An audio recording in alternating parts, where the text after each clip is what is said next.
Thank you.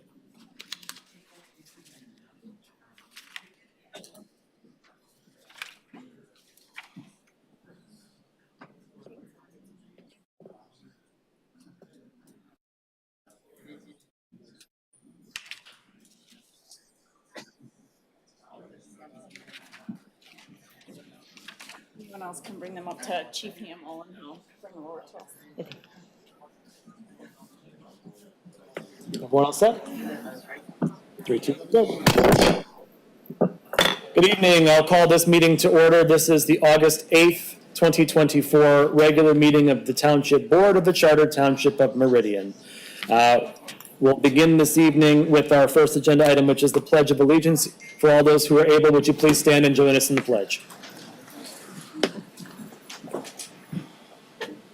I pledge allegiance to the flag of the United States of America and to the republic for which it stands, one nation, under God, indivisible, with liberty and justice for all.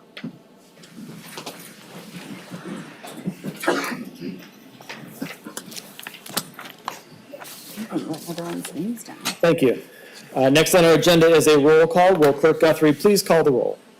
Supervisor Hendrickson. Here. Clerk Guthrie is here. Treasurer DeShane. Here. Trustee McCurtis. Here. Trustee Sundlin. Here. Trustee Trezise. Here. And Trustee Wilson. Here. All board members are present. Thank you, Madam Clerk. Next on our agenda is item 4A, which is introduction of Sergeant Adam Slavek. And I believe we have Chief Grillo here to make a brief presentation.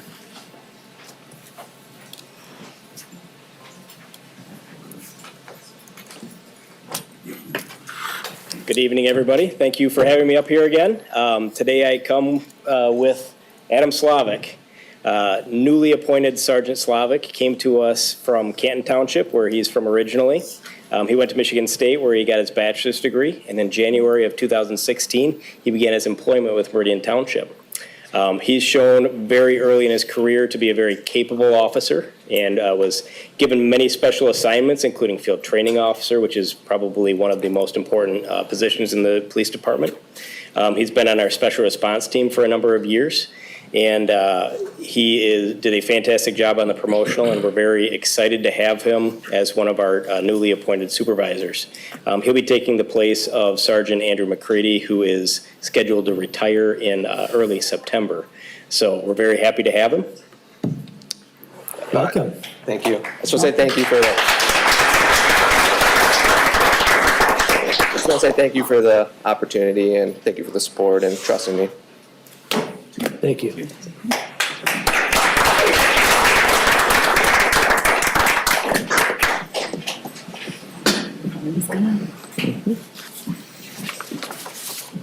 Next on our agenda is item 5, citizens address agenda items and non-agenda items.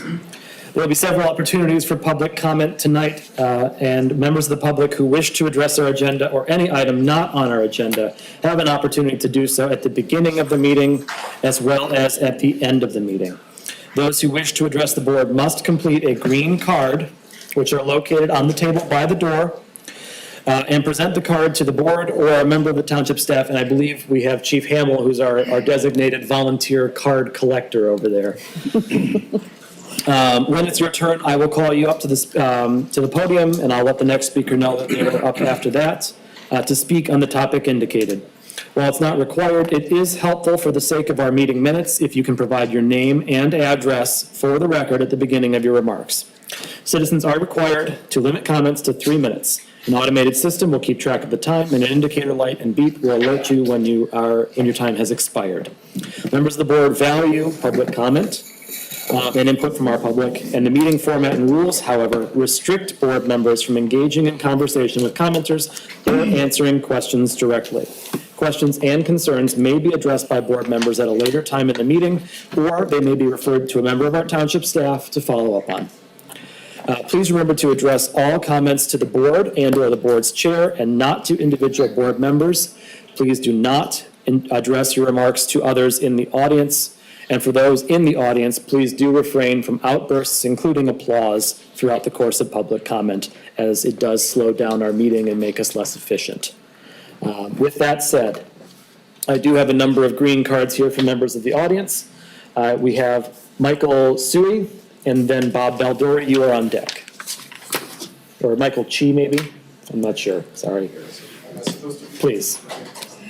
And could I add, Supervisor, please refrain from conversation while public members are speaking. It's hard for the board to hear, and it's distracting for the person who's trying to give comments to the board.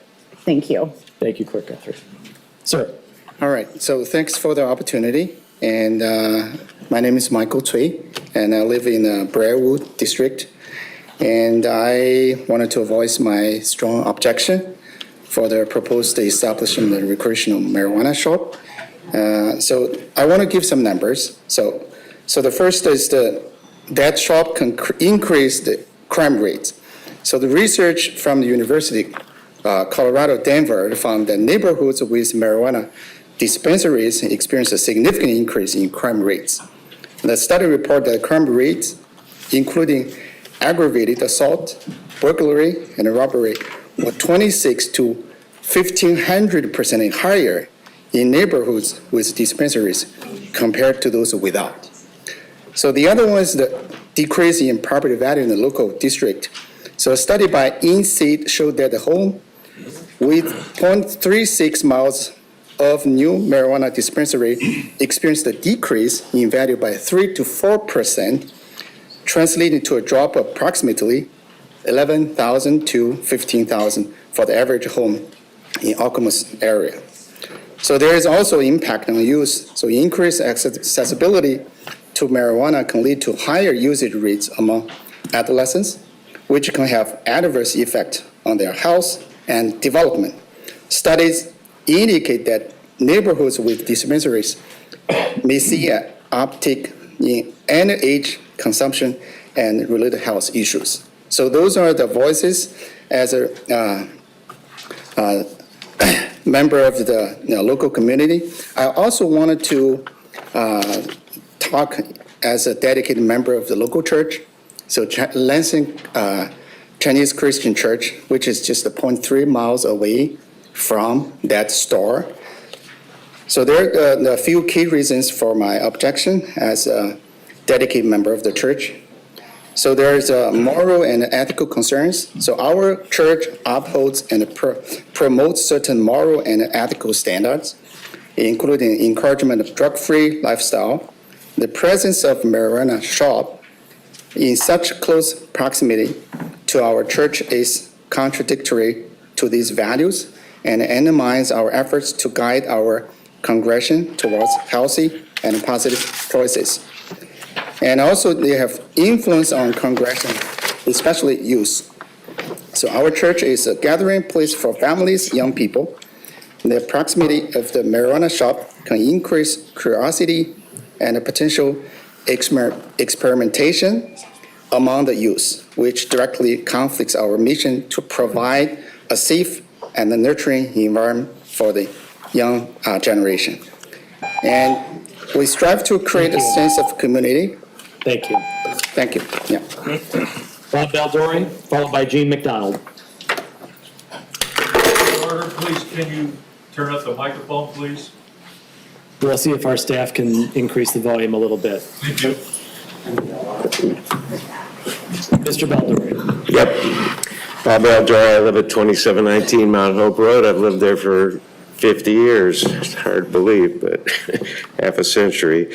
And I have a law firm that one of our main specialties is cannabis law. I'm also on Attorney General Dana Nessel's advisory board for marijuana policy, so I'm pretty familiar with the law and the science and the results of decriminalization of adult use marijuana in Michigan. Over 200 communities have decriminalized and opted in for adult use to this date, and more, it's sort of a rolling wave. More and more are doing it every day, with almost zero adverse results. In general, it's been an improvement across the board to the community. And what's interesting is I think we all have the same goals here: reduce teen use for sure, reduce crime for sure, improve the community for sure. Those are our goals. And what I've heard at previous meetings and I'm hearing now are unscientific objections that are counterproductive to those goals. And I don't have time to go through all the, obviously only 3 minutes, so I'll just pick one example, this issue of teen use. And this is something you could all Google right now. The Journal of, just one of dozens of studies, the Journal of American Medical Association published a major report analyzing federal data from more than 1.4 million high school students. The researchers found no significant association between the enactment of adult use legalization laws and marijuana use or frequency of use among high school students. And that's across the board. They also studied, actual retail establishments and the effect on the community. In fact,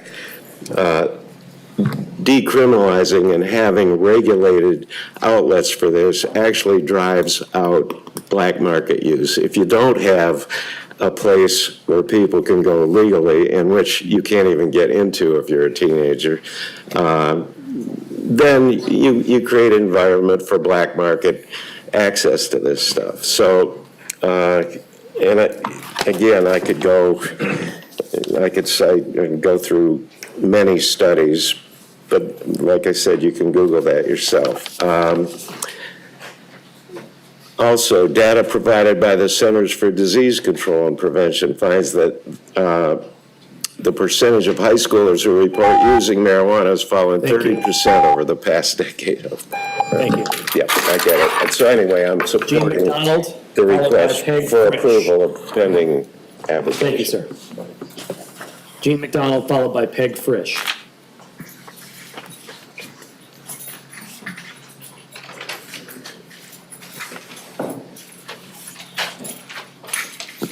Sorry, I'm gimpy. I had both my knees replaced recently. I'm Jean McDonald. I live in Hazlet, 2019 Lac Dumont, and I am on the Senior Center Board. I was appointed last year, and I have been, in the past 20 years, I was on the Ingham County Board of Commissioners. So I've had some knowledge and some experience with politics. Imagine my surprise when I got on the board and started asking questions, and that we had gotten a $5 million grant. And where was it coming from? How was it being spent? Were there bids put out? How come no one from the Senior Center Board, who use the Senior Center continuously, was ever put on a committee made up of people from the Township Board and the school district? But no one who uses now they'll say that, yes, your director is on there. But I say, I don't want the head people, I want people who use the center to be available for information. I had a real surprise coming in here where the door said, let's get connected. What was so secretive and what's so unavailable that people could not ask questions and say, did you bid this out? What were the bids? No bids. Did you talk to anybody on our board? Not till very late last year, and we still could not. At our last meeting this week, we could not get any information just by word of mouth. There was a 350-some page document online. And so you could read that and get your information on that. Still don't know how much Yonkers is going to cost. How much would it have cost if we used one of the schools that was being torn down? There's a lot of information that's not available still to the general public and the users of the senior center. And I wish you all would ask those kinds of questions, because you're going to be taxed. Ma'am, I'd ask you to please address the board. Peg Frisch, followed by Barbara O'Kelly.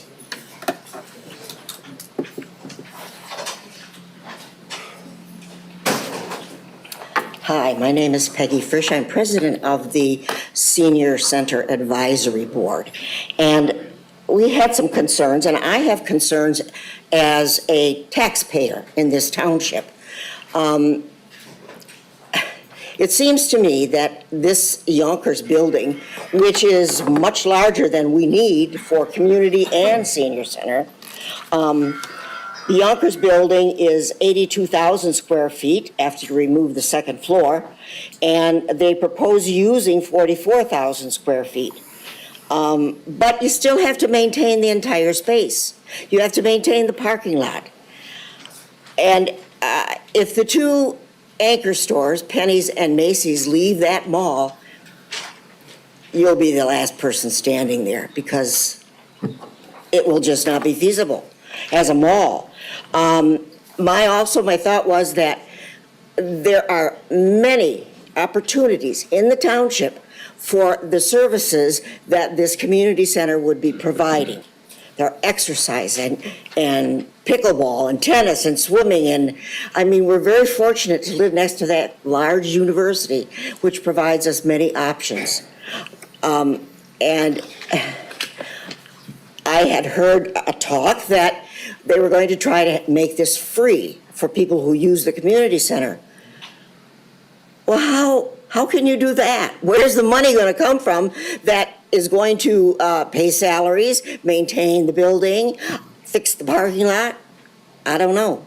But as a group, the senior center generally is not in favor of this community center.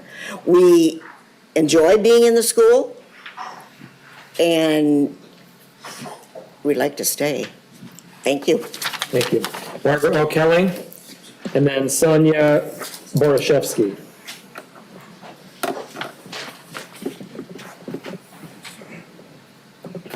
Thank you. I'm Barbara O'Kelly. I live at 2576 Woodhill Drive. I'm a Meridian Township property owner, active member of the Meridian Senior Center, and on their advisory board. I have grave reservations about the wisdom of the current plan for a community center in the Meridian Mall. Excuse me. And it is a community center, as I've heard it explained several times, particularly by Trustee Wilson. I believe that it's way too likely that the Yonkers building and a community center in that building would be a financial drain on the entire community. Revitalizing Meridian Mall is a worthy goal, but the current plan requires a new millage to fund both the remodeling and the ongoing operation. That's the plan that you are voting on later this evening. The millage on tonight's agenda is an additional cost to township taxpayers, obviously, and furthermore, the mall property comes off the tax rolls, so there's less income. I also think the language on the ballot, the proposed ballot language that you're considering today is deceptive. It says the purpose is expanding and improving existing senior center services. On the contrary, the current concept would greatly reduce the space, from our 9,600 square feet now to something less than 4,000 square feet, would greatly reduce the space dedicated for senior use and would limit its use because we could not leave our things set out and set up. It'd have to be available for other people to use. I also can't believe that the township has gotten this far with such an expensive project without doing a proper needs assessment. We know how much the senior center is used, and perhaps more important, we know how much it was used prior to COVID because the numbers still have not come up. There's a community survey in progress that's got 3 questions about the community center. But the board is proposing not to wait for those results before making a decision like this to put a millage on the ballot. So I think the concept doesn't satisfy a proven community need. It's not fiscally responsible. And if the board decides to go forward with this millage, I and many of my colleagues at the senior center will actively campaign to have it defeated. Thank you. Thank you. Sonia Borashevsky, followed by Ellen Portnoy.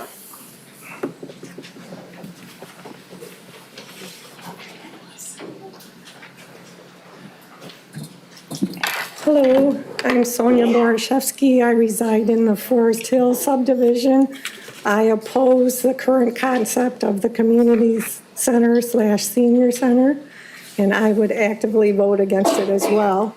I've had a chance to look at the survey that you guys are putting out for a small subset of Meridian Township, and I was curious about the questions of how will the mall property be used? There were questions about, do you want single-family housing, multiple-family housing, a laboratory?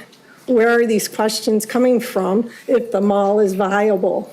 So that's why I oppose the way it's currently being projected here.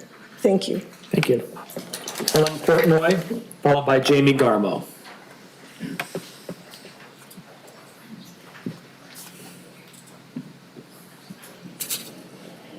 Hello, my name is Ellen Portnoy and I live in Okemos. My address is 3603 Breezy Point Drive. I'm speaking today regarding the concept plan for a combined community center, a senior center in the Meridian Mall. While we do need a senior center to replace the existing one in Chippewa Middle School, there's been no professional needs assessment to establish the desire and/or usefulness for a community center. There's multiple alternatives in our township that exist for activities.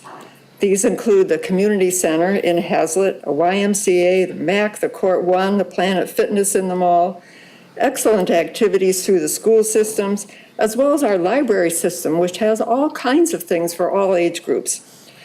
There's pickleball courts in several of our neighborhoods.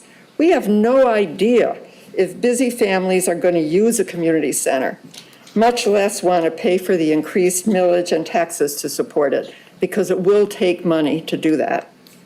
The current concept will be expensive to modify and maintain and depend on the continuing existence of the mall. And one has only to look at the activity at Macy's and at Penny's to know that it's not a big stretch for that mall to have a problem. There was a lot of talk about the senior center in Portage, Michigan, a community much like ours, with 2 universities and multiple options for activities, and they decided to build a senior center only just for these reasons. This community center could easily backfire for the seniors, and by that I mean being alone in a mall that is getting less and less use. I would like this concept to be reconsidered and changed to a replacement for the senior center only. Thank you. Thank you. Jamie Garmo, followed by Janelle Patel. Good evening, Jamie Garmo, 400 South Old Woodward Avenue, Birmingham, Michigan. I'd like to express my gratitude to the board for crafting a marijuana licensing and zoning ordinance thoughtfully throughout the past few years or so. Throughout these past few years, you've conducted community engagements, several public hearings, and by the advice of legal counsel, crafted an ordinance that is aligned with the township's professional, business, and ethical community goals, and ensured that the marijuana retail facilities located in your jurisdiction align accordingly by their location, conduct, and style of operations. At the last meeting, the planning director, Tim Schmidt, indicated his department's position that our application for a special use permit meets all of the criteria for issuance. So I ask for your thoughtful consideration of that, and I thank you for continuing to uphold the township standards. Thank you. Thank you. Folks who are standing out there, we do have a few empty seats here in the front. If you'd like to come and fill in, that would be more than happy to have you. Janelle Patel, followed by Deborah Dantas. Hi, Janelle Patel here. We're currently located in 3520 Okemos Road Recreation. We had this subway for almost a little over a year now. We I'm here to just basically speak on the business side of it, that we have seen when our strip centers are half empty or where there's a vacant space, we see a low on the business goes down, and it hurts our business as well, for traffic as well. So when I was told about this, I'm all for business. For me, I'm just speaking about business. When there's more business that comes into the area, it helps us grow and helps our community, at least in our time, our customer as well. So I'm for this, and that's my stand for that. As far as marijuana speaking, I don't do any marijuana, or I don't smoke, I don't drink, but I've yet to see, I have a lot of friends who does it. I don't know how positively and negatively that affects. I don't know nothing about that. I don't want to go into that, but it's legal, right? So that's all I know. So I don't want to speak on behalf of business and say, hey, I should protest this or not. If my employees are doing it, I don't care, as long as they're not doing that in my store. So that's where my stand is. Thank you. Thank you. Deborah Dantas, and then Jordan Munsters. Hi, my name is Deborah Dantes. I live in 3590 Breezy Point Drive in Okemos. And one more time, I came here thinking about what was I going to say, and I had a whole thing. But after listening to some of the comments and seeing all of these, it really is, I feel this is an insult to our intelligence, hearing that the board took the time to do their due diligence, to look at the traffic, to look at the traffic that we know that you did not look at that. We know that for a fact, because you went with not the recreational marijuana, you went for the medical marijuana. That spot was permitted for medical marijuana, not for recreational. So the board did not do their due diligence. Again, I'm hearing that it's not only happening with the marijuana, it's also happening with the senior citizen center. So if I understood incorrectly, you are the ones that work for us. And you're hearing day after day, after meeting, that there are so many that do not like this. I would be so much happier if I know that you do this the right way. Again, make everyone know what is happening. We learned by mistake that this was happening. So inform everyone, show your due diligence, show results, and then we can sit down at the table. We are not sitting at the table. You are here there's an imbalance of power here.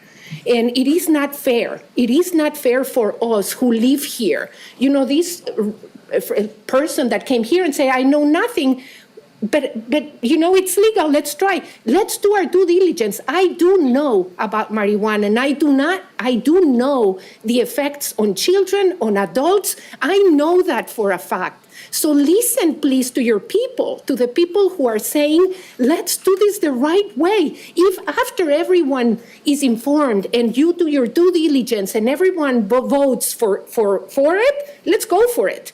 But you know what? This was not done correctly. So I beg you, please reconsider, and let's start from the beginning, and let's do this correctly, because you have many households, over 900 signatures, over everything, of people that do not want this, that oppose this. So please listen. That is your job, to listen. The votes were very minimal in which this passed, and then everything went on the medical marijuana. Everything tagged along on that. This is not medical marijuana. This is recreational marijuana. This is a complete different thing. So I urge you to please reconsider, and please think about it. Thank you. Members of the audience, please refrain from applause. Thank you. Jordan Munsters, followed by Philip Dwyer. Hey everybody, I'm Jordan. I'm the owner of High Caliber Garden across the street. Just wanted to come here today. We're talking about the senior center. I was talking with the Parks Department.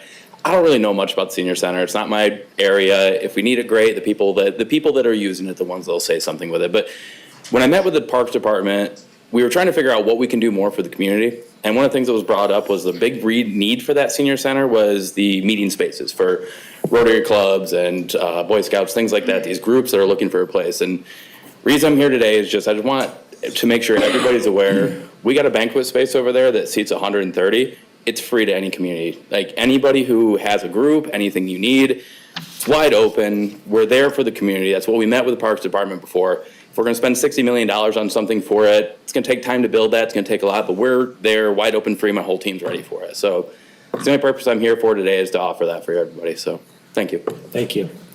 Philip Dwyer and Wei Leo.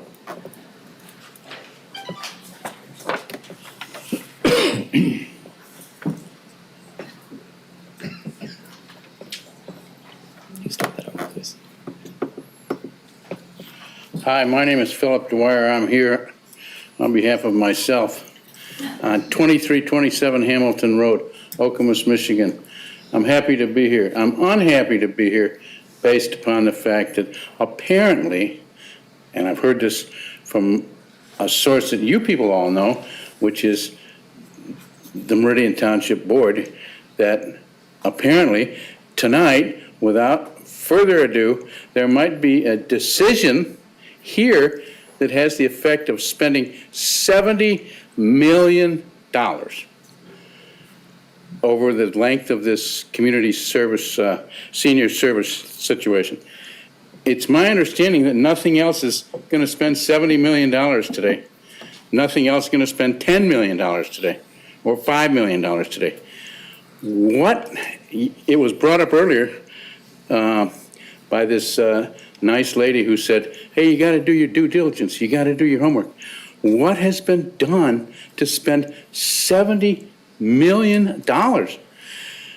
If we each got up and voted and said, well, we each want to spend $10 million, that doesn't cover it.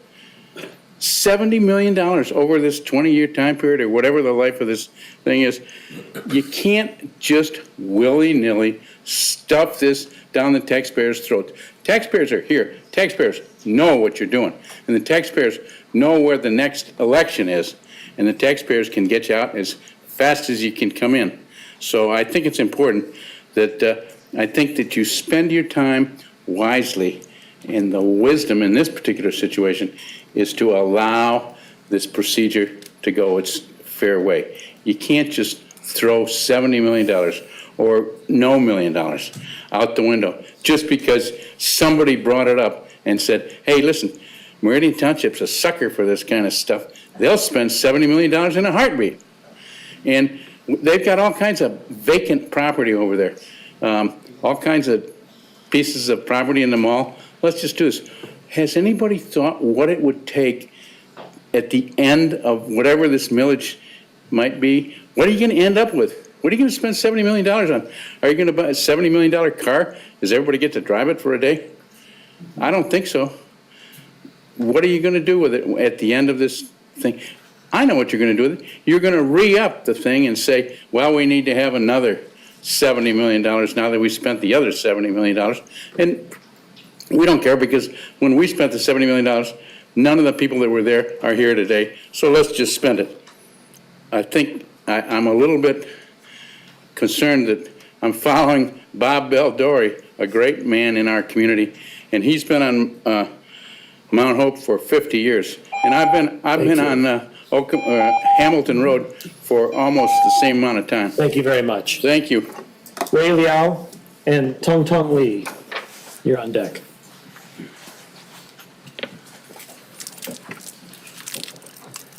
Good evening, board member. Good evening, everybody. So my name is Wei Liao. I'm living 1264 Suite 2 Drive.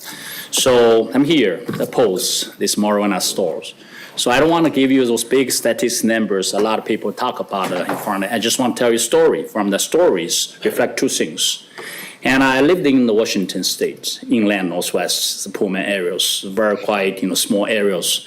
And I never locked the car. I stayed there for 6 years. I never locked my apartment doors. A lot of people like me doing that. I think short, 12, 13 years ago, the Washington State passed a law allowing those, marijuana stores open in the areas. And I visit the area. I still have a lot of friends over there, Spokane, Pullman areas. And I can tell you one thing. So all those numbers tell you all the different stories, but I tell you the real stories from my friends. Actually, marijuana stores open in their neighborhood. They change the social structure of the neighborhood.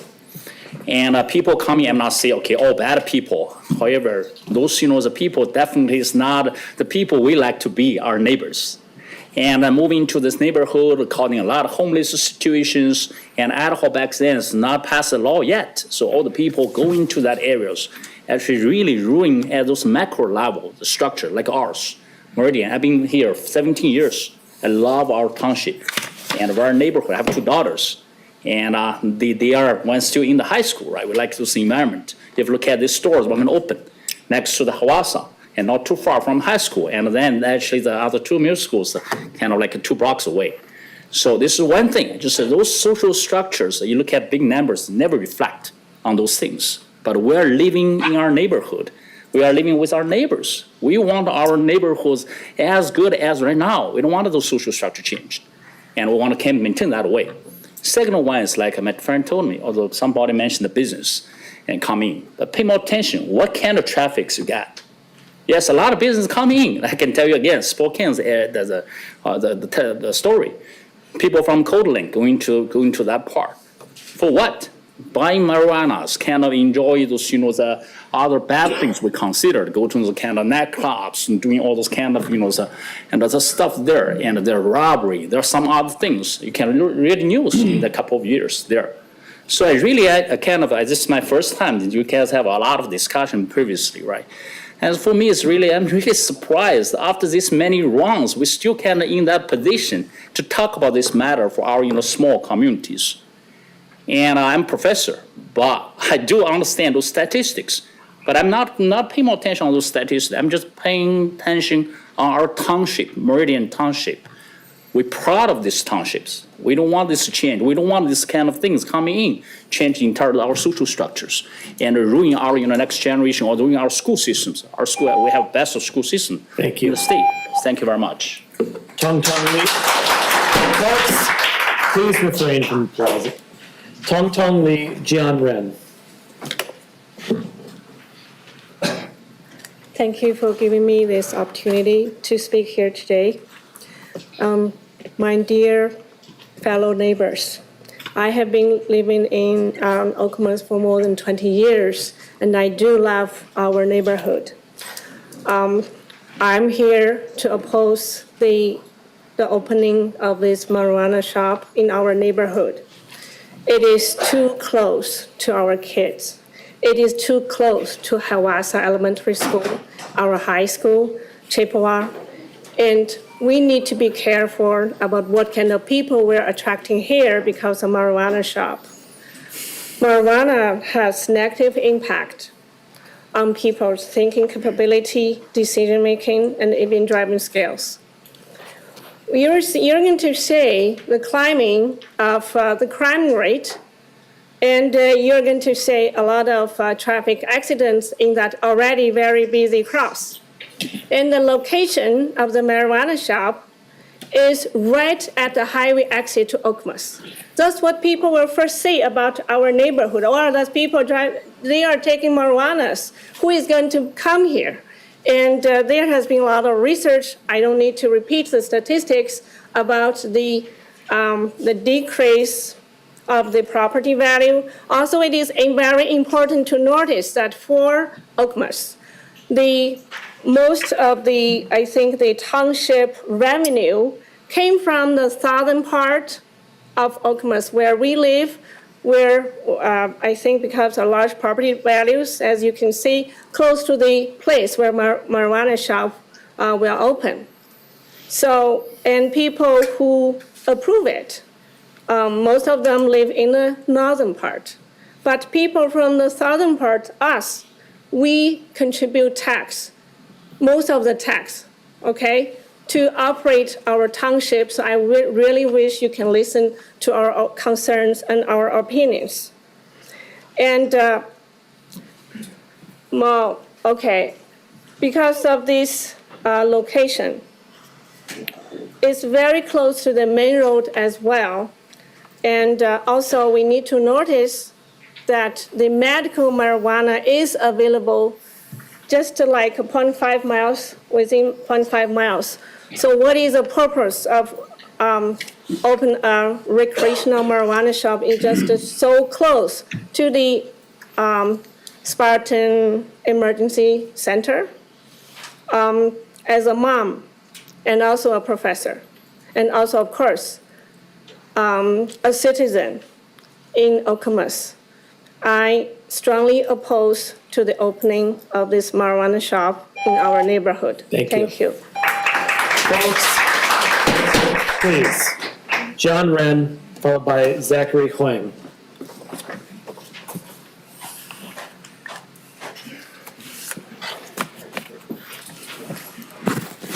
This is the first time I did research for a social issue like my research. So I want to measure a lot of numbers and hope I could get a little bit longer time. So first, in August of 2022 election, there were only 6 more votes in favor of opening recreational marijuana stores, 6,153 versus 6,147 against, only 6 different votes. This is too close and within the margin of errors, which is 0.048%. That's going to determine the election. It's wrong. Secondly, most voters in favor of the proposal live in northern Meridian, when most of the revenue indeed comes from the southern part. However, here, which means we support the operation of township, we support the board members, everyone here. However, it is very undemocratic and unacceptable for elected officials to ignore our opinions. That's not right, okay? Third, the proposed marijuana retail store is too close to 3 schools. How close? I measured, use a Google map. The direct distance to Hawassa is less than 2,900 feet. 2,900 feet, okay? So this is absolutely acceptable, okay? And Okemos is a conservative township known for being a great place to raise families. Marijuana is not a part of the essential element required to raise your family. I want to ask a question. We all know Meridian Recycle Center is located in the countryside. However, a marijuana shop was to be built, open in the crossroad or gateway at Okemos. That's totally ridiculous. And then the first question I want to say is the distinct skunky pungent odor of marijuana can last for several months or even years. This is based on research reported in Bloomberg Radio. The problem has emerged as a quality of life issue from New York to Amsterdam. Why New York? Why Amsterdam? In New York, we know it's a very liberal state. In New York, there are now across around 8,000 illegal, unlicensed marijuana retailers. Okay, these persons. Now, someone said when we have this decriminalized list, there's no crime. If you say all felonies are fine, then there will be no felonies. So this is not fact-based, this is opinion-based. What I said is fact-based. And also, so therefore, the mayor already promised a crackdown. In Times Square, they already set up a sign, said, let's be blunt, no smoke in the plaza. Thank you, sir. Sorry, I just one more question. No, I'm sorry. We've got a stack of these a mile high. We can't allow folks to go. I'll say another one, maybe. Zachary Huang and Jinji Huang.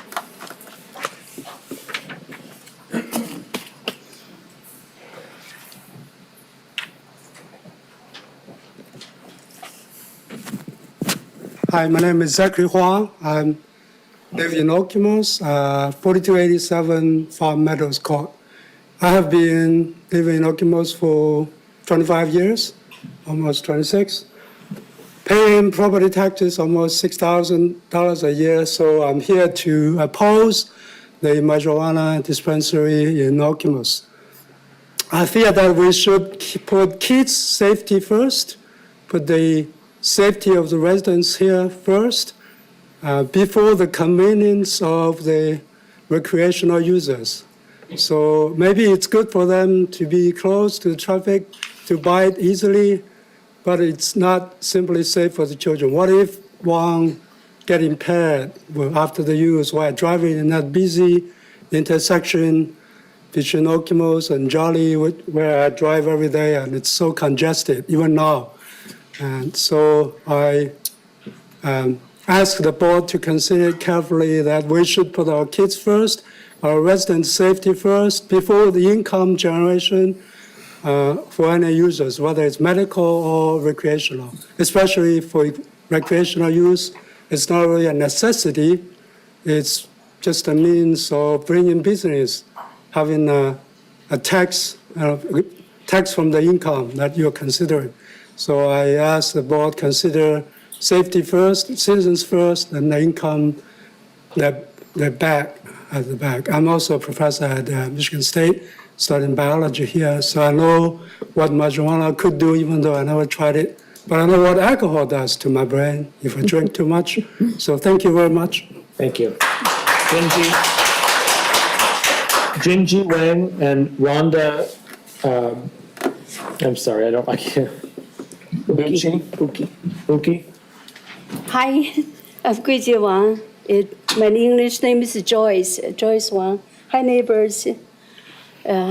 I follow my husband here. He said we must attend this meeting. This is so important for everyone here. I just follow here, and he just said, fill the form. I fill the form and express my opinion. I don't want to have marijuana or something there. Here in our township, when I grew up, I was a kid. In China, we have the marijuana growing there in the field. And the kids, we just pick the seeds, eat it, and this is for fun. It's okay in the natural form, and we are not addicted to it. But as the extracted, concentrated form, marijuana is a God-made plant. It's not evil at all. It's like the other herbs. It's good for the stomach ache, headache. It must be used by the doctor, give the certain amount, control amount, and otherwise people will be addicted to it. Here, if people use in the concentrated form, easily get overboard. Even if we eat good food, like the sweet stuff, well, if we get too much, it's not good for us. And the salt, if too much, it's not good for us either. So marijuana is not evil. But the form, the taking, and also people, we know ourselves. Sometimes you have good food or anything, we just indulge it and we lost the self-control. If we have a self-control, it's used in the medical field, that's okay, beneficial for us. But as this, I oppose it. And also, I'm a naturopathic doctor. So from this point of view, I said, thank you, everyone. Thank you. Yeah. Thank you. Rhonda Bucci and Luigi Baldino.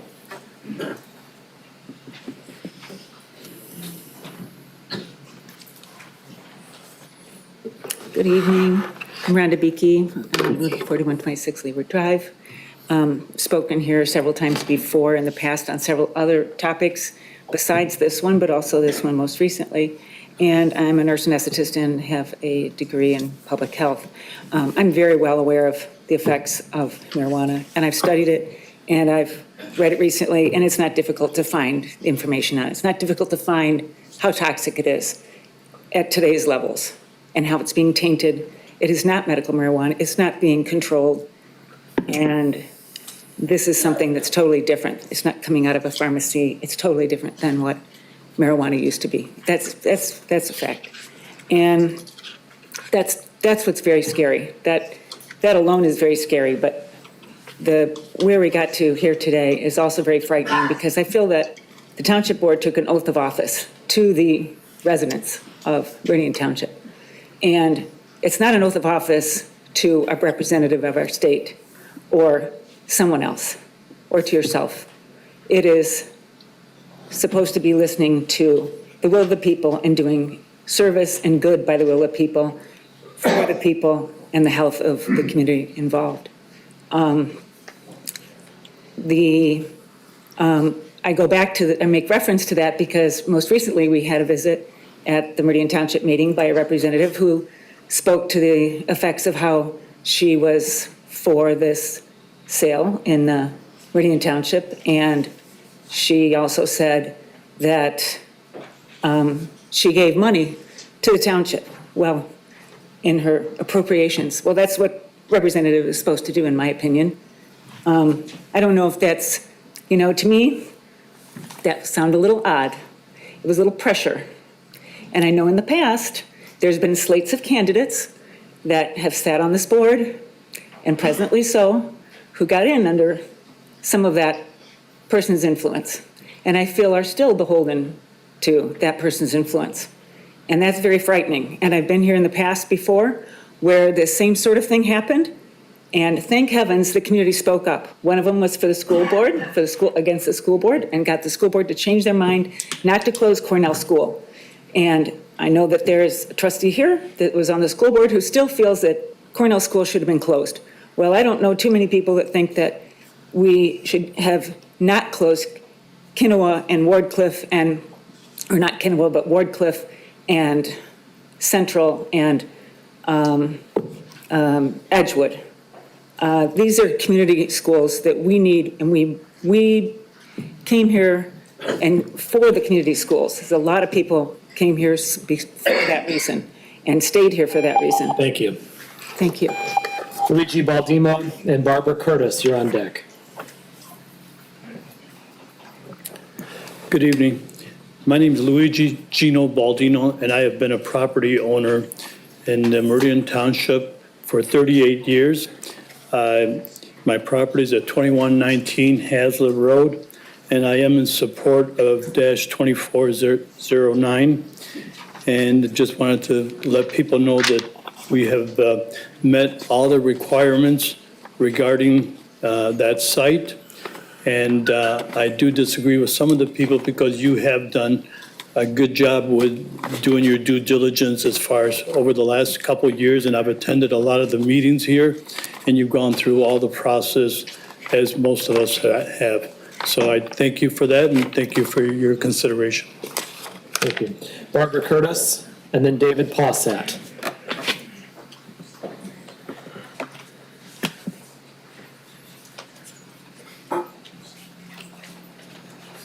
Hello, I'm Barbara Curtis. I live at 5248 Park Lake Road on the East Lansing end of Meridian Township. And I am so glad to have that election over. All the negativity, mudslinging, character assassination, it was just exhausting. But one common trait that every single candidate for every single seat mentioned is they were going to have transparency. And I hope we can move forward with that. I do not support repurposing the Yonkers building. We do need a senior center, but we do not need to build any more recreation facilities. I mean, other than the senior center, which is being torn down and needs to be rebuilt somewhere, or perhaps repurposed somewhere. When I bought my home on Park Lake Road almost 30 years ago, it was for the great schools and the great recreation opportunities, which my children, grandchildren, and now great-grandchildren are enjoying. But we have enough recreation facilities for families. So I encourage you not to try to push a millage through for that. I don't believe it's sustainable. And I believe we need more time to really talk to residents about it. I have not talked to anyone who feels this is a good idea. Also, on the marijuana issue, I do not support adding marijuana shops in Okemos. I do know they're a revenue source, but we don't need them. You don't have to go any further than Park Lake Road across from the Costco. If you want to buy marijuana, the High Society just opened there. It's kind of nice because it's kind of in a business area. I mean, I don't shop there, but they are at least away from schools and homes and communities, and I think that would be where you would want to put them, not next to elementary schools. David Paussat and Siva Nadimpali.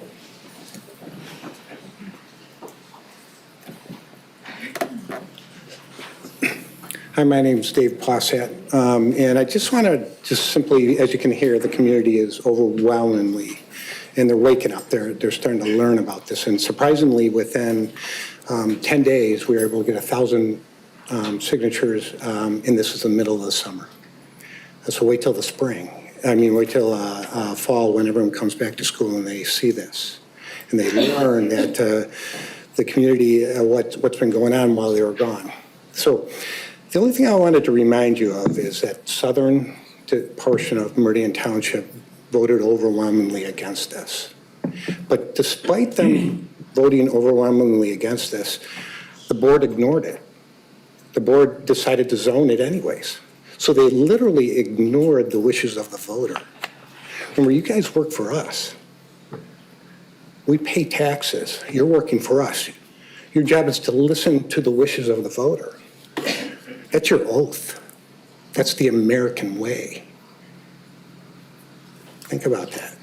But instead of that, what you did was you just ignored the people of the southern portion of Meridian Township. You just simply ignored us. Even those who are trying to put this in, you kind of tagged them along too. It's not just us, them. You literally have made them feel like it was perfectly fine. You've put us all in a bind by ignoring the voters. You've betrayed us.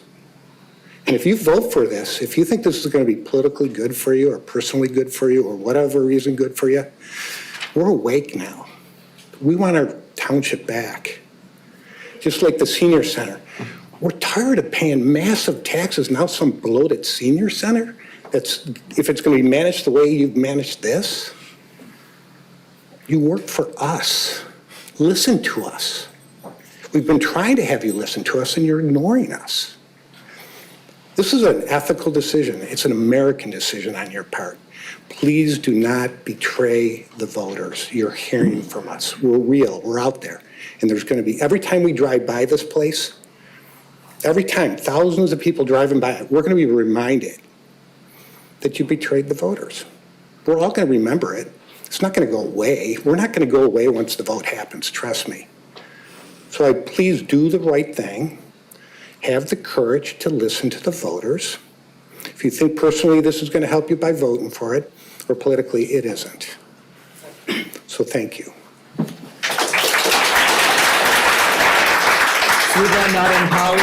and Vinod Singh. Hi, board members. My name is Sivan Nadimpalli. I am a resident of Briarwood community in Okemos. I'm here to, first of all, I would like to say I'm a pro-business, but I strongly oppose this marijuana.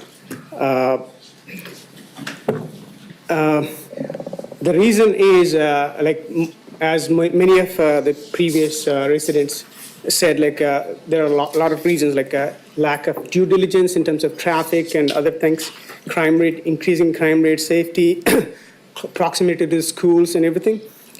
In addition to all these things, I have a couple of other things, like within this strip mall, we have two learning communities like Mathnasium and other learning centers here just across that strip mall. So this is in the middle of a place where children will get exposed to, and that I don't like that. And some other residents brought up a point that the lack of dispensaries cause a room for black market. I mean, we have dispensaries all around us, like within 5 or 10 miles. I don't think this is going to create any black market.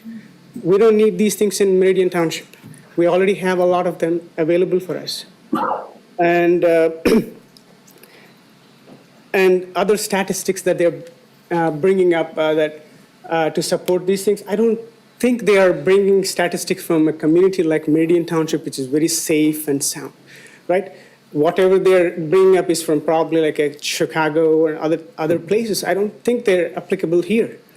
This is a very safe community, and this is only going to cause problems, I guess. And what you see here is only a few % of residents.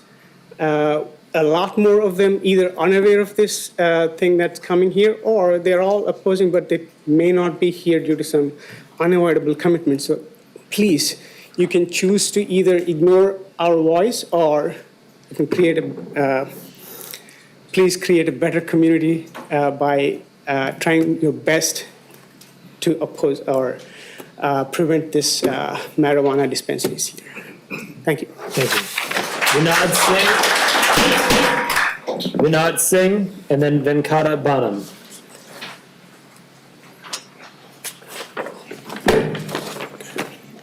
Good evening and thank you, Board Chairman and Board. I'm here just to remind certain things happened 29 years ago almost. October 16th, 1995, a medical officer from Food and Drug Administration signed the bill, approved it. You know what was the bill? Death sentence for the American family and their relatives. They approved the Oxycontin. 29 years ago, how many died in the Midwest? How many died in America? We don't want this board to approve the same thing today, just to prevent, and that will be our best interest in the community. As far as the statistic goes, Dr. Claire McCarthy from Harvard, she wrote in 2022 that this marijuana impact is for brain, memory, and learning, impaired them, doesn't allow the capacity to learn. That's what she said. It is not good for the children and young adults. It's increased from 2015 up to 2022, 5%, where everywhere you see the smoking, reduce the 7%. But marijuana is on the rise, which is not good for the children, not good for the society. I'm a free market supporter. I welcome the business, but the business which is going to impact the same community where they're going to make the money doesn't make sense. Recently, you heard Okemos is the best place to live. You know why? Because of the human indexing. Human indexing has a human capital, and human capital, children are the most valuable. When they are young, their life values not measured. And that's what we are trying to prevent here. We are trying to prevent the Okemos community to be safe, livable. We pay high taxes because we want this. We want children to grow, do something better. Recently you saw high school from Okemos, she became the Miss USA. If it was a marijuana shop here, we don't know what would happen. Some people said last meeting, oh, it is well organized and regulated. It is not. Inside the door you are regulating. The minute somebody goes out, sell to the 15 years, that's not regulated.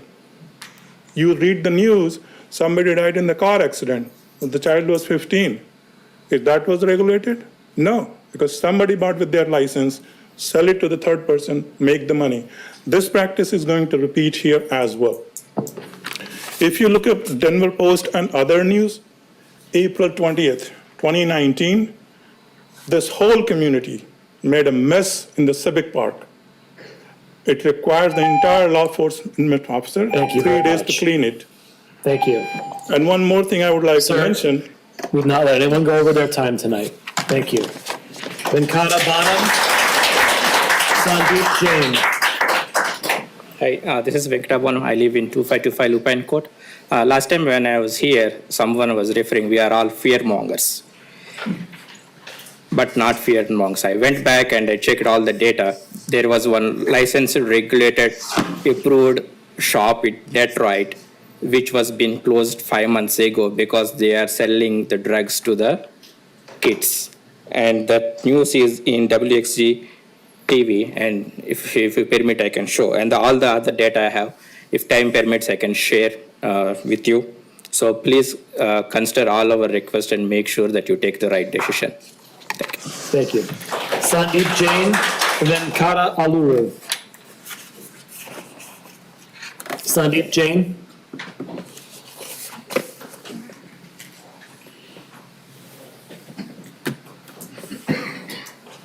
Respected board members, thank you for giving us an opportunity to raise our voice. I'm just here to echo all the claps that are coming to oppose this. That's all I wanted to say. Please do consider that. I know you guys did tell that not to clap, but not everybody has time to come here. There are many people who could not be here, but all these claps that are coming to support not to have the marijuana, recreational marijuana in the township here, please do hear that. That's my plea to you guys. Thank you.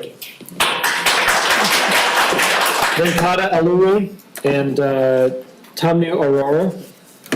Hi, good evening, everyone. I just wanted to echo the same opinion. I moved to Okemos, paid whatever the hefty amount for my house, just for the school district and all the safe community here. I don't want the recreational marijuana here. I oppose it, and please do consider. There are many friends who couldn't come. I'm just representing them as well. Thank you. Thank you. Tanya Aurora and Banu Singh is on deck. Good evening, everyone. My name is Tanu Arora, and I live on 3557 Chippendale Circle, Okemos, Michigan. So if you look around the room, there are lots of immigrants, and me as an immigrant, as a U.S. citizen, proud U.S. citizen, I lived in this country for 15 years. I have lived in Oregon, I have lived in Washington, I have lived in Iowa, and other places too. The reason I chose Okemos, because it's one of the best places to live in, one of the best places to raise kids. I know 50% of these people personally. They have been to my house, I have been to their houses. The reason why? Because that's how we choose to raise our kids. I have 3 kids, 16-year-old, 14-year-old, and an 11-year-old. And the path they go to? They take Jolly, they go from there. They hang out at 7-Eleven every day, almost every day, to get a Slurpee or get a Subway or something. Do you think I will be comfortable when I know there is a marijuana dispensary? Why are we trying to populate a community that is so great? I mean, I could literally live anywhere, but there is a reason we chose Okemos. We are trying to have our roots here. We are trying to make this community the way it is, just to keep like this. And I don't know. You are there as an expert. Maybe I don't know a lot, but have you done your research? Have you done everything why we are here? Why there are so many people standing or sitting here and saying that, yes, we have a problem. Yes, there is something going on. We are scared. And yes, we are scared. As a mother, I'm representing my kids. The people who are not here, who can't speak right now, I'm here to speak. And please listen to us. Please do your due diligence. And this is really sad that we all have to be here just to tell what is not right, what is not correct. But thank you. Thank you so much. Banu Singh and Meera Tiwari Singh.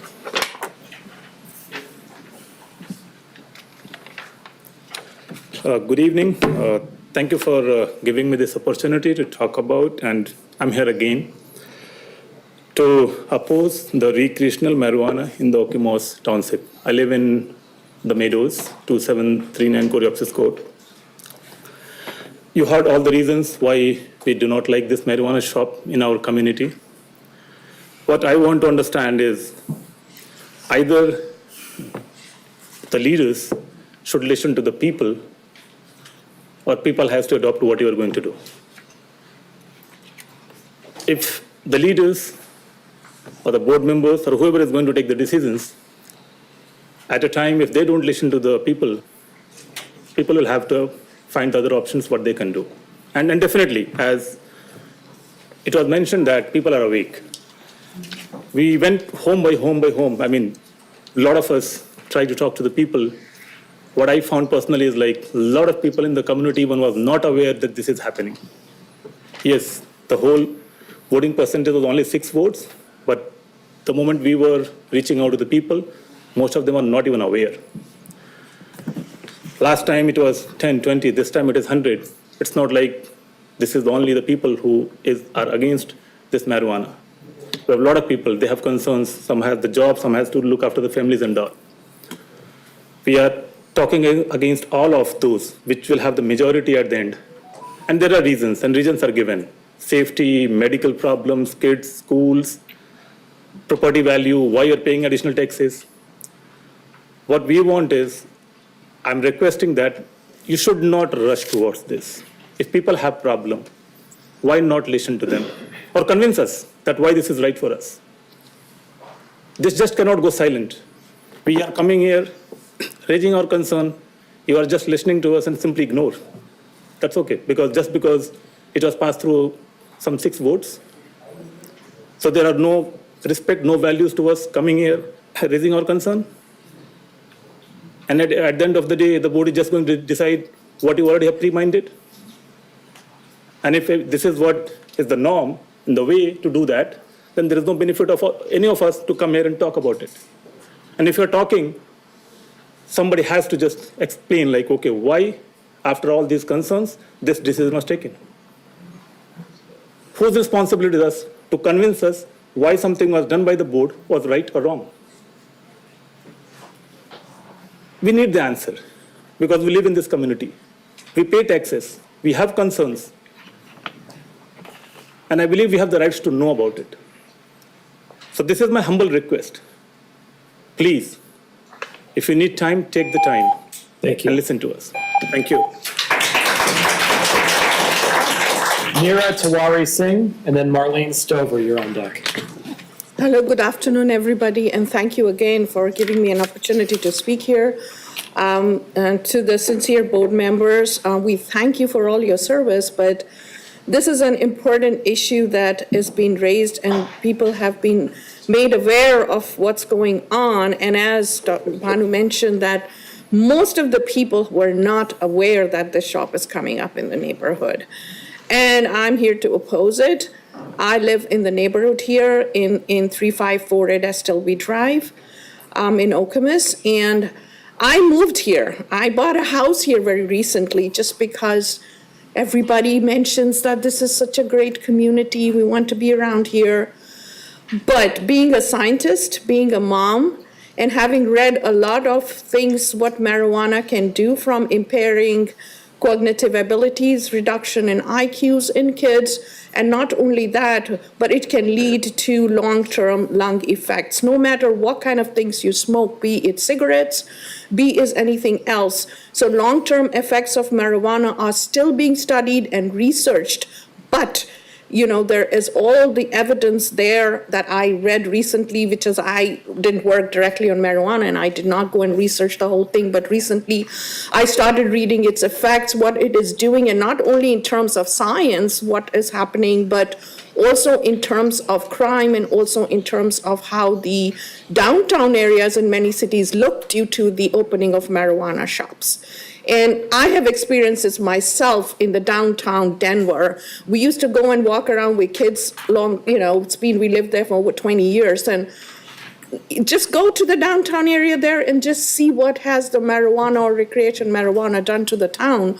Not to mention Seattle, not to mention a lot of other townships which I went recently to. So I know people say that we're following regulations, this much distance from this school, this much distance from this school, and we're all good. But believe me or not, long-term effects are going to come out, and we're going to regret in the long term why we allowed marijuana to be, approved in societies and near our kids' schools. People can they're 21, they can buy it, but believe me or not, there are schools around, and I've heard with my own kids that, what is candy? Mom, you know? I said, no, I don't know. No, they've heard that some people had it in their listing and they were caught, and then, some things went on. So I don't want at all that our kids are exposed to anything like that. People buy it, come out and sell it to the kids. That's not something we are living here for, or we want our communities to change that way. So I know it's medically relevant for some people. Don't oppose that. The place where it's going to be, the place in the small place like Okemos, I do not want to envision it going down the trail in long term. So thank you very much for your consideration. Marlene Stover and Sanjay Oja.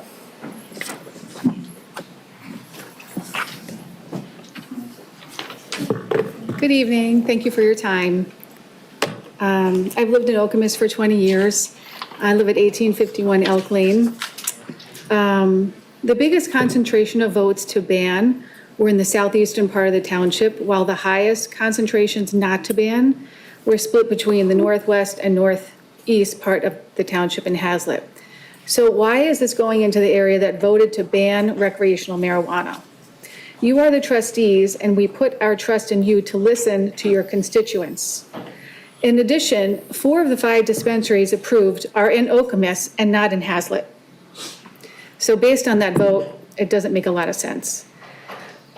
Another point I want to make is about armed guards required in dispensaries, but they're not going to be required in Meridian Township because our police have a 90-second response rate. Detroit dispensaries require 2 armed guards, and some Lansing area dispensaries require 1. So the dispensary owners are saving money by not hiring their own security at the expense of taxpayers.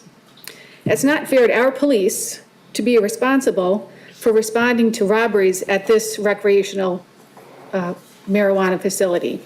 What happens when a Meridian Township resident needs the police and they're busy responding to a robbery at a medical recreational facility? Since this is an all-cash business of a legal drug, they will be a target of robberies.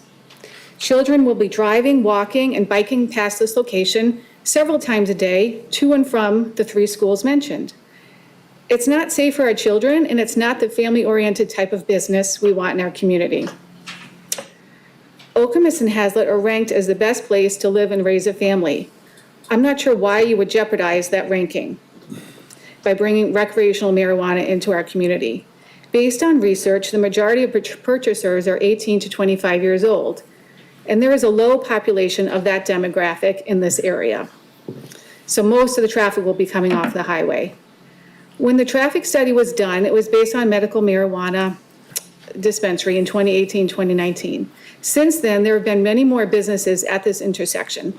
3 hotels behind Grand Traverse, an apartment complex behind MSU FCU, Joe's on Jolly, Sparrow Medical Facility on Jolly, the soap dispensary at the corner, Savvy Sliders, Tropical Smoothie Cafe, Verizon, Jersey Mike's, all new. And we all know that recreation is going to bring more traffic, in addition to the traffic these businesses have created. Also, this building was not even for sale. This Detroit Metro Group bought the building, raised the rent by 3 times, and all of the family-owned businesses moved out. So instead of a coffee shop, a sub shop, a juice bar, Sanjay have Oja, this. and then Sunita Oja is next. Hello, good evening. I'm Sanjay Oja. I'm here again to oppose the opening of the marijuana recreational dispensary in the Okemos area that we are talking about. I'm not going to repeat everything that has been said here. We have heard to the scientists, we have heard to all the eminent professors, and especially all the families who raise their kids in this area. Some of the things I can bring up based on my personal observation. I have noticed that, and again, it's more like we have seen many cities which have gone in a bad shape due to marijuana. I'm not going to again bring that over again. But I know when I drive from Lansing to my home, there was a big board over there which said marijuana is addictive. Now it has been taken down. So people know it is addictive and it causes issues. So I think those things should definitely go into our consciences, and we should make our decisions based on those facts. The other thing is, I have heard it brings business. My problem with that is it may bring business, but it brings a lot of issues, social issues, and it may bring a lot of issues where we now have to have a police force which is more stressed, or we have to increase it. So it brings more problem than bringing the solution to the table. Again, because it's in the neighborhood of the children's activity area and the schools, I do oppose the marijuana opening in the Meridian Township at the location we are talking about. Thank you. Thank you. Sunita Oja, and then Milton Scales, you're on deck.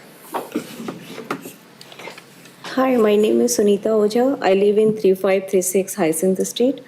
I oppose this marijuana shop because of the location. Thank you. Thank you. Milton Scales, and then Monal Shroff. Good evening. First, I'd like to congratulate each and every one of you that stood for election, and you were all successful, and you are going to lead our township for the next 4 years, and we're proud of that. But what I want to talk about is the fact that Your commitment to our township is not in question. I stand before you to question your process at arriving to today's action item 12F, Senior and Community Center Millage. First and foremost, I agree with the need to address a needed senior center and the want of a community center if it's affordable. What is before us today is lacking specificity. I say that because all we have is the end result, a staff report identifying the benefits and approximate cost of the desires, a combined senior community center. But we know there is more.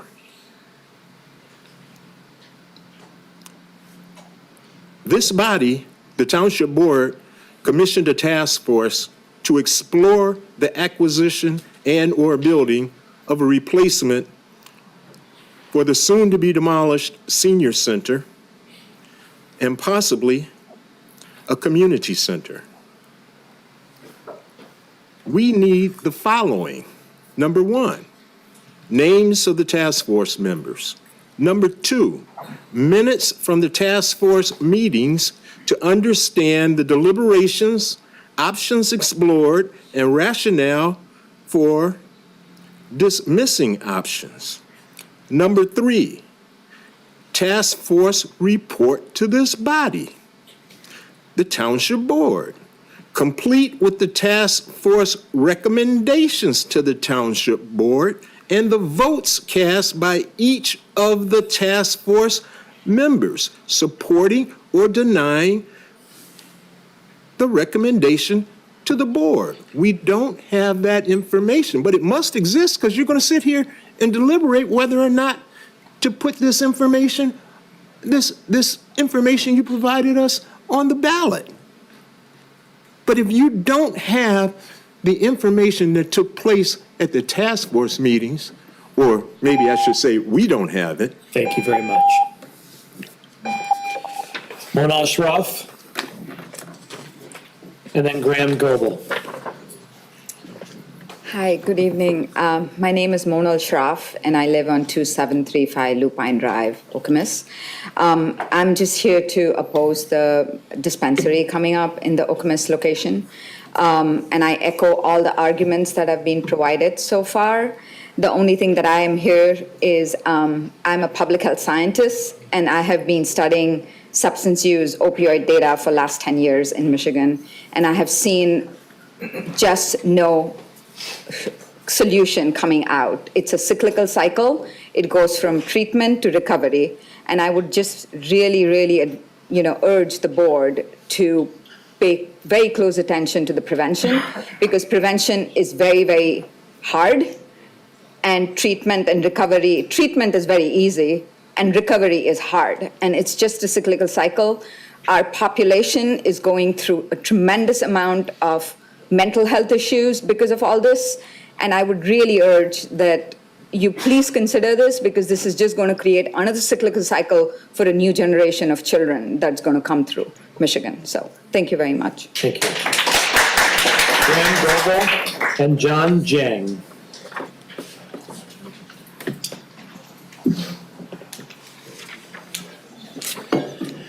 Hello, my name is Graham Goebel. I grew up in Okemos, went to Edgewood School, Okemos High School, class of 2011. The Okemos community is near and dear to my heart. The last time I was standing at this lectern, I was seeking approval for my Eagle Scout project in Ted Blackwoods. The last time I was in this building, I was upstairs getting a building permit for Mathnasium of Okemos. As you can see, I'm here representing that company, which I own, located at 3552 Meridian Crossings Drive. Up until March of this past year, we were located at 3520 Okemos Road. The self-same location that's listed as the location for the dispensary. So I'm speaking in opposition to that. Mathnasium is a K through 12 math learning center. We have students of that age coming and going 5 days a week. The reason we moved out of the 3520 location might be pretty obvious. It's too close. You know, someone was up here earlier saying that Hiawatha Elementary School was about half a mile away. Mathnasium was 50 feet away. No one came and talked to us. I found out what was moving in when I walked past there and saw the building permit posted on the window and saw that it was for a cannabis dispensary. Thankfully, my lease was up, so I took my business elsewhere. I'm across the street now. But it's still too close. 500 feet away on the other side of Okemos Road, we still have school-age kids coming and going 5 days a week. I know it's approved, decriminalized. It's still illegal at a federal level, but it's it's not something that the police are going to come and respond to. I've been to downtown Lansing, Manhattan. You walk down the streets and you see people smoking marijuana. You smell it as you pass by. At our business location, that's something that I've dealt with on multiple occasions, only having been there less than a year now. We don't want to bother the police if someone's standing outside smoking a joint. You know, I'm not going to call Sergeant Slavic. I'm not going to have him come down and take action on somebody who's smoking marijuana, because 90-second response time, as someone else mentioned, is better spent on someone who needs the attention rather than some kids or some teenagers or some adults recreationally using the product. But it's not a healthy environment. Are the police going to come and respond to public intoxication or creating a dangerous environment? Lastly, as a mathematician, I can tell you 6 votes is within a margin of error. Thank you. John Zhang and Xiaoqin Zhang. Hi, how are you? I really appreciate the opportunity to speak here. I live here in Okemos almost more than 10 years. So recently, there's a house sold in my neighborhood, go over $600,000. So expensive. So I asked the new neighbor who moved in, so, why you move here, It's expensive, the mortgage is too high. I said, this is a great good school. That's why I want to move here. But I also have a couple in our neighborhood. They have no kids. They, why you want to, buy import expensive house here? They said, well, when I sell the house, it's going to sell well. Why? Because go to the neighborhood, go to school. But the Okemos High School, 40% of the population is not white. Okay? Why the Okemos High School football sucks? Well, because the parents, this is the Asian parents, they focus on academics. They care about the football. Okay? So you think so any chance this weed store going to damage the school distribution, the school reputation? Hey, that's non-reversible. Okay? We don't know what's going to happen. But, now we are faced the problem that we recruit faculty from other places. We want to advise them where to buy a house. All they care about, the school, okay? But, this store has a chance, maybe a small chance, to make the school less attractive. I think that should be get into your consideration. All right, thank you. Thank you. Xiaoqin Zhang. And then Jay Meyer. If I may, Supervisor, good evening, everyone. I'm sorry, excuse me, ma'am. Could everyone in the audience please not talk while they're talking? It is very hard for the board to hear them up there, and I'm really interested in what every single person wants to say. And when you're talking, I can't hear what they're saying. So could you please not have conversations well and give them the respect that they deserve to give their public comment to the township board. Thank you. I really appreciate it. Go ahead. Thank you. Madam Clerk. Thank you. Thank you for the opportunity to let us to speak here. My name is Xiaoqin Jiang, and I live in 1805 Yosemite Drive for 21 years. Today I'm here to I'm here to speak on behalf of elders and deacons board of Lansing Chinese Christian Church to oppose the opening marijuana shop in the community. So we already know when you consider this location, you consider the distance between the stores, the shop and the schools. We know it's already too close to all three schools, but we are in the middle of that. We are 3 miles away from the shop. So our church has many families and children, from elementary age, school age to high school age. We also have young people coming from MSU, and we don't want a marijuana store near our church. And it will attract the people who use it to hang around in the area. This will also increase the potential dangers, such as impaired judgment, and lead to possible crime and traffic safety issues. It will affect the safety of our families and children. It will discourage their participation in the church activities. So as 20 years residents here, I urge you as a trustee of our board, and we rely on you. We rely on you to make sound decision, which is like making our future of the community better. So if there's any chance that there's a risk on the young people, we do not want to risk that. So please, I strongly urge you to reconsider. Thank you. Thank you. Jay Meyer and Prashanti Thakur. My name is Jay Meyer. I live at 3720 Autumnwood Lane. I'd like to thank the board for the opportunity to speak for the third time, and thank you for your close attention. I implore you all to consider the long-term impact of this business at this location. Many here believe and came to this meeting because they understand that there is a decision that's already been made. I hope that's not true. We want to be able to persuade you, if you're thinking toward the affirmative, to change your mind and to do it in a positive way. A wise person once asked me or told me, how do you persuade people? And you persuade people by asking simple, logical, common sense questions. Here's my common sense question to you all. What public good does the affirmative toward this proposal achieve?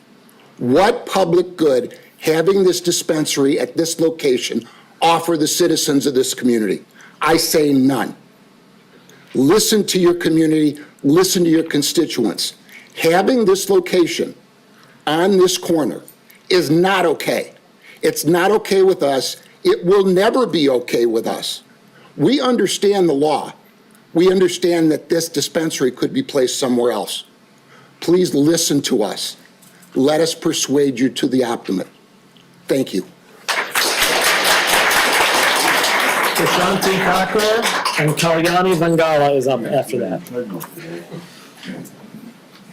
Prashanti Thakur. No Prashanti Thakur? Okay.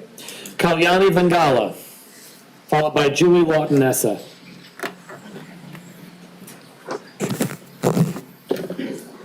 I'm a medical doctor, and I fully understand the lucrative nature of this business.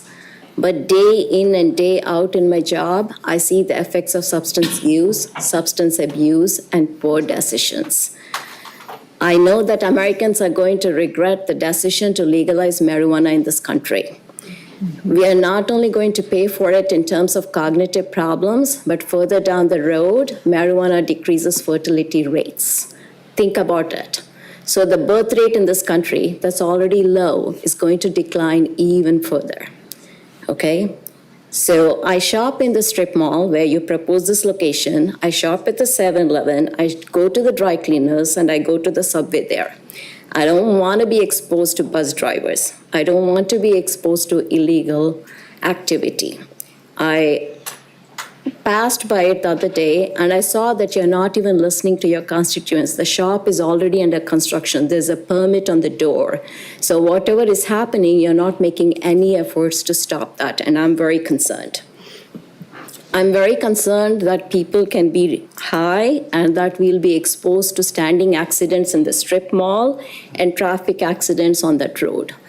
That already a very high traffic area, and there's a very badly designed left turn. Even during regular traffic hours, I'm exposed to accidents just because by the design of the turn.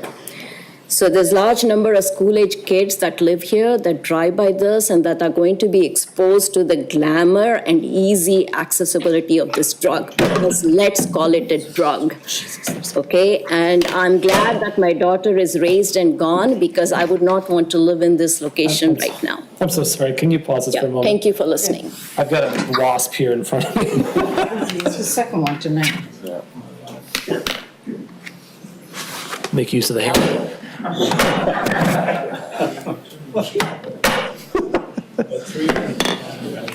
Do we get it? I think so. I apologize. Okay. Everything under control Now up that there? I've spilled everywhere, I do apologize, everyone. You must be Julie Lawton Essa. I am, and I And then live we have S. Shinoy following that. I live at 3591 Autumnwood Lane, probably a couple blocks from the proposed dispensary. And I'm, of course, opposed to it. I've spoken to that before. But we were talking earlier about transparency with the Township Board. And I don't think that I hear my impassioned neighbors, and I, except for you, really agree with you, but I don't think that you've been transparent with them about what the procedure is or what's really happening. That I don't think these folks understand that the license has been granted. And what the township is waiting for is an SUP, which is a special use permit, which means that there are conditions that the developer has to meet to be able to have the license fully approved. So really the only way to stop this is to scrutinize and also do what you can to stop the special use permit, which is what you have to do to help the board to be able to block this. Now, what I believe the board can do is you folks don't have to approve the SUP right away. I don't know if there's a time limit on it or not, but I would assume that there's not. I can tell you that you drive down the streets of our neighborhood, no one is home, everyone is gone. We're enjoying our beautiful state up north. I'm jumping in my car after this. I stayed for this, and I'm going up north after this. Everyone is gone. This is not representative of the feeling that's going on there. So I would really urge you, in transparency, to delay this SUP, let the citizens get a hold of that SUP, see what can be done to block it, and then they can't continue on the store. Because yes, they are committed. They have bought that Asian Express. They paid carrying costs on that place. The developer has invested a tremendous amount of money. They're very invested in getting this dispensary going. They've already started the construction of the remodeling on the inside. So it is moving ahead, folks, and if you want to stop that, you've got to stop this special use permit. S. Shinoy, and then Chandra Inuganti. And I will mention, this is the last one that I have. If anyone else wishes to speak, please fill out a green card and turn it in now. We'll be closing public comment after Chandra if I don't receive any in the interim. Respected board members, this is the first time I'm ever doing this. I have been in this community for almost 25 years now. So if I step out of my boundary of what I can do here, please let me know. Can everyone here raise your hands, those who do recreational marijuana? I'm sorry, you can't address the audience. I can't ask them, No. okay. I will expect that everyone has raised their hand there because everyone wants to do recreational marijuana, I will assume. I'm also assuming that you guys want to do it if you vote for it because you guys are looking forward to recreational marijuana in our community. I am not looking forward to that.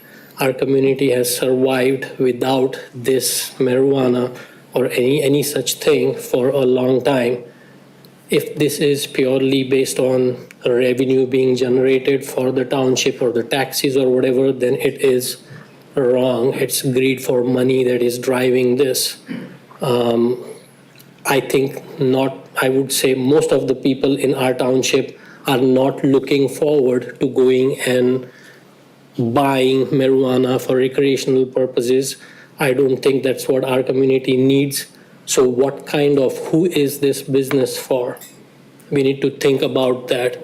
Who is this business for, and what people are we trying to invite into our neighborhood here, right at the entrance to Okemos, to say, come in, we have this available for you, recreational marijuana. So that's what I'm thinking about. If this is purely for money reasons and this is going to bring business, who is this business for? It's not for our community. Not many people here want this. So please consider that before you vote for this. And if everyone here wants to go give business to this place, then awesome. Vote yes for it. Thank you. Thank you. Sean, can you move on to? Once again, this is the last call for green cards, please. I did not come prepared, but one thing, let me speak from my heart. I left Colorado to come to Michigan, and you hunt me down again with the same problems. Please think about it. We as a community strongly oppose this, which is 1 mile from 2 good schools in both directions, where this will end. Please think again, and a special use permit, if you can delay that, get more homework done, and see what can be done. Please do not vote for it. That's all my request is. Thank you. Thank you. All right, having received no other green cards, public comment is closed at 7:41 p.m. And with leave of the board, we have been at this for about an hour and 40 minutes. We'll take a 5-minute recess and return at 7:46 p.m. The board will stand at recess.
Folks, if you would take your seats, please.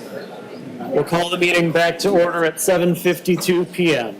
Next on our agenda is item 6, the interim township manager report. We will turn things over to interim township manager Tim Schmidt. Mr. Schmidt. I will be brief because you're not here to talk to me tonight. A couple of things. One, I have been told the emergency sirens have been installed as of today. I already have an email into consumers to try and expedite hooking them up to power so that we do have complete coverage. But all thanks to project manager, our director of project manager, Massey, who took that over for Chief Hamill while he was out of the office. We have received a formal request from the U.S. Board on Geographic Names, which is a government agency I didn't even know exists, and I'm a geography major. There is a petition online to rename Lake Lansing. And so we are currently going through that and trying to gather all the information we can. We'll bring that to you at one of your next meetings. They have requested formal input from the locals. So we will provide that shortly. Annual pancake breakfast, September 7th at 242 Church. We will get further details out about that shortly. But Manager Deal brought that to my attention, and given that it's my child's favorite holiday, wanted to share that with everyone else. And lastly, we've been talking a lot about the Red Cedar Waterway project, and it's something that Director Wazinski has really grabbed the bull by the horns and makes me want to be a parks director, given that she's able to go out and check out the log jams on the river. But most recently, we fully assessed the majority of the jams. They're going to take some time to clean up, and so this is one of those things that we need to get to the point where we get to a maintenance level where it's not as big of a deal this year. But she continues to work on that project with our neighbors to the east because there's an event that Williamston does, and we want to be a part of that.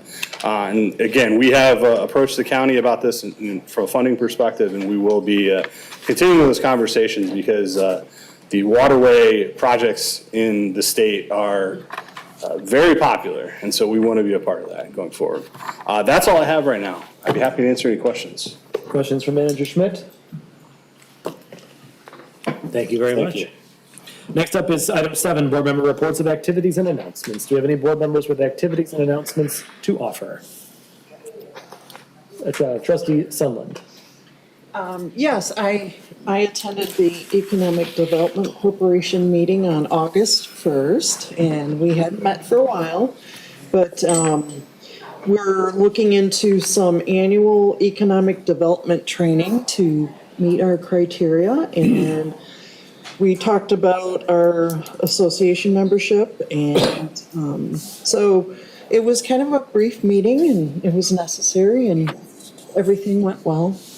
So, yes. Any questions? Thank you very much. Any questions? Seeing none, other board members? Senator DeShane. Thank you. I've been appointed to the Ingham County Materials Management Committee, and this should help us to move along our plans to secure a second recycling center. Also want to thank the voters of Meridian Township for Tuesday's votes and being returned to office with 72% of the primary vote. Reassuring, and I'm grateful for all the support I received on Tuesday. Thank you all. Thank you, Treasurer DeShane. Other board members? Trustee Trezise. Yes, we had a meeting of the Environmental Commission last night, and our newest member, high school student from that we approved last time, was there.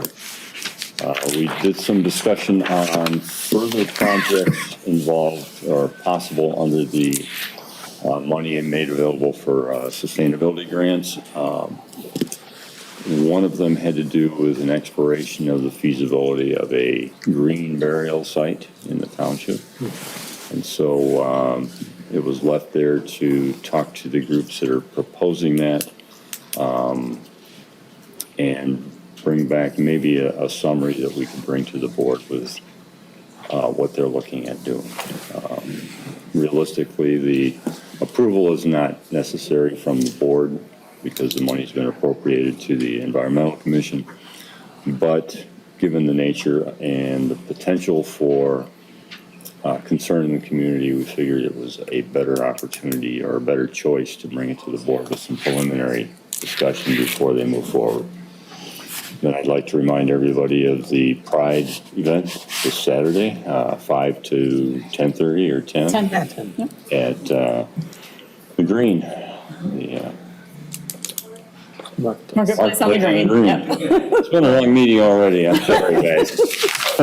All right, thank you very much, Trustee Trezise. Anyone else? Clerk Guthrie?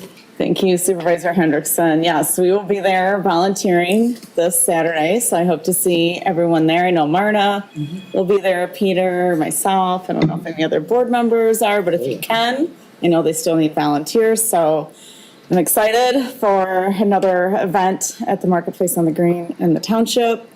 Also, last Friday, July 26th, was National Intern Day. I know Manager DL knows about this day and all the interns that have come through the Home TV internship program and the interns that have come through the township. So I just want to thank all the interns out there. I was an intern myself ages ago. I know how many hours are put in, and you start from your internship and make your way up somewhere. So thank you to all of the interns who have worked for Meridian Township. And then on August 4th, I think one of our community members mentioned this, that Alma Cooper was named Miss USA. She's an Okemos grad. I did reach out to her and say congratulations and let her know that the board would love to present her with something. She's a little busy, so she can't come out right now. But she did say that she would let me know when she's in town, and hopefully we can make that kind of connection, or maybe it's via Zoom. I don't know. But Alma Cooper is a super inspirational person for me. She has a motto of celebrate who you are. And so there's a lot of times I've been down in my life and I've looked at Alma Cooper's stuff that she puts out there in the community that she shares, and it's like lifted me back up. And I've often reached out to her and said, thank you for your inspiration. She's truly an inspirational person. So I'm just super happy for her. That she won that, and wish her nothing but the best of luck as she goes on to Miss Universe. So if you don't know, we do elections in the clerk's office, and I will have a little report on that, but we also oversee the cemetery deeds. We do record keeping in the clerk's office, and one of the issues that we've had since I've walked in the door is not having an ordinance for our rules and procedures, and not being able to cite issues that we have at the cemetery. And we don't have anything in place for transfers, cemetery transfers or buybacks. We have a draft, but it's nothing solidified.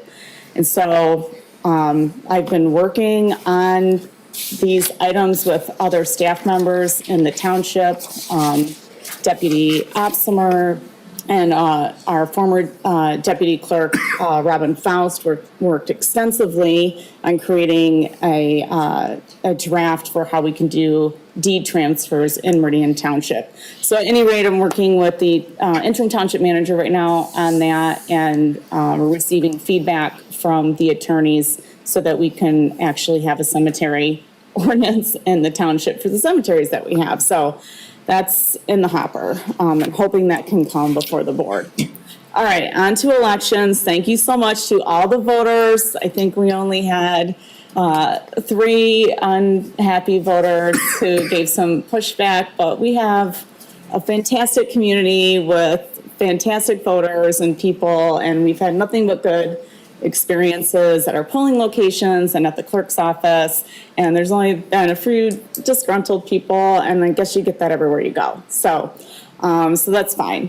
We did have, and I'm going to have my stats up here for Supervisor Hendrickson to see, just in case I say something wrong, but I'm not a statistician like Alma Cooper.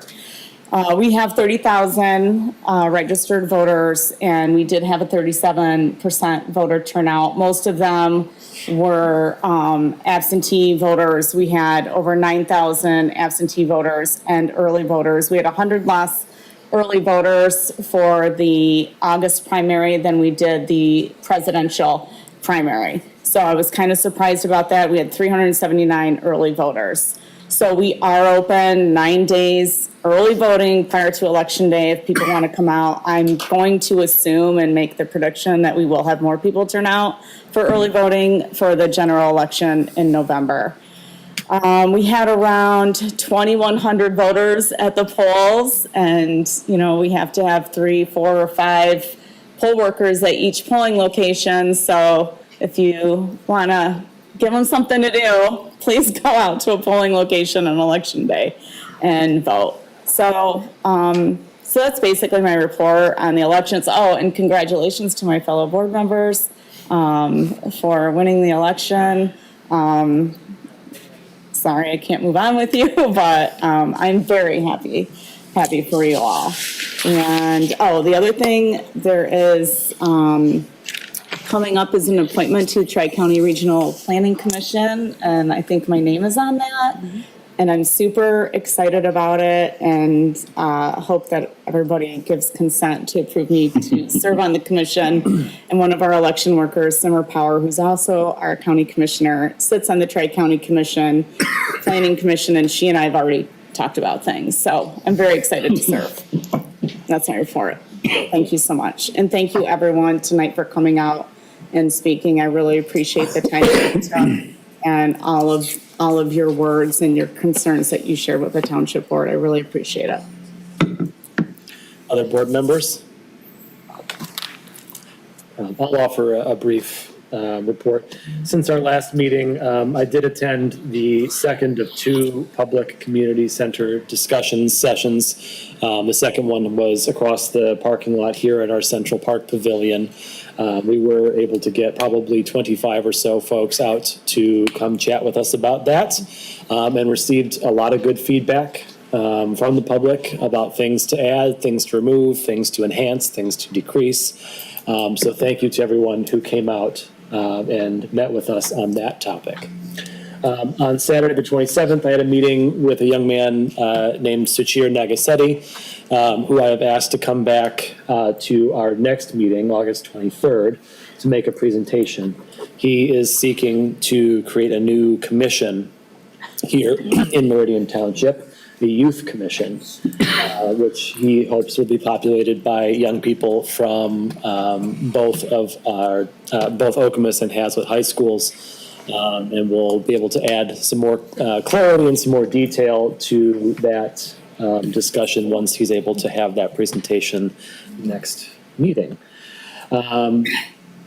Obviously, we also had the election on Tuesday, and I wanted to thank Clerk Guthrie for running a very smooth and professional election that went off without a hitch. And I can say that in both my capacity as Township Supervisor and in my day job as Chief Deputy County Clerk for Ingham County.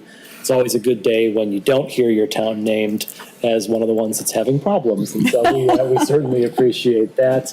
It was a well-oiled machine. So thank you to both Clerk Guthrie, Deputy Clerk Gordon, and all of the members of both the AV Counting Board and our precinct workers at the polling places.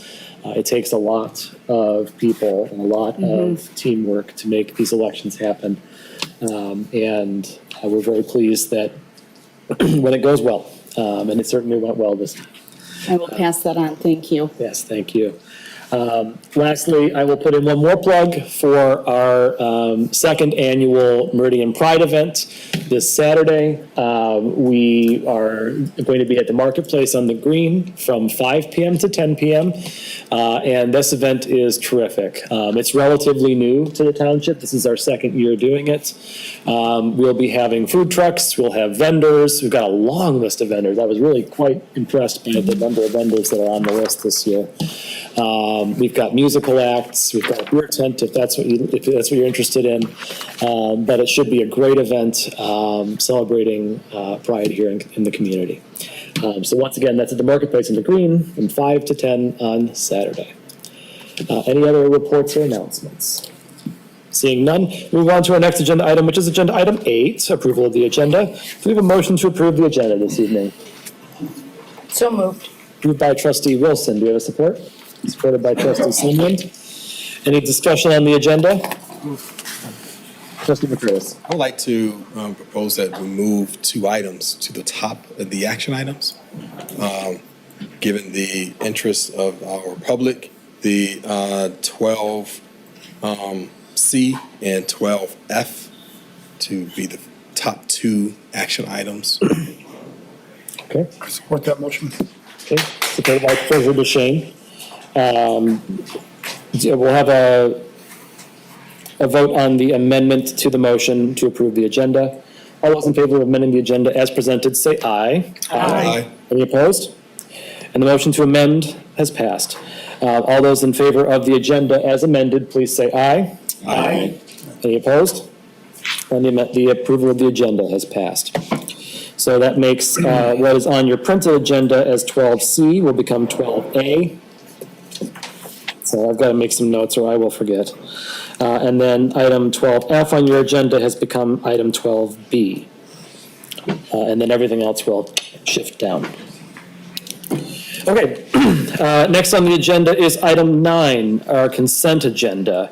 Our consent agenda this evening contains several items, including communications with the Board of the Township, our minutes from our July 23rd regular Township Board meeting, the manager's bills, a charitable gaming license for Santa's First Responders, the appointment of Clerk Guthrie to the Tri-County Regional Planning Commission, an appointment to the Environmental Commission, and the Treasurer's Investment Report for the second quarter of 2024. We did receive a communication at our desks this evening from some folks at the Senior Center, which we will add to the packet as a part of our communications received by the board. With that said, we have a motion for the consent agenda. Treasurer DeShane. I move approval of the consent agenda as presented. Okay, do we have a support? I'll support. Supported by Trustee Trezise. Any comments on the consent agenda? Okay. Seeing none, this does require a roll call vote. We'll ask Clerk Guthrie to please. Supervisor Hendrickson? Yes. Clerk Guthrie votes yes. Treasurer DeShane? Yes. Trustee McCurtis? Yes. Trustee Sunland? Yes. Trustee Trezise? Yes. And Trustee Wilson? Yes. Motion carries 7-0. Thank you very much, Clerk Guthrie. Next on our agenda is item 10, questions for the attorney. We have none. Next up is item 11, public hearings. We have the White Hills Lake South number 1 Public Street Light Improvement Special Assessment District public hearing number 428. At this time, we'll open the public hearing at 8:10 p.m.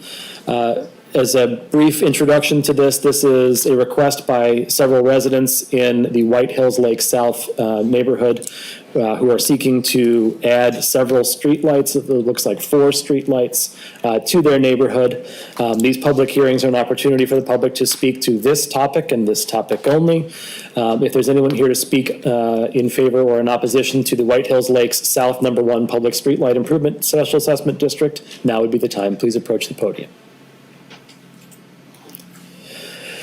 Seeing none, we'll close the public hearing at 8:10 p.m.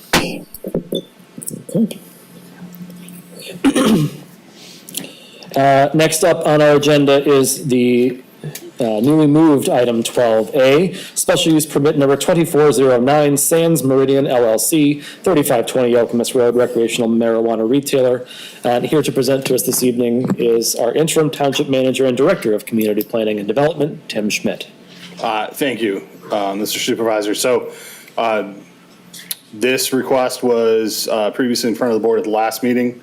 There was no, at that meeting, clear consensus, and so we have provided you with both a resolution for approval and a resolution for denial in your packet. Just a reminder of where we've been and where we've gotten. You know, after we started the process in 2018 to allow for marijuana businesses in the community, further amended it in 2022-23, and then opened a license window earlier this year, the last step in the process is the issuance of a special use permit. The Planning Commission held their public hearing on this proposal on May 13th of this year. I received substantial public feedback, and they did recommend approval of it at their June 10th meeting. And that is what is in front of the board this evening. We are talking about the property at 3520 Okemos Road, Suites 8, 9, and 10 for a recreational marijuana retailer as defined under the ordinance. We have provided you with the special use permit review criteria on page 89 and 90 of your packet. along with the options for approval and denial.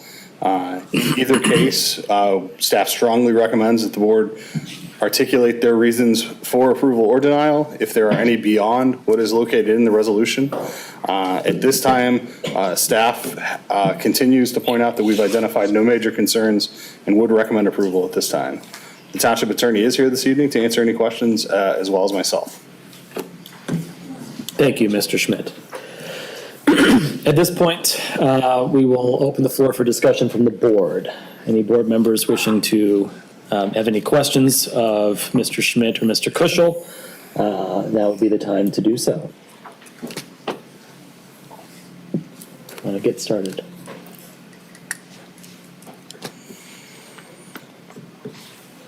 Clerk Guthrie. No one wants to go first. I said I had my hand up, so I guess I will go first. Thank you, Supervisor Hendrickson. I do have several questions. And I think I had a few of these same questions the last time. We had a discussion about this. I still would like to see I know a traffic study was done for a facility based off of a medical marijuana facility, but a traffic study has not been done for a recreational facility. Is that correct? That is not entirely accurate. The traffic study that was done for the site was for a marijuana dispensary. And the ITE data that we've reviewed, there is no differentiation between medical or recreational. They have a single category for marijuana dispensary. Okay, so the traffic study that was done in 2020, right? I did read that correct? Okay. And so there's even though recreational facilities have said that medical facilities don't bring any business and that they would not survive as a medical facility, they would only be able to survive as a recreational facility, meaning there would be traffic increases. The IT, what did you say? The IT, Institute for Traffic Engineers. Say that the amount of traffic is going to be the same even though medical marijuana facilities are dying and recs are not. Is that correct or what no? they're saying is that the data they provide is for marijuana dispensaries writ large. At large. So the data that we got in 2020 was actually more closely related to this request as a normal dispensary, as opposed to a specific request at the time for a medical marijuana dispensary. Is that because the request in front of the board at that time was recreational, or could you explain how it more closely relates to recreational than medical? Yeah, so again, ITE is taking data that's aggregated nationwide, and I believe they do have international data as well, for marijuana dispensary. That's the category in which they use. And so the majority of those dispensaries that, as people have pointed out, in states such as Colorado and Washington, are full recreational dispensaries, not medical dispensaries. And so that's not even a factor really then? Correct. Okay.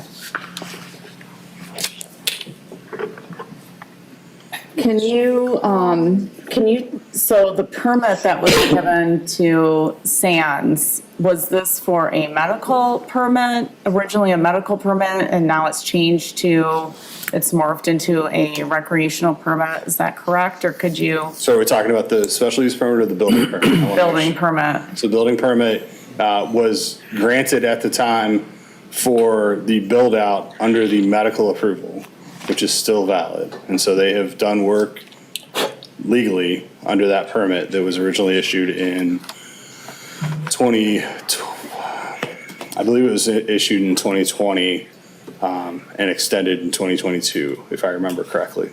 Okay.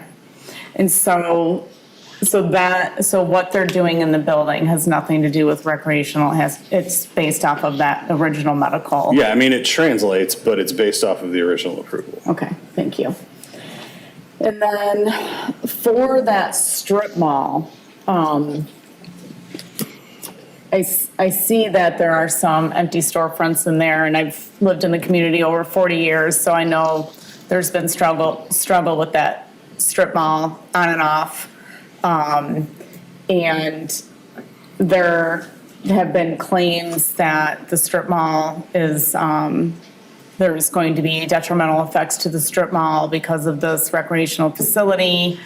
And I know my juice store used to be there at the end camp there, and it's now moving over to where Cancun is. I think I read in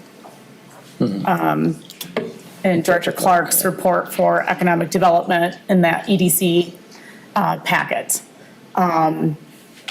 Can you, and then there were also claims that the prices have increased for other storefronts in that area. Is there a way to confirm that information? Yeah, I mean, I can certainly tell you that they were paying under market rents before, and now they've brought the rents more in line with what the market is seeing. I can tell you that I do not believe they tripled them based on the data that I've seen. That would lead to a price similar to Manhattan, but the rents that have been shared, the information that's been shared with me is that the rent renewals were done at a more market rate, and the majority of the tenants chose to stay. And where's that information from? From the owner of the shop, the strip mall. Of the strip mall, okay. And can you tell me when Juice Nation moved and when, I don't know if this is a Director Clark question, and when they'll be opening up? I do not have that information, and I. But it was most recently, correct? Happy to follow up on it. Yeah, it's relatively Because recent. I used to go there all the time, and now it's gone, and now they're going over. Okay. All right. And then Mathnasium, we heard from Mathnasium owner, and I don't know if this is a question for him, if he's still here, or if I could ask you this question. Did he say he was in that strip mall or across the street from that strip mall? He was in that strip mall, and he's moved across the street to the other strip mall. Okay, I did hear that correctly. All right. And then I have a few SCP questions as well. Absolutely. If I may be permitted, No, please. okay? So the special use permit that the board is looking at to make a decision on, this is the basic template that we use to make a decision for recreational facilities, is that correct? This is the basic template used to make a decision on any special use permit in the township, unless there's specific conditions in the ordinance that have been attached to that use, such So it as. doesn't differentiate? Correct. Okay, so it's Unless not discriminatory, it is, this is there what are- we use, There are a limited number of uses that have additional criteria that they have to meet. okay. So for the SUPs, we've heard a lot of social issues, and certainly I can empathize with that as having, we've had issues in my own family with drug addiction or alcohol addiction or suicide, and I certainly empathize with that. I'm not immune to those discussions. I understand the concern. The board is not being asked to weigh in social issues. The board is being asked to weigh in these certain set of criterias in the SUP that don't address those social issues. Is that correct? Generally, a special use permit is a land use decision, and those 9 criteria in the ordinance are what the criteria that are used to review and approve or deny a request for a special use permit.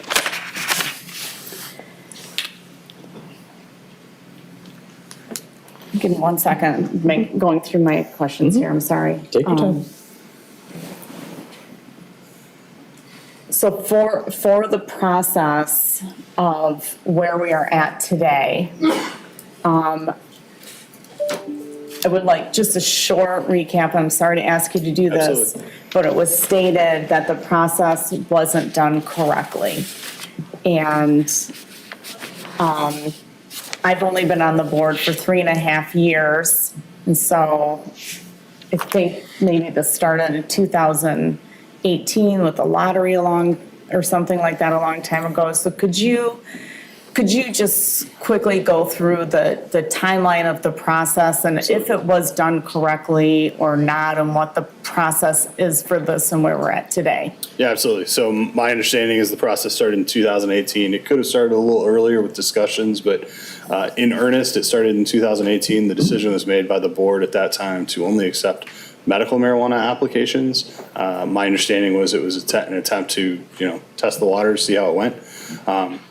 As part of that process, we did a random lottery. Essentially, we selected bingo balls out of a bingo hopper to determine who the applicant was for each of the 7 districts at that time.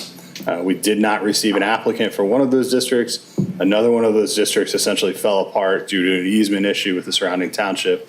And so you were left with, at that time, 5 approved medical licensees. Each one of them went through the special use permit process in late 2019, early 2020, and was approved, some of them at actually the very first virtual meeting we did due to the COVID-19 pandemic. The applicants for this applicant and the applicant at Hazlitt and Okemos Road chose to move forward with construction building permits and kept their permits viable through COVID by continuing to do work and request inspections. The applicant on Hagedorn Road did not proceed. The applicant on East Grand River did not proceed to construction because that's a new build. And the applicant on West Grand River, you may recall, was Skymint, who eventually went into receivership. So this got us through the medical process. We went through COVID. They renewed, each organization was required to renew their license annually, which they did until 2022. That is the point at which the board began discussions of recreational marijuana. It was into 2023 is when we really started discussions of recreational marijuana. Eventually, the board did adopt an ordinance for recreational marijuana.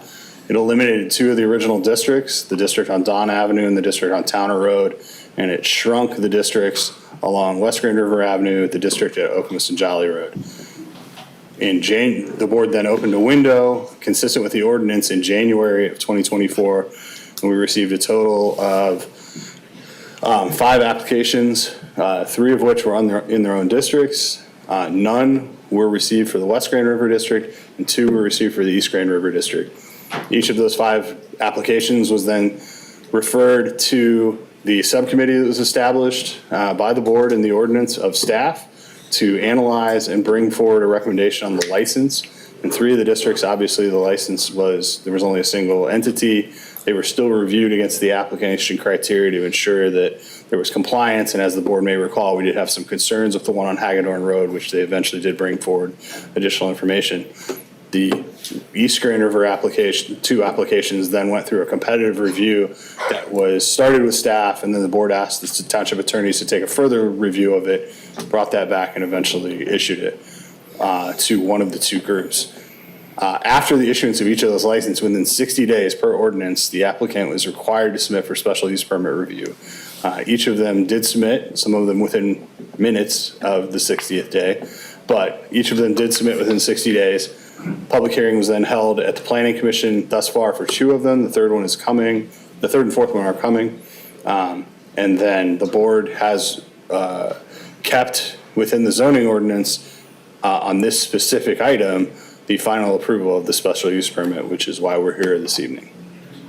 And so the public hearing that was held in front of the Planning Commission, were there members of the public that came to that public hearing at the Yes, ma'am. Planning Commission level? Okay. And were their sentiments the same, different? Yes, ma'am. Okay. All right.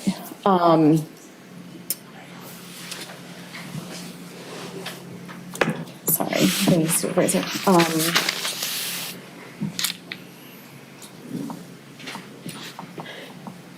I have bad handwriting. I'm trying to read it, and I need new glasses.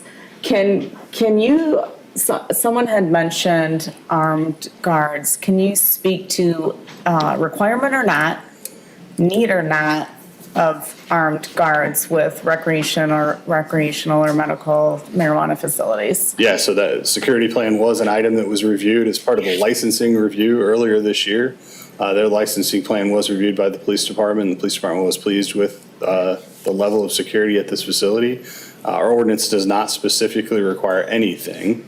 Our ordinance requires that we believe that the security plan is good enough, and that is reviewed at the licensing level, so we don't have an applicant get past that point, right? That's a gate valve check for us. The licensee that is not going to have quality security doesn't get past that point. I apologize, I do not have that plan in front of me. No, I don't. I can certainly track it down, but suffice to say, we did not find any concerns with the initial review of the security plan, either from a PD or a CPD perspective.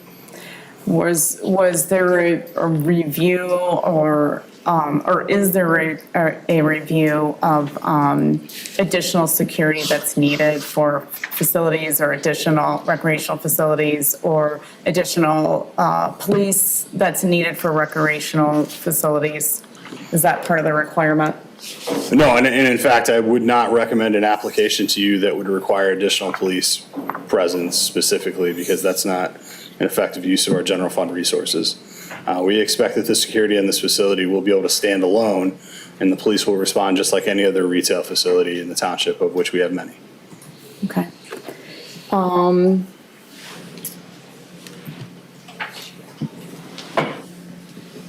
And then can I ask the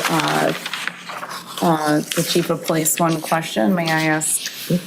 Chief Grillo, if you please come to the podium.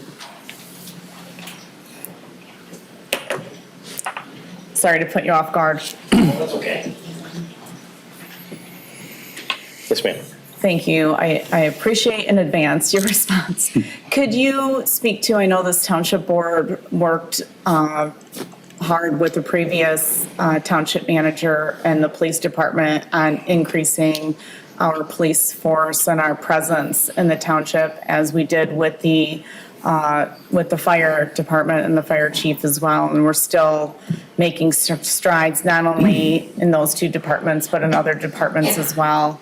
Can you speak to the police force that you have, and not specifically in regards to recreational marijuana, but being able to handle the needs of the community? Absolutely, yes, ma'am.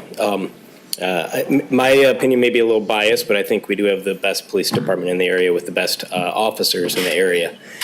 We've worked very hard on getting our staffing levels up. We had 30 officers as of last December. Today I have 39 officers. I have 3 that start the academy this month, and I have 1 that's currently in the police academy. So with the retirement of Sergeant McCready at the beginning of next month, I anticipate by December we will be fully staffed with 42 officers. Annually, we handle about 20,000 calls for service. And I think we do a really good job handling those calls for service.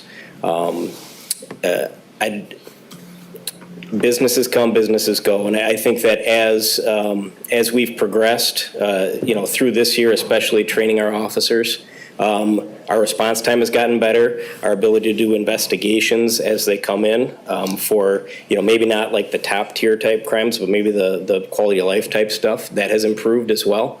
And the future is very bright for us. Okay. Thank you. Thank you, Chief Carl. I really appreciate your response. Yes, ma'am.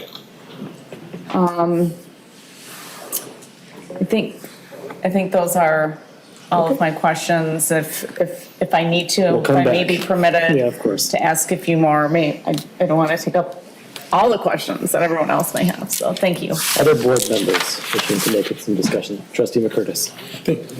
Go ahead. Okay, I saw you. I just have a few questions.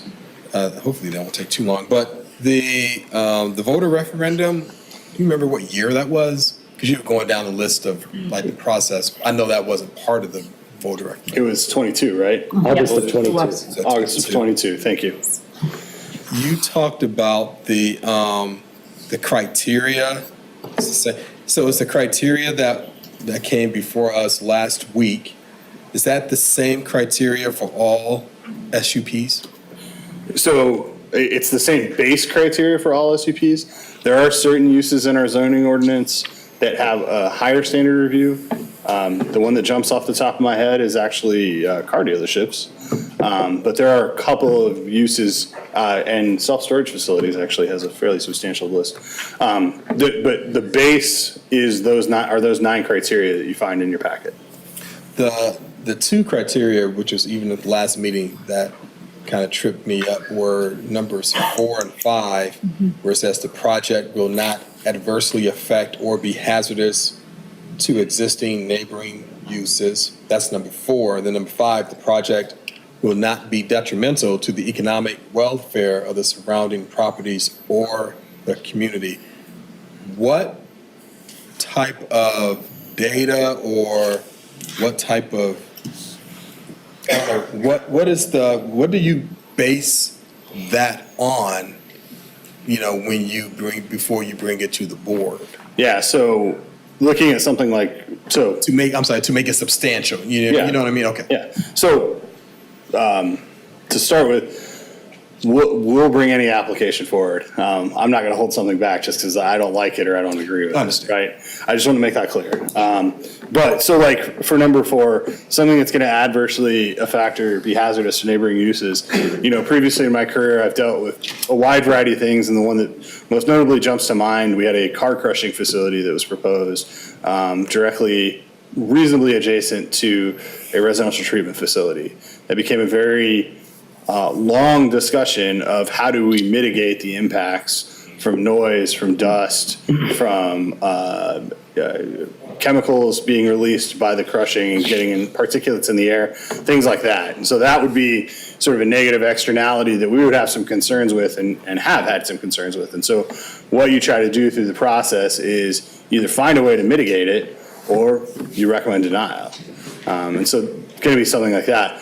The economic welfare issue is something that there's demonstrable data that shows that it's going to have a negative impact. And so one of the things that we always hear when a project is being built next to another project, and it doesn't necessarily apply here, but like a new subdivision, it's going to lower my property values. Well, study after study have shown that what happens is in year 1, there's probably a drop because inevitably people are like, oh, there's construction next to you. And then after that, they generally rise slightly faster than the rest of the community because people then know exactly what's going next to them in the future. And so there's not that worry that, that field might turn into an apartment complex or something of that nature. And so there would have to be some sort of data from an economic perspective that shows this is going to have a negative impact on the surrounding properties. In this case, given that it's not really directly adjacent to a residential property, it's hard to make a direct connection that this would be the item that would negatively impact the residential neighborhood. If it's going to have, and I believe I said this last time, given that it's surrounded by commercial property generally sees other commercial property and is fine. There are obviously some cases, as the case of Mathnasium is a prime example of that type of use wouldn't want to be next to this specific type of use. But as a general rule, commercial property is agnostic to other commercial uses. And because this is going into a predominantly commercial area, it kind of canceled out the possibility of having an adverse effect to residential. There's nothing that we're aware of that schools would cause it. Yeah, there's nothing that we're aware of that would cause a direct impact. And so that's what you're trying to find when you're reviewing these things. You're trying to find a direct impact, not an anecdotal one, or we think this is going to happen. It has to be a direct impact. Is for a denial. Okay. You also talked about, this is my last question. Yeah, absolutely. Expansion. Because there's concern from residents that, they bought up the company, what have you, developer, bought up the rest of the plaza or what have you. And there's future plans, at least that's what's speculated, future plans for expansion. Can you explain if that's a possibility or if it's not a possibility, and if not, why, or if so, why? So the current situation, they would not meet our ordinance if they wanted to expand beyond what is proposed for this evening. And I misspoke last time, and I apologize to the public for that. It's 1,000 feet from a K-12 school, and technically there is a K-12 school in the Lansing Chinese Christian Church, and I apologize if I got the title wrong, to the north. And so that's what functionally prevents it from expanding. The other piece here that I guess I need to be abundantly clear about is any change to this would require the board sign off. Any expansion would require the board sign off. It's abundantly clear there is no support for that. And so any applicant that would come to me and ask for an expansion of the site, I would tell them that they're probably rolling a rock up a hill and it's not worth their time. Okay. Those are all the questions I have. Thank you. Thank you. Trustee Wilson. Thank you, Supervisor. I'd like to just make some inquiries specific to this particular location. This property is Zone C2. Did it have to be, I believe that's in your memo? That's correct, yes. And was it subject to rezoning to achieve C2 or commercial zoning? It was not. It's been Zone C2 as far back as we can find. Okay. And we did have a referendum in August of 2022, and the referendum results were that that recreational marijuana was allowed in Meridian Township. The majority voted for, well, I know the language was not clear, but. And I just want to be clear that it's not so much, because the way, what happened was a referendum to opt out failed. Yes. And so then the board took substantive action to allow the recreational then. It wasn't like an automatic thing. So that was the majority of the vote. I realize it was a slim margin, but that was the majority of the vote. Correct. To allow recreational marijuana in the township. And then as to this particular site, we have 5 overlay districts for recreational marijuana. Correct. And this is in one specific overlay district. How many applicants did we receive for this overlay district? For recreational? For recreational? 1. 1.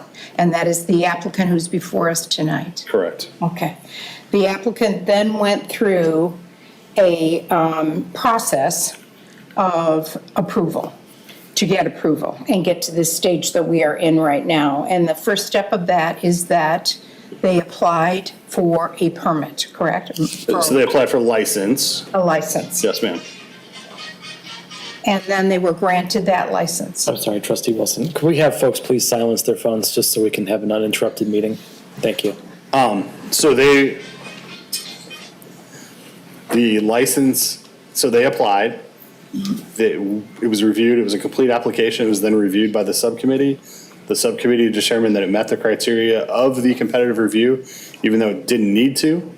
That recommendation was brought forward to the board, and the board issued a conditional license. Conditional license. Yes. And at that point, the next step was that it passed the subcommittee on marijuana that had a specific task to assess all applications. Is that accurate? Correct. Okay. And then it came to the planning commission next, correct? Yeah, after the board granted the conditional license, they had 60 days to apply for the special use permit. And then the next step was the planning commission. And at the planning commission hearing on May 13th, the planning commission did a thorough review of this particular application. Is that accurate? I would say that's accurate, yes. You were there?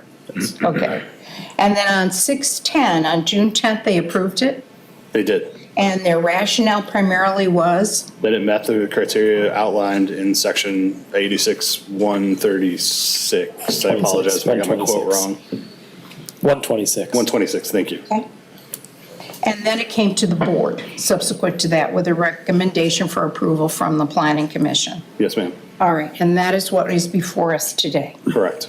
So we have had a series of steps that the applicant has followed, and at no point has there been any kind of denial of during the process. Correct. Okay. So if we were to deny this particular applicant their special use permit tonight, Yes, ma'am. what kind of rationale would support that? That is, the staff has provided some basic rationale in the resolution to deny at the request of the board. But as I mentioned in my intro, I would strongly encourage the board to provide detailed rationale for a denial. If we were to deny the special use permit tonight, What likely scenario would you see arising from that denial? I strongly suspect litigation will ensue.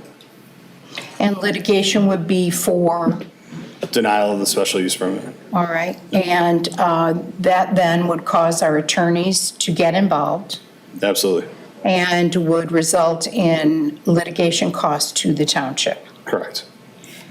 Is it a defensible case that we deny the special use permit? Maybe Attorney I would Critchell could defer to speak to Mr. that. Kushel about defensibility.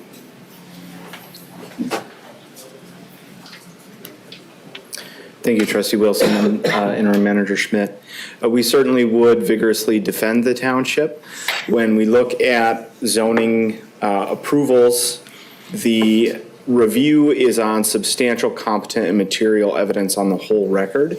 So that is why you hear Manager Schmidt emphasizing to put the reasons for or against on the record. So having that basis of these are the criteria and this is why I do think it meets the criteria, or these are the reasons why I don't think it meets the criteria. It's that discussion that then makes it easier or harder for us to then defend the decision that the board makes. So I would say we take our responsibilities of defending local policy very seriously and promoting what individual communities across the state deem best for their areas and their communities. So in general, yes, I would say local decisions are defensible. We take, a lot of effort in moving those defenses forward, but it ultimately comes back to competent, substantial material evidence on the whole record, which does allow for, differences of opinion. It allows for identifying, sort of as I said, when we evaluated the permit applications themselves, this board member thinks X criteria is really important, and that's why they're making the decision they're making. Another board member might think Y criteria is really important. That's why they're making their decision. So it's a bit of a difficult question to answer without really getting into the specifics of a decision or the facts for or against a particular decision. Does that sufficiently not answer your question? Sufficiently not answering, yes, that is correct. Thank you very much. Other board members? Treasurer DeShane. I have a question for Attorney Kushel as well.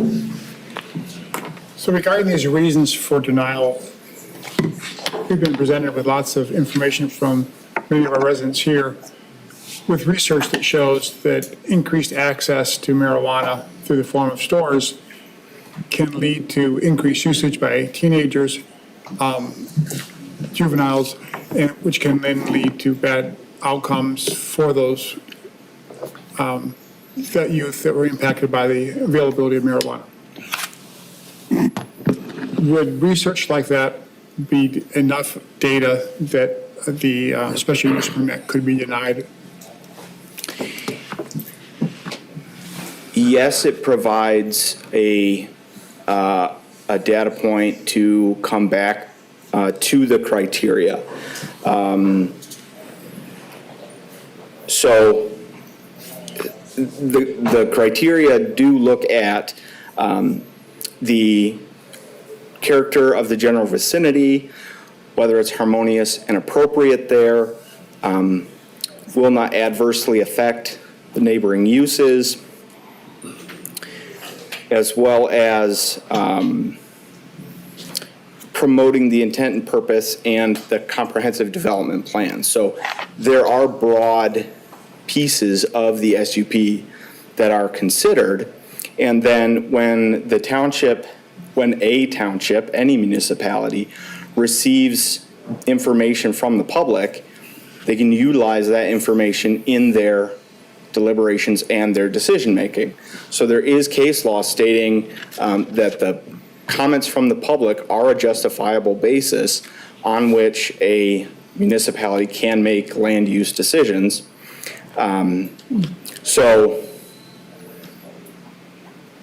yes, it can support, if that's an important criteria, like I said, to an individual board member, they can advocate for those reasons and support their criteria relative to the land use standards.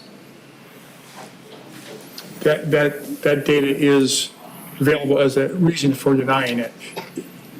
We've been told we're likely to be sued if we were to deny this. Is that reason for denying it one that will stand up in court? I would not recommend denying an application simply because you're going to get sued. I mean, maybe I'm a little biased in that respect, but there's a lot of reasons why, a general position like that would be ill-advisable. So whether or not that piece alone would be sufficient, I wouldn't advise merely litigation or the threat of litigation being the factor of a decision for a land use. Thank you. Other questions, Treasurer DeShane? And at this point, I'll come back possibly later. I don't have any other questions right now. Other board members? I'll ask a couple of things, as I am oft to do. We'll keep Attorney Kushel up there since he looks comfortable at the podium. He's trying to look uncomfortable. So there's been some discussion about litigation. Let me walk you down a hypothetical road, which I know all attorneys love. If we were to deny for any reasons not related to the special use permit criteria this evening, you've suggested that it would be a likely event that we might get sued. Is that an accurate statement? I believe that is accurate, yes. Okay. So let's walk down the road here, right? If that does indeed happen, the township would, of course, come to Fahey Schultz and say, hey, we need you to vigorously defend the interests of the township and blah, blah, blah, in the way that we always do. And it would end up going to court, one presumes. Settlement is an option, but it would end up going to court. What would the likely result be if the township were to lose that case? If the township were to lose that case, then the court would most likely order that the special use permit be issued, consistent with the application submitted. All right. So in summary then, if we were to deny for reasons not related to the special use permit criteria, there's a very high likelihood that the township would be sued. We would have to contact our lawyers. No offense. The lawyers would rack up a tremendous amount of money in the vigorous defense of this case. And if we were indeed to lose that case in a court of law, then the outcome would be the exact same as if we approved it tonight, just down the road and much more expensive. That's a potential worst-case scenario. Okay. I just want to have it out there so that we understand the ramifications of what we're doing this evening.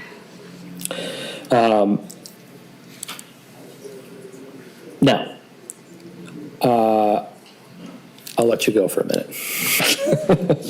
And I will bring, let's see, I'll bring Mr. Schmidt back up if you would. There's been some discussion in regards to review criteria for the hazardous to existing neighboring uses. And you brought up the example of the car crushing facility that you encountered when you were in Howell, one presumes. Yes. Okay. This circumstance about hazardous to neighboring uses deals with externalities like smell, like noise, like that kind of thing. Is that accurate? That's a fair analysis, yes. Okay. I ask this because the subcommittee, when they met to review the application materials for the licensure part of this process, considered, among other things, hazardous, the possibility of hazardous externalities from this facility. Did you not? I mean, it was actually even a slightly lower threshold of any negative externalities in general, not necessarily just hazardous. And so, yes, that was taken into account. Okay. And so things like odor, that was considered when the subcommittee met and reviewed? Correct. And the subcommittee's recommendation was? To approve the licensee. Okay. And the board took the advice of our professional subcommittee and eventually went on to approve the license. And so when we look at special use criteria 4 here about adversely affecting or being hazardous to the neighboring uses, would you say that that the recommendation of the subcommittee in review of the application was more or less looking at that particular criteria, just in another way? Yeah, absolutely. Okay. And staff has, again, reviewed the special use permit criteria this evening relating to this application and is recommending approval per your memo. Correct. Okay. Couple of things that this special use consideration are not. This is not a referendum on marijuana, adult use marijuana in the township. Is that an accurate statement? Correct. There's a specific process in MRTMA to do that. And that process requires a citizen-initiated petition. Correct. With approved ballot language that comes before the township board with before the clerk, I suppose, with petition signatures of qualified electors of the township that have been properly collected and submitted and reviewed, both by our attorneys and the clerk's office. Yes, sir. Okay. And that process was undergone in 2022. Correct. Okay. So the referendum on marijuana or not in the township has already occurred. Correct. Or a referendum on marijuana in the township has already occurred. And it is certainly within the rights of the public to bring a second referendum, if they so choose, on whether or not to opt out of recreational adult use marijuana in the township, is it not? Certainly. MRTMA is silent to multiple referenda, and although off the top of my head I'm not aware of a community that's gone through that, it's certainly possible. Okay, so it's a theory right now, it hasn't happened, but we expect it could happen. Certainly. And so I understand that there was a petition brought before the township recently and submitted to the clerk's office. Maybe we can bring Attorney Kushel back up for a moment.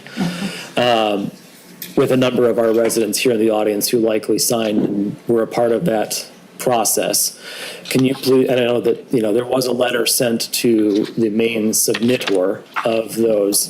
Can you please give the room a brief synopsis of the resultant of the attorney's review and recommendations regarding that ballot petition request? Absolutely. So the petition that was circulated sought a referendum on the special use permit, I guess, process or approval, because it hasn't actually been approved. And there is no legal mechanism by which such a vote can proceed forward, or such a referendum can proceed forward. In this context of marijuana, there is the citizen initiation in MRTMA, which is yes or no, or how many establishments can open in a community. In the zoning context, there are some rights of referendum, but those are on ordinances, whether to establish a planning commission in the first instance or whether to adopt a specific zoning ordinance. Since this is a special use permit approval, there isn't a referendum that applies, and therefore the petition essentially doesn't have that first legal foundation under it that would even permit us to put it on the ballot. Okay. I know that's clear as mud, but I did think it was important, as I know that there's a lot of concerned citizens in the room, to know more or less, what happened with the petition that was presented. Certainly the board is aware of the petition and that the fact that it was presented and the number of folks who signed it. The township, on the advice of attorneys and the clerk's office, did reject that petition for ballot language to be on the ballot. And those are the reasons why. Correct. However, should, at some point in the future, residents of the township who are keenly interested in this issue choose to wish to bring something before the township as a referendum, they are still within their rights to do so under the Marijuana Act at the state level, and they would do so by submitting a ballot language that meets the MRTMA criteria to opt out of recreational use marijuana. Then they must collect petition signatures in the amount of 5% of the number of voters that voted for governor in the last gubernatorial election. Is that accurate? Generally, that's accurate. I would certainly advise any petition circulator to secure their own legal advice in moving forward with that provision. I will also say that we deal with that issue in other communities routinely in the election cycles. I think we're working with 3 communities currently regarding petitions that have been circulated under MRTMA or in other capacities for marijuana. So it's certainly something that happens throughout the state, and it's something that we see fairly regularly. Thank you. Okay, so it is not, this question before us tonight is not a referendum on whether or not there should be adult use recreational marijuana in the township. It's also not a question of this location specifically as it relates to the zoning underlaying this particular location. That decision was made previously when the zoning map with the overlay districts was created. Is that an accurate statement? The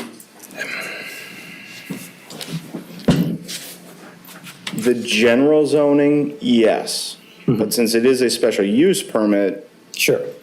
How does this use at that location satisfy the requirements of the special use and of the marijuana zoning provisions in the ordinance? For example, we do have, again, that odor be controlled as part of a zoning concern. Sure, right. However, per our zoning ordinance with the overlay districts such as they are, with special use permit approval, they are within their rights to operate a recreational marijuana establishment here in the township. Correct. And to maybe flesh out my previous answer, if this application were denied, that they're going to 3 suites, right?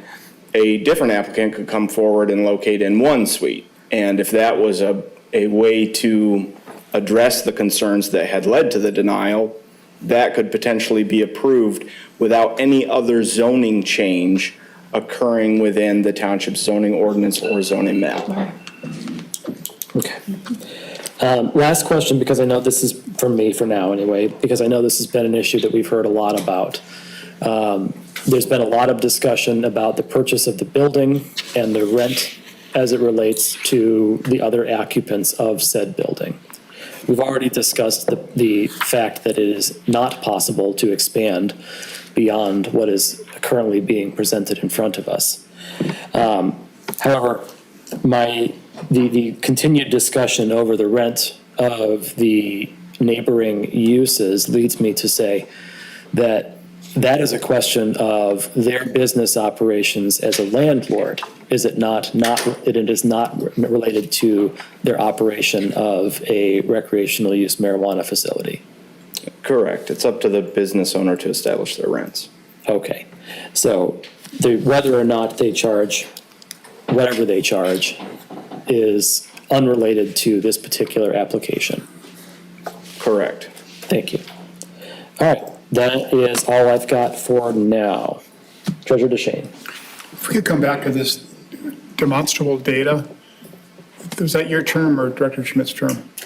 I think it's Director Schmidt's term. Okay, so to deny the special use permit we would need demonstrable data that it, for example, violated number 5, the project will not be detrimental to the economic welfare of the surrounding properties or the community if it were to have a likelihood of staying up in court and not being turned back. If we had demonstrable data to that effect, that it would be detrimental, we would have a stronger case if we turned down the special use permit, correct? Yes, if you have demonstrable data, you would have a stronger case. The legal test is substantial material evidence on the whole record. which looks at all the information submitted to a board, pros and cons, and what in the record supports the reasons given for the decision of the board. Our discussion here and the reports submitted and the applications supporting those, the communications received, the comments received, the whole basket of goods, shall we say. Okay, to address fellow board members, I think we got a staff recommendation on this one. But I think we need, as one member, one citizen spoke out and said, we need to do our own research, I think, on something this matter. In particular, the question of Please. Would allowing the special use permit be detrimental to the economic welfare of the surrounding properties or the community? Our residents here tonight are talking about our greatest assets in this community, which are our schools. And they're worried about it. They're worried about this impact on their youth by having a marijuana store right in the midst of two schools. They're also worried about the message it sends them, that we as the town leaders have said it's fine to sell marijuana right here in the midst of two schools. I think we would be well served to ourselves and to our citizens to table this until September 17th, give us 5 weeks, and do 2 study sessions. We've done study sessions in the past, and we have a lot of really smart people here that are far smarter than I am, MDs and PhDs, and I mean, we are the best and the brightest in the community here speaking, and they could help us with this. And the applicant, Mr. Baldori, and the applicant who have a contrary perspective, they would be invited. And let's ask this question, let's research this question. Does the presence of a marijuana dispensary for recreational marijuana impact the youth in the surrounding neighborhoods, in the surrounding community? We hope it doesn't. We wouldn't be doing this if we really thought it did. But have we looked for the research ourselves? Have we hired Attorney Kushel to do that for us? Have we given a chance to sit down and talk about it in a collegial and informative way? Let's look at the data to find out what's there. We are all college educated. We understand research papers. We understand what's valid data and what's not. I think we would all feel better with the outcome if we took this pause and looked at the data to see the same question that's been asked again and again tonight. Are you doing something, or I'm afraid this board's doing something that's going to affect my children. It's going to affect the youth in our community. This is a very personal issue for me because of the effects of addiction. For me personally and for the loss of my daughter. And losing someone to addiction is one of the most horrible things that can happen, and these families don't want to see that repeated. Not just for their own family, but any family in this community. They are trying to help us. We're trying to make sure we're not doing something that might make that even the smallest bit more likely. They're asking us to do that research, and I don't think there's a harm in taking that time to look at this data. We haven't seen it all yet, and Colorado's been doing this for 15 years. California for 10 years. They've got more data on recreational marijuana than we do. There has to be some research out there on the effects of marijuana stores on the youth in the surrounding community. I think it's worth taking the time to see what the data and the research shows. Those are my comments. Trustee Wilson. Attorney Kuchel, when you're talking about demonstrable data, does that have to do with this particular shop? Or could that data come from anywhere? I mean, how do you say that the impact of this particular shop is X, and where would we get data that would support that? I don't see how that's achievable, is what I'm trying to say. So you wouldn't need data necessarily on this particular shop. What you really would be looking for is data that's relevant to this particular location.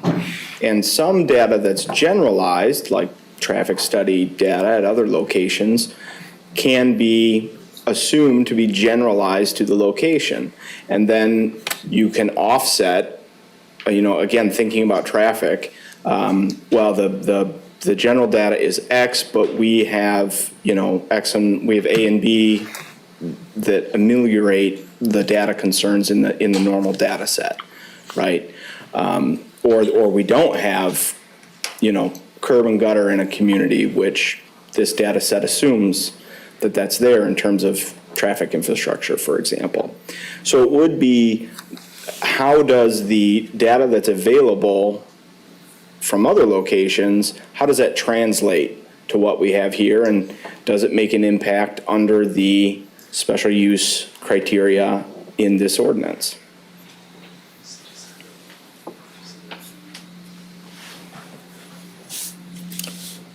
Okay. Go ahead. I appreciate Treasurer DeShane's request for more time. And with due respect to that point, my concern is that the question of data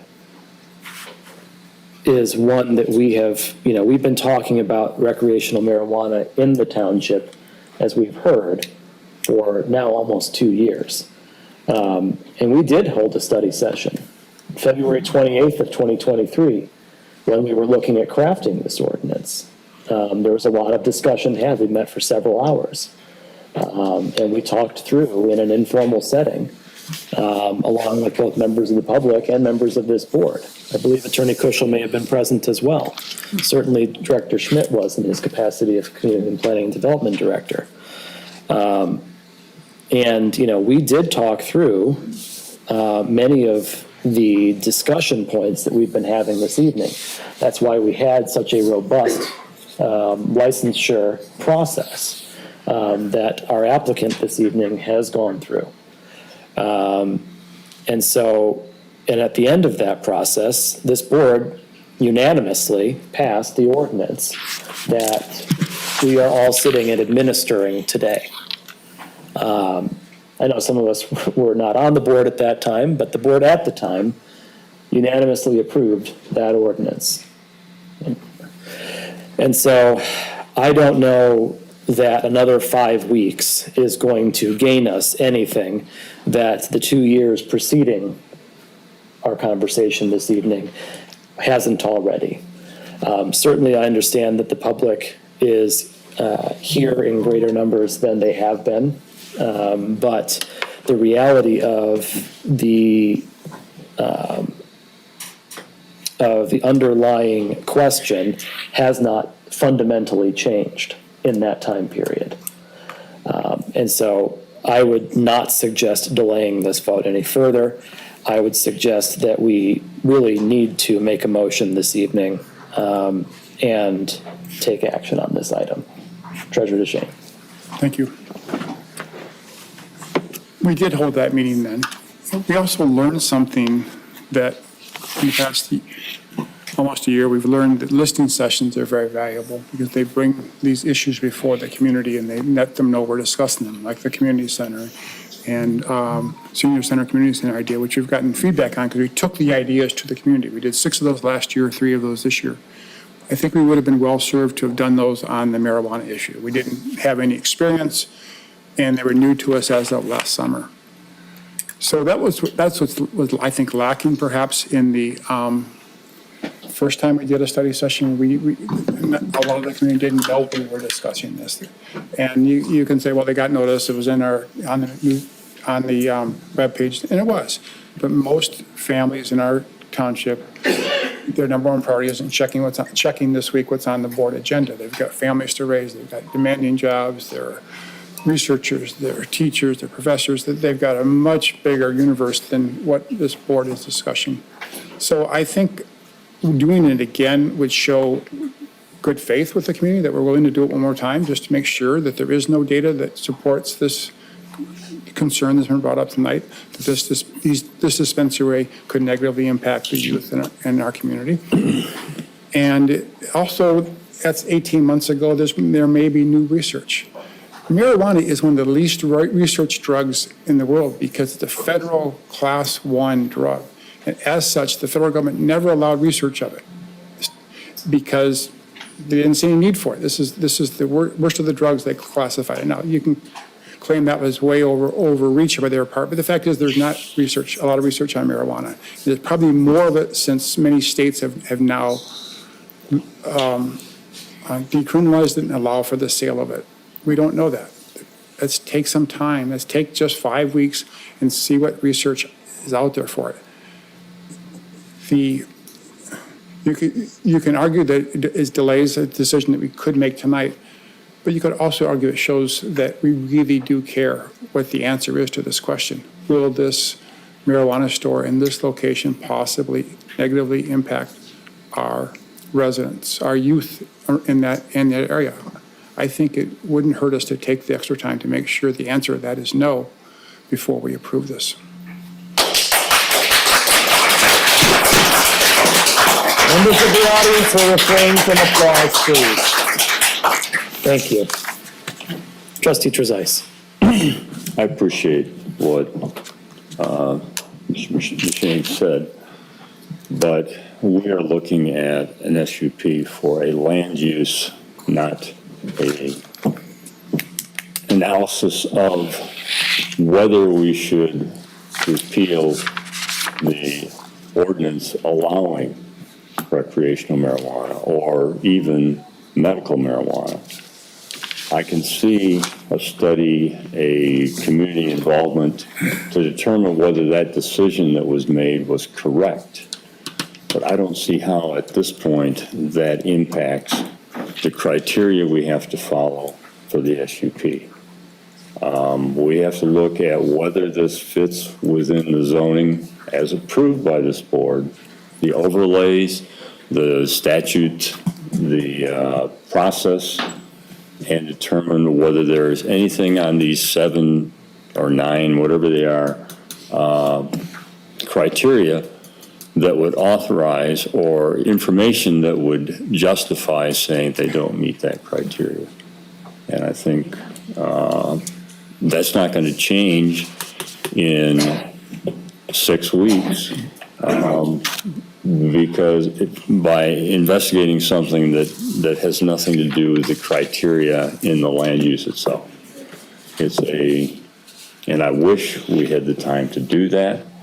And that may be something worth doing, looking at the entire ordinance, but I don't think it's appropriate for this SUP. Clerk Guthrie, then Treasurer Shane. Thank you, Supervisor Hendrickson. Could I ask Attorney Kuschel a question? Did you say that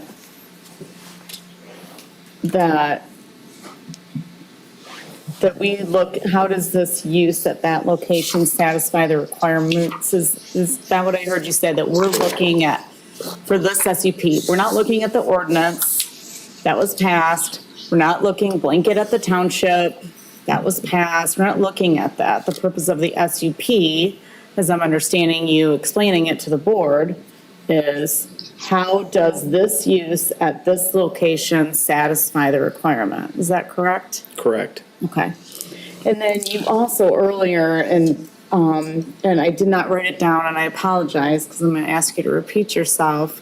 You had explained something to Treasurer Shane in regards to the board being able to use public comment as part of their criteria or for the SUP, which was something new to me. That had not been told to me as a board member before I heard you speak that tonight.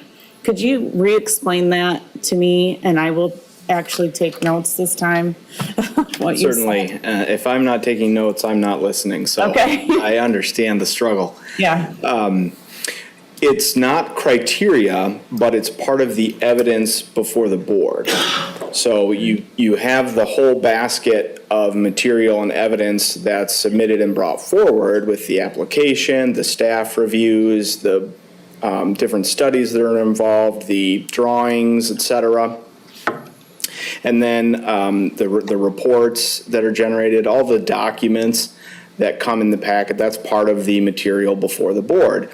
And then as the public reviews the material and they offer their input on the use and whether they think something is ameliorating a dust concern or a traffic concern, and their input from, let's say, driving down that road every day, that's, again, more relevant material coming to the board. So it's something the board can consider, and the courts have looked at that before and not faulted a community for, in their one of their data points when assessing the criteria, say, hey, the public said X, and therefore, that information informed this criteria, which led to or supported the decision that the board made. Okay. And then I also heard Director Schmidt, you had made the statement about direct impact on for some of this criteria in here. Could you tell me when the license was granted for this? It was this first meeting in May, I believe. Okay. It was, I can look it up real quick. It was either the second meeting in April or the first meeting in May, I believe. Okay. And can you tell me when the, and I know you said this and I did not take notes, I'm sorry, when the permit was granted? The building permit? Yeah. The original building permit, I believe, was issued in 2021. Okay. Can you tell me when Mathnasium moved? I do not have that information. Last month, I think. Last month? It's very recently. Okay, all right. And the same with Juice Nation, is that correct? Correct. Okay. I mean, it might have been a little longer ago, I don't know. I have a hard time, I agree with some of the points that Treasurer Duchesne said in regards to data. I have learned new data this evening that I did not know before. In particular, I kept being told, maybe I didn't do my due diligence enough, that these set of criteria is the only set of criteria for denial. And I'm learning from Mr. Kuschel that I could be, that,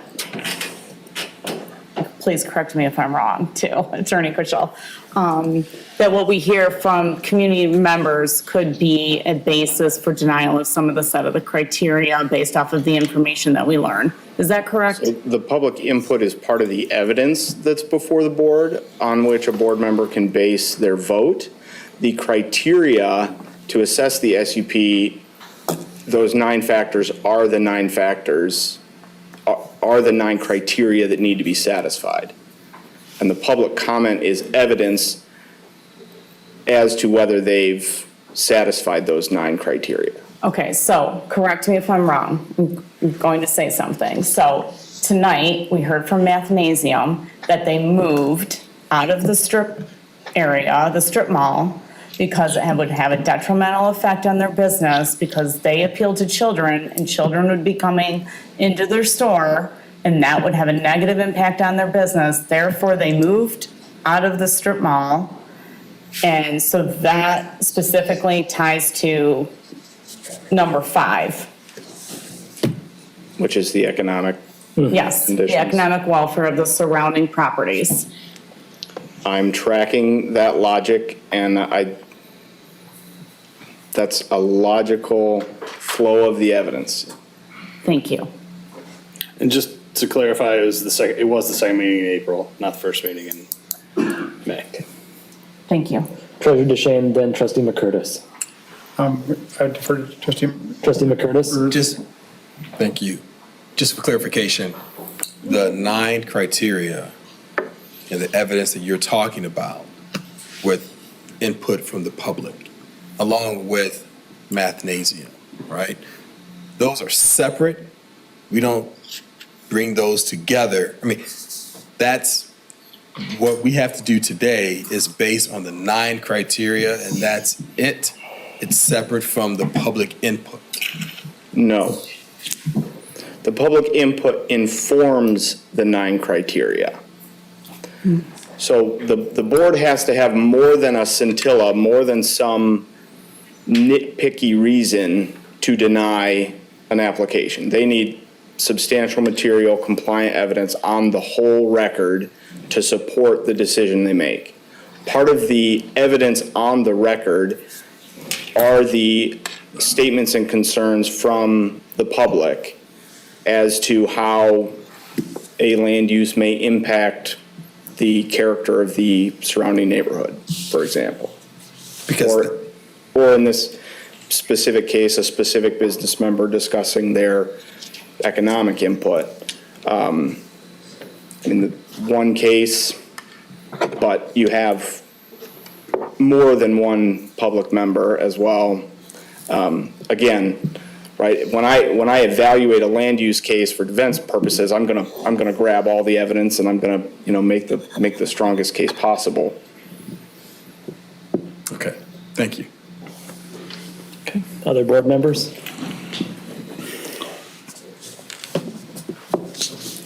Treasurer DeShane. I would like to make a motion to table this decision until the September 17th meeting and hold 2 study sessions in between.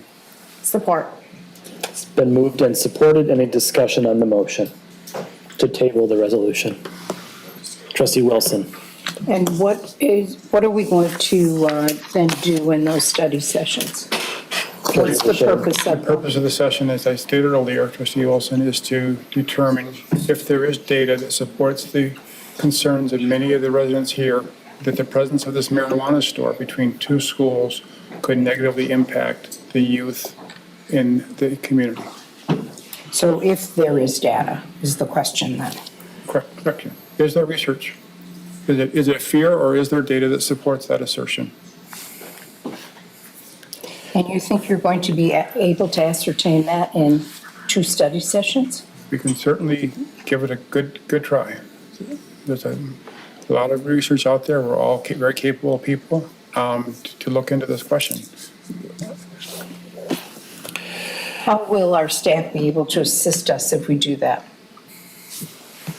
Mr. Schmidt, would you like to speak to that? I have not thought through that yet. I merely wanted to speak to the point that legally there is no conversation on a motion to table. It's a motion that's thank you. it's voted on without discussion. There goes my Robert Rules training. Apologies. We're too focused I on will the take that issue. opportunity there to think about Yes, the thank you. question. With that being a non-debatable motion, I think for clarity purposes, would Clerk Guthrie please call the roll on the motion to table until a date certain, September 17th? I'm sorry. I apologize. So that means that there's no more discussion on the, okay. We can't discuss because there's a motion on the table that's non-debatable, Gotcha. and that motion is to table. If the motion passes, we table the resolution until September 17th. If the motion to table fails, we continue to discuss the main motion, the main topic at hand. Thank Guthrie. Thank you for clarifying. Appreciate that. Clerk Guthrie votes yes. Treasurer DeShane. Yes. Trustee McCurtis. No. Trustee Sunland. No. Trustee Trezise. No. Trustee Wilson. No. Supervisor Hendrickson. No. And the motion Motion fails. passed. Sorry. 5-2. Thank you. Okay, so we continue on then this evening. Any further discussion or a motion to be made on the matter at hand? Trustee Trezise. I move that we adopt the resolution to approve the issuance of the SUP. Can you give us the full, I think for legal I've got to purposes. find we it need- someplace. Can we just interrupt? No, you may Oh, not. you cannot. I'm sorry. The public may not speak at this time. Thank you. Move to adopt resolution approving special use permit 24-09, a request to establish Sorry. a marijuana. Yeah. We're on page It's on your 90. screen. No, here it is. Here it is. Right Get that out of the way. Right there. I can't. Request to establish a recreational marijuana retailer at 3520 Okemos Road, Suites 8, 9, 10, parcel ID number 33-02-02-33-452-016. The subject property is zoned C2 commercial, and the property is located within the marijuana business overlay district, within the marijuana district. Support. Moved by trustee Trezise, supported by trustee Wilson. Any further discussion at this time? Trustee Wilson.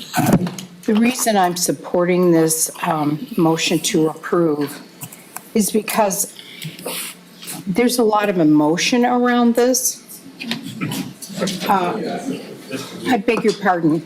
I'm speaking, please. But as was stated to me by the leader of your organization, one of your leaders on July 31st, quote, "They've done everything right," close quote.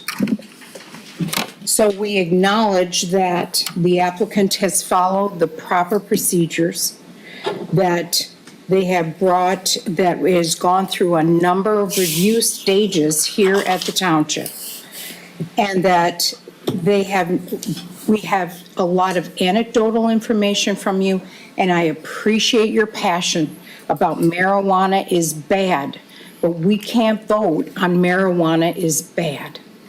We simply can't do that. This is a land use issue. The property is zoned appropriately. There are 4 blocks of commercial surrounding it before we go east to your neighborhood. It is in the right place on a commercial corridor. So for those reasons, I don't see that there will be a good outcome to this if we deny it. Because if we deny it, they will sue us, and we will spend your taxpayer dollars to defend a lawsuit that is indefensible. What are our criteria for denying it? So I am very sorry to say this is based on land use, and all the land use criteria have been fulfilled. Other board member discussion. Trustee McCurtis. So, I lived in Okemos for 23 years, and when this referendum came out in 2022, I voted yes, which means no, because the language was so convoluted. So I will tell you, I don't have a problem telling the public, I did not want to the opt-out failed. I didn't want marijuana shops, businesses in my community. I have 3 sons, 19, 12, and 11 that I've raised in Okemos since we moved here. I spoke with many residents. I share the same concerns. I spoke with residents after meetings. I spoke with residents on the phone. I communicated with residents by email. And as many times as there's, I even talked to business and the tenants in the plaza. I went to the barber shop, went to the tobacco place, spoke with those tenants. And there's no solution to this because everything was done in the way that it was supposed to have been done with due process. And even though the vote in 2022 didn't go my way or your way as well, some of the residents here, the people did speak. Even though it was a slim margin, the people did speak. And I know that's a kind of a different vote than what we're doing now, but the people did speak. And so here we are today, after the process that took place. If it was a situation where it was a choppy, sloppy process, then I would feel different. But understand, I have 3 sons too, right? I have kids. So I question criteria 4 and 5. There's nothing really substantial that we can use to deny it, and the criteria has been met. So that's the reason why I voted no just now. So that's all I have to say today. Thank you. Treasurer DeShane. Like trustee McCurtis, I opposed it. In fact, I was part of the committee that put together the voter referendum. I took the petitions door to door to get them signed. And I was very disappointed when we lost by such a narrow margin. However, I did, because the referendum to opt out failed, I voted with the board to opt in the following year. I'd like to make a protest vote tonight and vote against the special use permit because it'd make me feel good and make you all feel good, and we at least one or two board members say no. The problem is we have no legal standing to do that. And as treasurer, I have an even higher fiduciary responsibility to make sure that I am a close and prudent guardian of your money. And to spend $50,000 on a lawsuit that would only delay the implementation of this, or maybe more, because the applicant could sue us for additional charges for lost revenue for the time they had to fight this, does not seem to be a good use of township resources. I wish this had turned out differently. I wish it turned out differently in August of 22. I don't like marijuana. I don't think we need it in this community, but the majority spoke in favor of it. And the majority of this board is prepared to move forward with it. And I don't want to put the township in legal jeopardy by signaling or making a protest that would financially jeopardize the township. I do thank all of you for speaking tonight. Other board members. Clerk Guthrie. Oh, trustee Sunland, sorry. Oh, I was just gonna say, I totally agree with Phil in his assessment. It's not up to us at this point whether we agree or disagree with recreational marijuana. Everything's in place, and it's been applied accurately, the SUP, and so this is where we stand. I may not agree either with recreational marijuana, but it is what it is, and we have to protect our assets too. I agree. That's all. Other board members? Are we allowed to speak? No, there's no talking at this time. Thank you. Clerk Guthrie. Thank you, Supervisor Hendrickson. I do want to thank the public, and I do want to thank the applicant as well. I know the applicant is here, and I know that there was nothing wrong that the board found with the application and through the whole process. And there's nothing wrong with the opinions of community members or opinions of board members, and I take those to heart. My issue is not with the applicant, it is not with the people, it's not with the board. My issue is that I still cannot answer some of these questions in the SUP, and I heard Director Schmidt say there are other SUPs that are harder for that have stricter criteria for other things. And maybe that's something that the board needs to look at in the future for this type of SUP. I don't know. But I still am not satisfied with question number 4 and question number 5. And I appreciate Trustee McCurtis's comments regarding what he said in regards to that criteria. But they're according to the standard set of this SUP and the criteria the board is looking at. While I would have liked to have tabled this and spent some time to answer some of the questions I still have with this set of criteria, it's not enough to vote no against it. And I would love to find something, anything, and I empathize and sympathize with the community on that. Thank you. Trustee Trezise. I appreciate all the comments from the board members here. This is not an easy decision. But we are in a position we're in because of decisions that were made 2 and 3 years ago to adopt this. 2020 hindsight says maybe this isn't a good site for all of the reasons you said. But we can't change that in connection with an SUP. We have to follow the ordinances, the process, and so that's why I made the motion to approve this. I understand exactly and sympathize and empathize with all of your comments.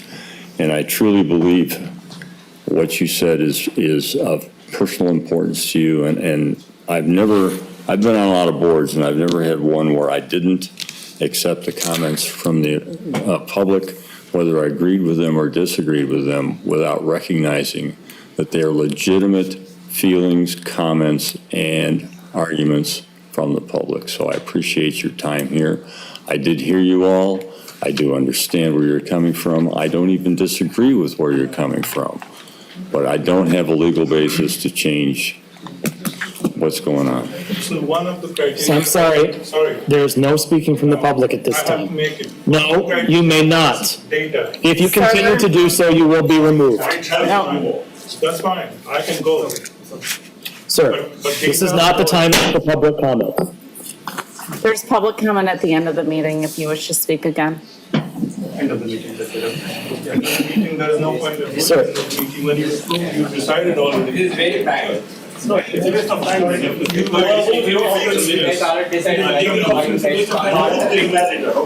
this data was used for so criteria doesn't. Your word is a manager. For court meetings. Yes. This is waste. This is a joke. It is completely. This was not required. You guys work for us. No, they are making completely decision wrong. Just think about that inner conscious. If that was a legal option, why did you call us? Because the decision was already made based upon the legal data. Why did you waste your time for the community? You could have clearly They said already made the decision. it was decided. All the data you showed, 2020, Sir. 4 years old. Sir. Chairman, let me speak. No, Sir, the time for public comment is not at this moment. You may speak to public comment. At the end of the meeting. Then make the decision. You can make the decision without public. Sir. Don't lie to us, that's the point. That you are going to listen to us.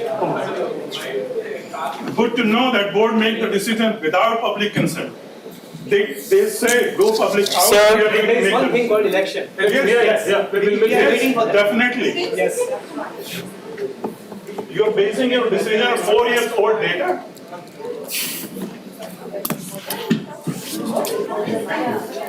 Okay.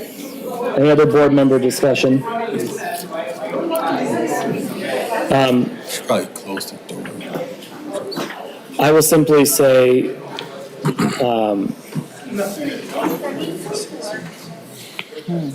sorry, give me just a moment.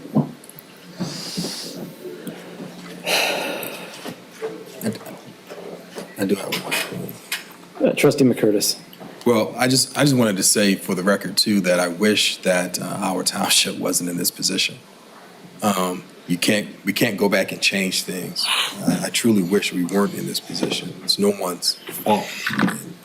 Everything happened in a democratic way. I do appreciate and thank the public for coming out and making the comments that they've made. And this is a tough decision. And this is what we're faced with, we're up against. I'm done. Thank you. I grew up in a community a lot like this. And we were a community who valued our schools. Our school system is excellent and still is to this day. And it was at a time when marijuana was not legal in the state of Michigan. But it was available. It was available continuously, and everybody knew where you could get it. And I did not.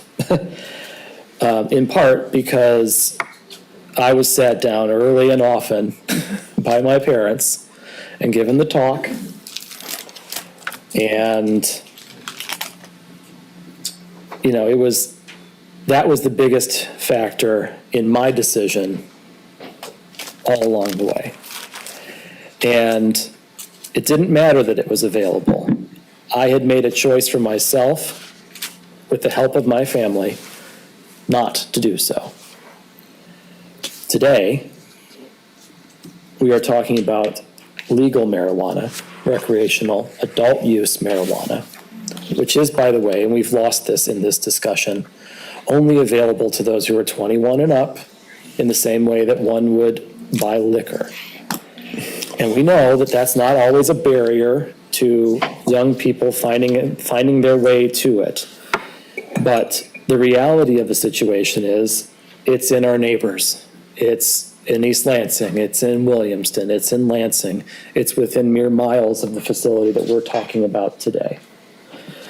And it is my opinion, which is truly unrelated to the question before us this evening about the special use permit, that no amount of us saying yes or no to a facility in this particular place is going to be more important than individual decision-making and the role the family has in having those difficult conversations with their children. I'm a parent. My kids are 6 and 3. We will have this conversation, whether there's a marijuana store in this place or not. And I will have the same conversation with them about this that my parents had with me about that. And it is certainly my hope that it resonates as well with them as it did with me. I also, at the end of the day, we're talking about a land use decision. As my colleagues have pointed out,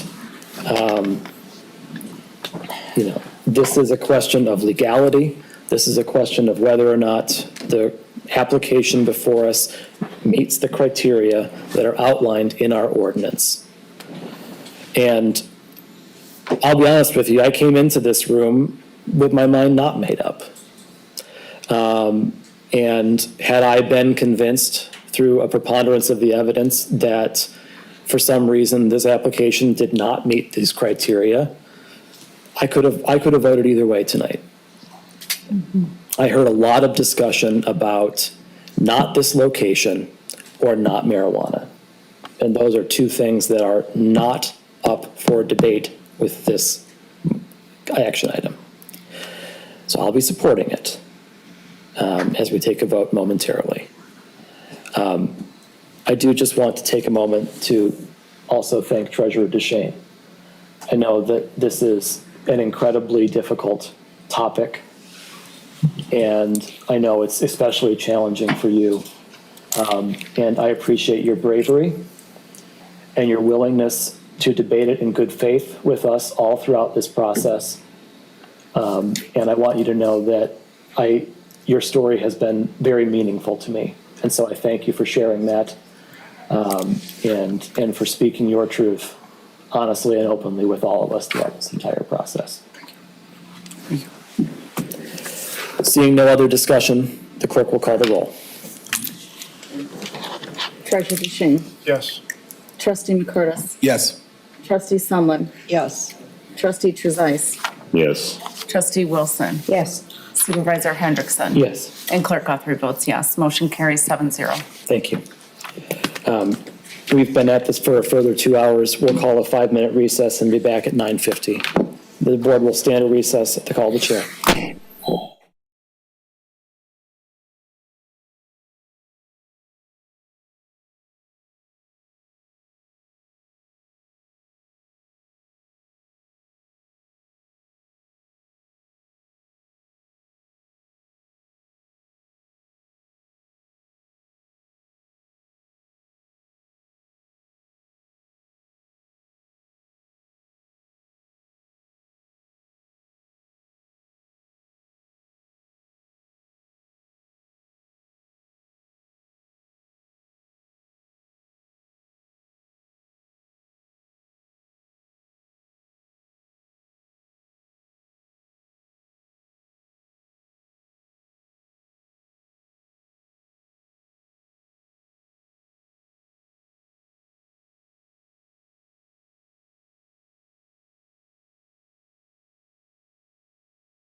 Okay.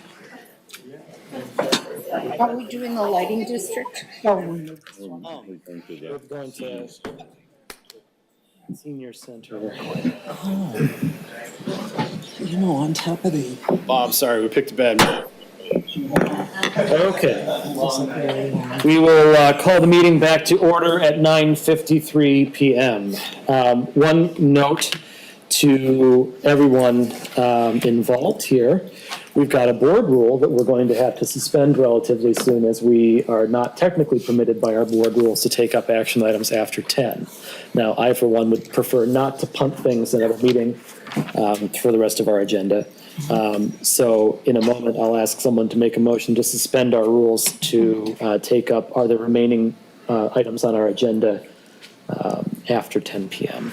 And so with that, we find ourselves back at what is now item 12B, the Senior and Community Center millage with interim township manager Tim Schmidt. And actually, before we get into that, can we get the procedural bit out of the way? And Yes. make a motion to suspend our rules to take an item up after 10 PM. I Trustee move Wilson. to suspend the rules to take up the remaining issues of our agenda. Okay, moved by trustee Wilson, supported by treasurer DeShane. All those in favor of suspension of our rules, please say aye. Aye. Any opposed? The motion carries. Our rules are suspended. We may take up the remaining items on our agenda after 10 PM. Now, Manager Schmidt. Thank you, Mr. Supervisor. I will be brief because I suspect that this is more of a conversation, discussion, question than me orating. The board has had a goal for the past 2 years to research, identify, develop, design, bring forth a senior community center in light of Chippewa Middle School being functionally torn down over the course of the next 4 years. This is the culmination of that work and led very ably by trustee Marna Wilson, who is the chair of the task force. And so I will let trustee Wilson speak to the task force however she so desires. But what you have in front of you this evening is the financial basis for implementing this project. The request, that staff, having gone through an extraordinarily detailed analysis of operations and construction, and I, candidly, could not have done this without Deputy Manager Opsmer and Director Wazinski and their expertise on the operations side. I handled the easy side, which was the construction piece. This is what it looks like to get to, this is the base case to get to Senior Community Center in the Yonkers facility at Meridian Mall. It represents it's a 1.1996 millage that the board would put on the ballot this fall. It would raise an estimated $2.737,308 in the first calendar year based on our current taxable value. Functionally, this would allow us to operate the facility in a manner befitting a prime community such as ourselves, and would allow us to construct it in an acceptable way as well. Currently, we have $5 million in grant funding from the state. We are shortlisted for a grant through the Community Project Fund at the federal level. We are estimating that currently in our budget at $750,000, which was the minimum we put in the application. That may come in high, but we are planning for the most conservative scenario here because we want to do this right. We are also only assuming 1.5% growth as opposed to a higher level of growth on the inflation side that we're seeing right now because, again, we're trying to be conservative and we're trying to do this right.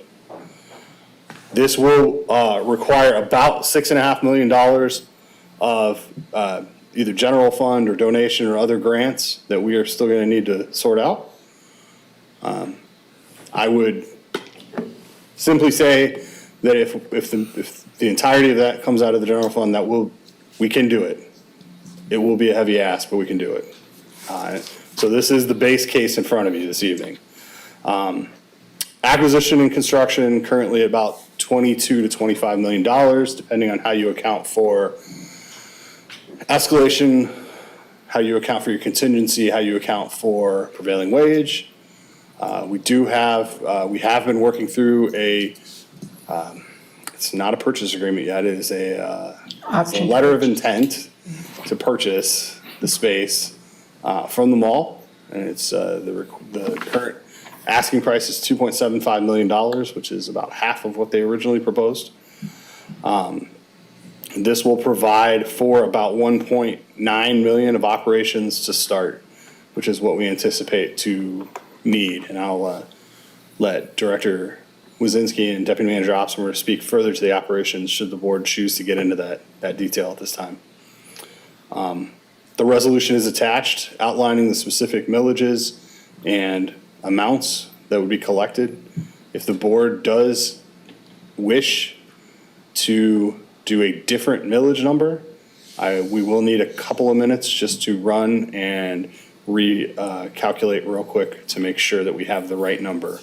But we can do that. We have run several scenarios, and so it won't take us more than a couple minutes. But I do want to say that we do have that available. Trying to cover all bases as best we can. That's the life of a planner. So at that, I will stop and turn this back over to the board for discussion and questions, whatever we can provide you at this point. Thank you. Before we get started, a couple of procedural notes, because I know there was some discussion in the community about the timing of this particular question coming before the board.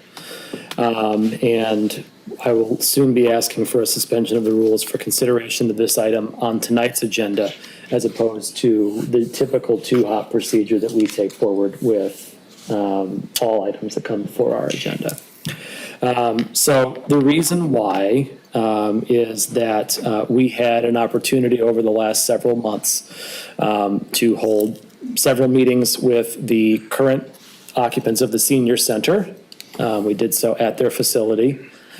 We had 3 listening sessions that the Township Board held in the month of June. And we had 2 community center specific, we're not going to call them charrettes, but they were essentially charrettes, where the community was able to attend, provide feedback on the detailed pictures and schematics that we had, request additional changes and corrections.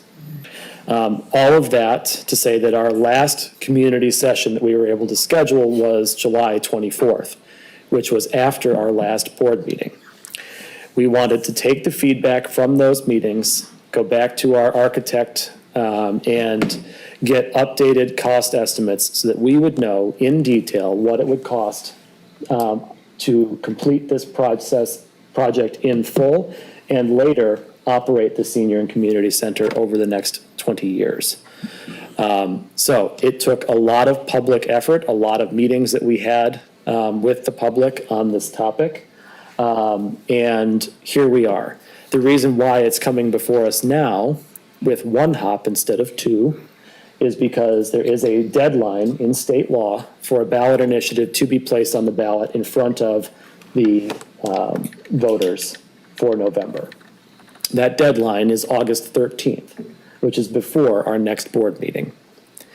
And so we would need to take action on it in order to put it on the November ballot. Now, for a matter of opinion, I believe it's wise to put it on the November ballot. And the reason is the turnout expected at a presidential election is about double what we see in an August election, or a May, and it's even more so than in a May election. And it's my contention that when we ask the voters, which we would have to do no matter what, to pay for something, that it is wise for us to ask as many of our voters as is possible.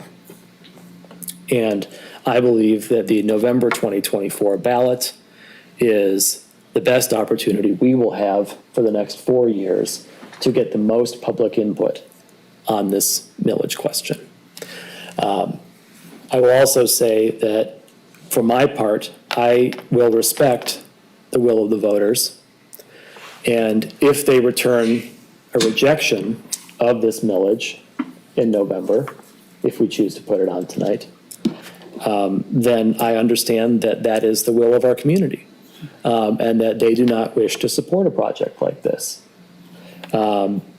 I will be out campaigning in favor of it because I believe it is something that this community would greatly benefit from. But I will take the views of the public at the ballot box in stride.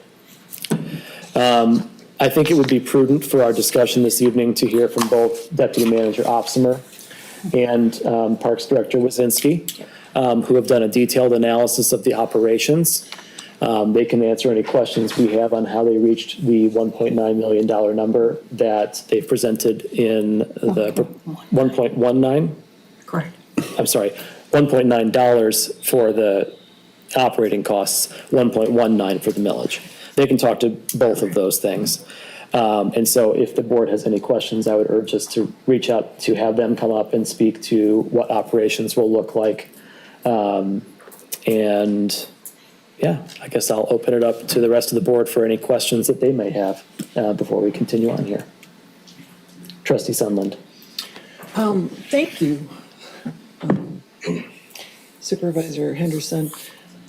I was just wondering, and maybe question's been answered somewhere along the line. I was just wondering if there was something a little bit, all right, so our current senior center, I think we have until a couple years. 4 years, I believe. 4 years, we have 4 years. So we don't need to rush to a decision at this point in time, right? I'm not asking that question, I'm just saying it. I'm just wondering if along the way, and maybe we're gonna hear from this in the comments, but have we considered anything a little bit smaller for a community center? Have we researched all the angles? Because we're going from a small senior center to a very large community center that there might be some question as to full utilization. Of course, there isn't any pool unless we dig under the Yonkers. And so I just wondering if we've addressed all those issues along the way. So I think I'll let Trustee Wilson, who chaired the task force, get into the specifics of what the task force considered and did not consider along the way.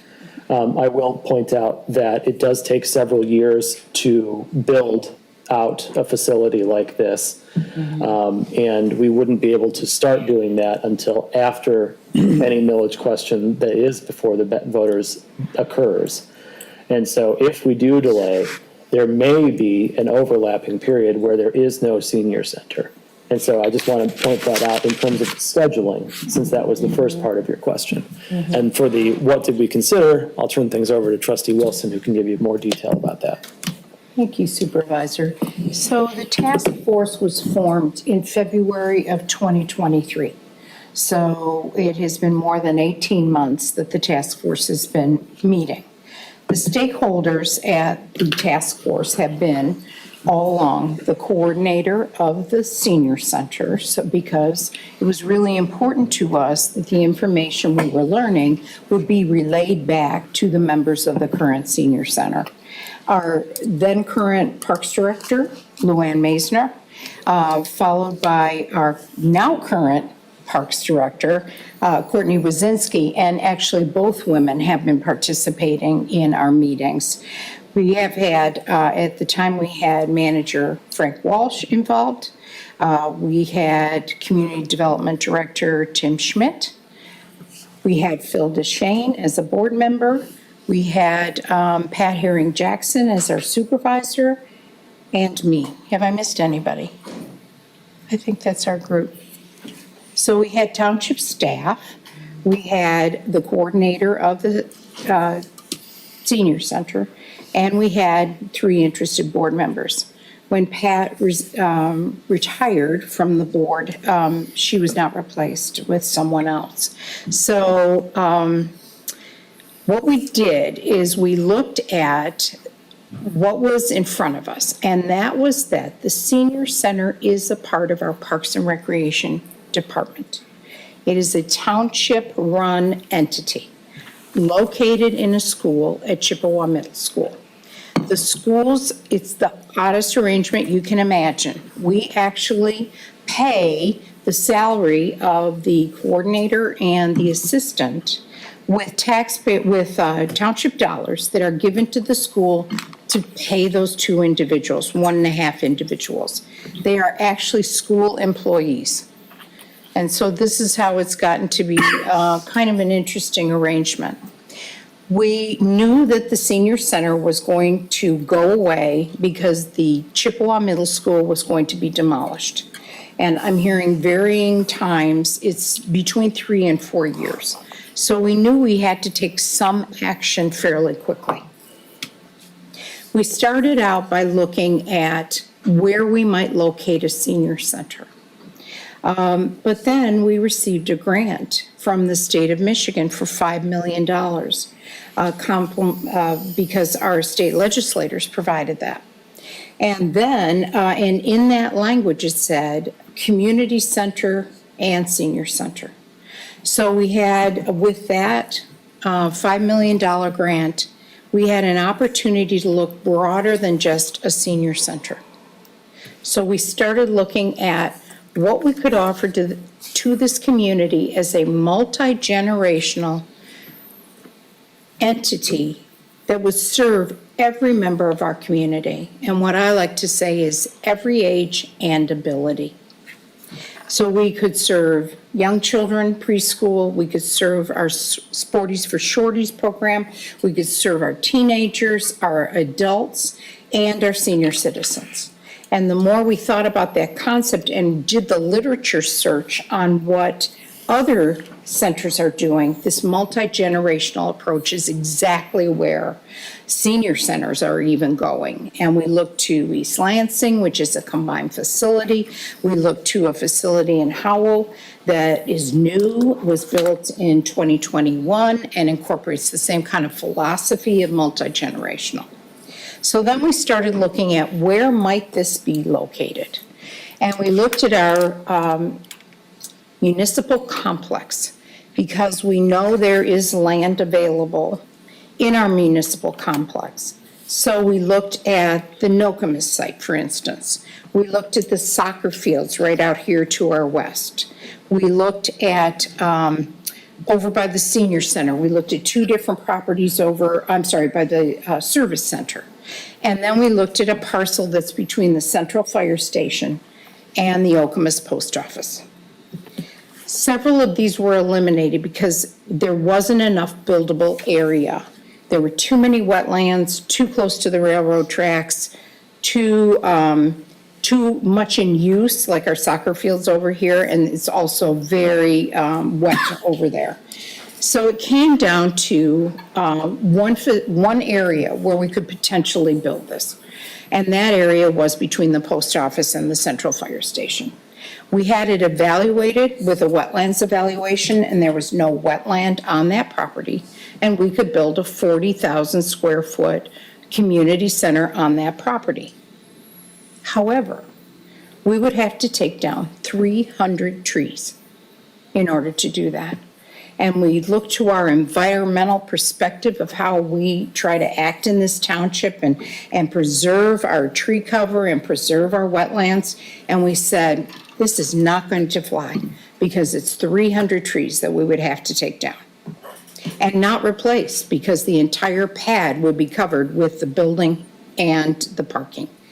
So then we started thinking about what if we were to reuse a building that would be large enough and centrally located, because one of our criteria was rather than having a senior center in the middle of Okemos, we wanted to serve both Hazlet and Okemos equally and make it equidistant if we could. So we looked to our commercial corridor and looked at sites that might have a footprint large enough to do a 40,000 square foot building. There were none, except Yonkers. And Yonkers initially we thought, oh, it's so big, but we could get it for a decent price. We could, it is a standalone building. It is not dependent on the mall. It has its own HVAC, lighting, roofing system. We could create separate entrances. The parcel was offered to the township with 190 parking spaces, which is part of that footprint. It was on a bus line.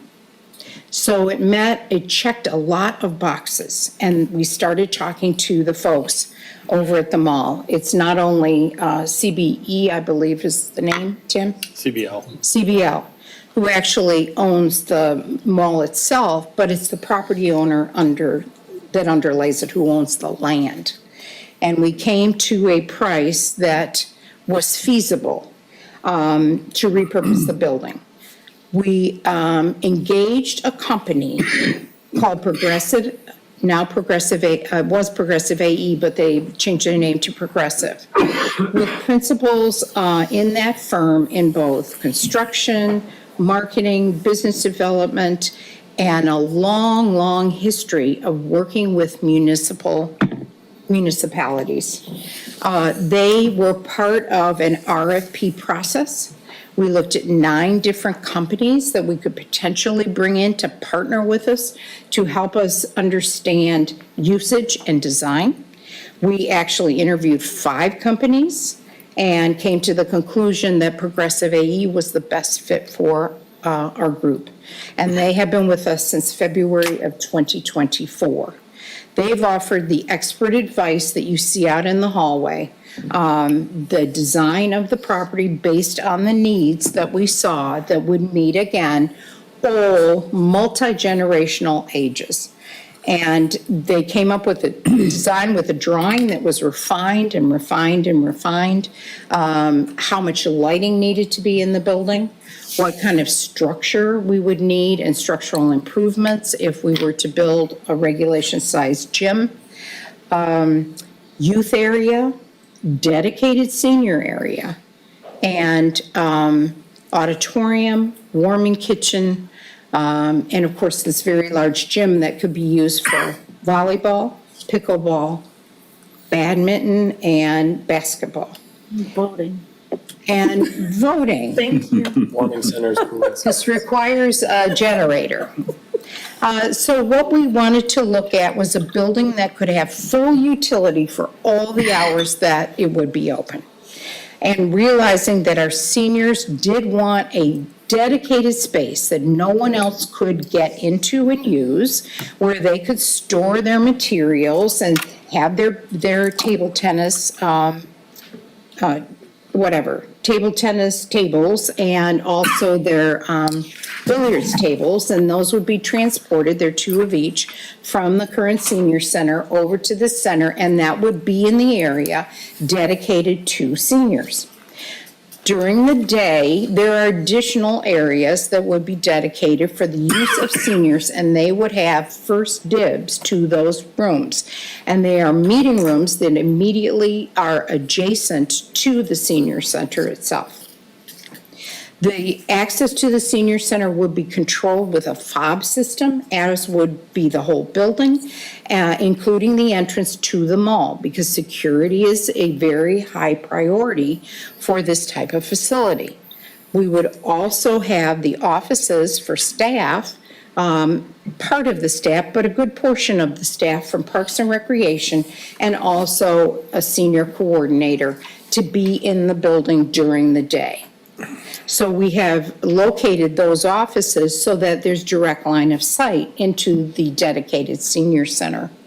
We also offered 2 rooms, and if you go look at the drawing, you'll see these, and it's right out in the hallway. An exercise area where they could do whatever particular exercise, Tai Chi or whatever, in that room, and also a room that would be dedicated to a circuit-type exercise routine where you could go from machine to machine to machine. But the key to that being that we're not in competition with Planet Fitness and heavy workouts. This would be designed for seniors and lower ability folks. The center itself would be 100% handicap accessible.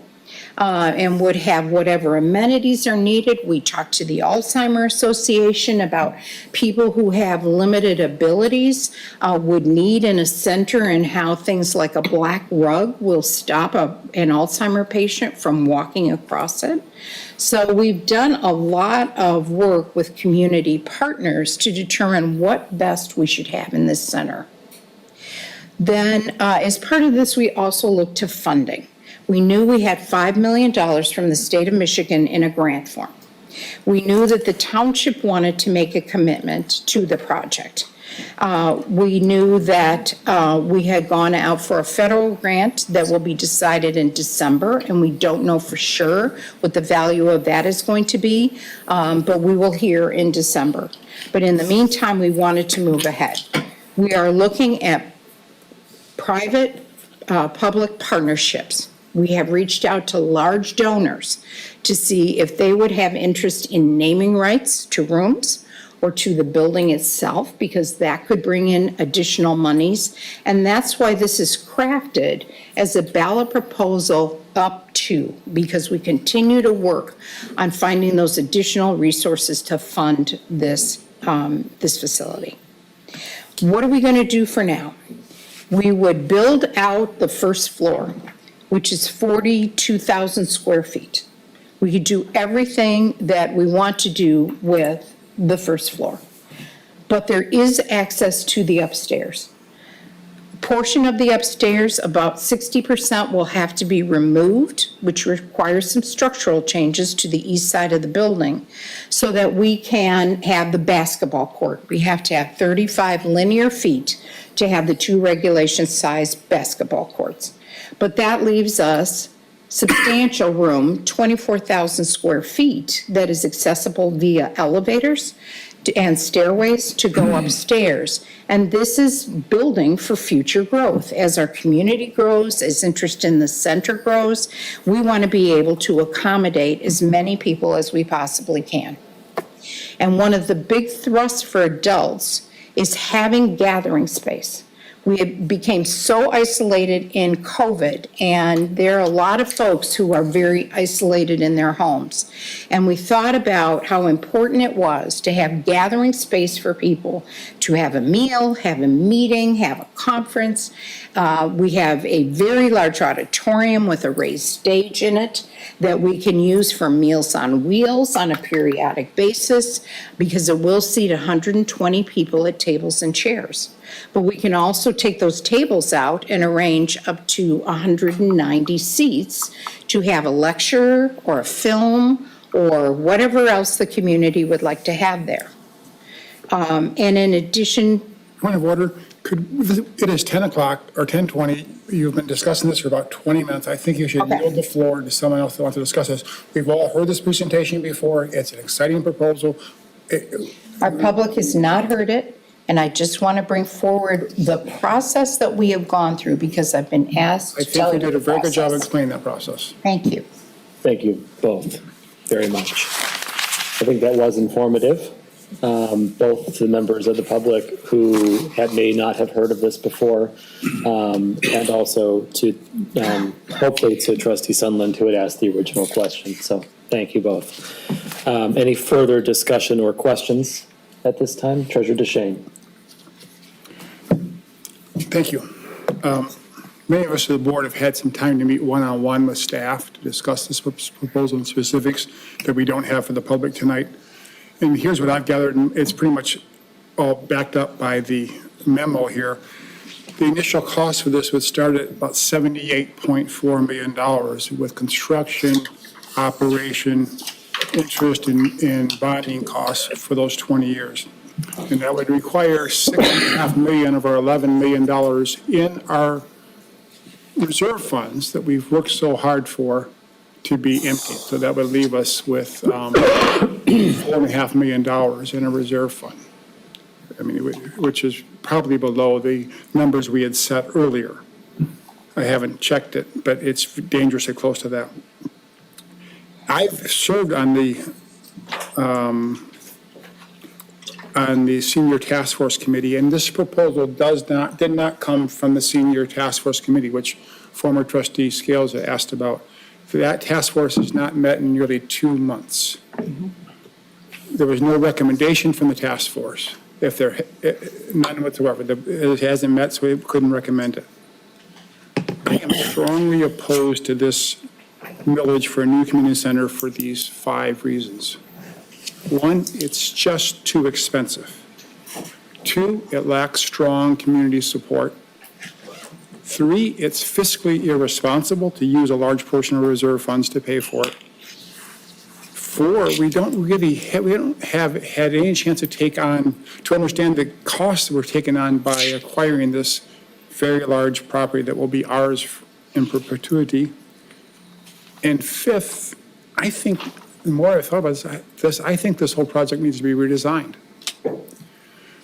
Regarding the expense, in the past, in short, this is the wrong time for a tax increase of any kind. In the past 8 years, our residents have seen significant increases in taxes, on average 32% since 2018. These are due to inflation and 2 millages we put before the voters. The police and fire millage, 1.4 mils, and the road improvement millage, 1.9 mils. 3928 Sunwind is an average homeowner. You can look it up on our website if you like, with a taxable value of $131,600, right in the middle of our taxable values. In 2016, their taxes were $51.68. This year, they're $68.40. And with the new millage, they'll be over $7,000. Think about this. The average homeowner in Meridian Township is paying nearly $2,000 more than they were paying 8 years ago. $2,000. That is a lot of additional taxes. We've raised by 3.5 mils in the past 7 years. This would put it close to 5 mils that we were asking our residents to pay. Police and fire millage was a real need. We needed more officers. We needed to replace the fire truck. Roads were genuine need. Our roads were falling apart. They're being fixed now. This is more of a want. It'd be great to have a new community center, but it's not a need. We need to replace the community center, and I think we need to look at a new proposal, as Trustee Sutherland pointed out, a smaller proposal for a new senior center, but we don't need a large community center. We may want it, but we don't need it. So far, this lacks strong community support. No private money has been raised. The idea has been around since February of 2023, so 18 months. No one has come forward and said, I want to have my name on that building. We really need that community support to make it successful. Portage raised $12 million, has built one for $12 million, and they raised $3 or $4 million for theirs with naming rights. No citizen or neighborhood groups have come forward and said, you really ought to do a new community center. The group we've heard from have been the seniors who said, we don't think this conversion from our senior center to this senior community center is going to go well. We don't particularly like it. But no other group has come forward and said, it's about time we got a community center. There isn't a interest group that's pushing for this besides the task force members and the staff.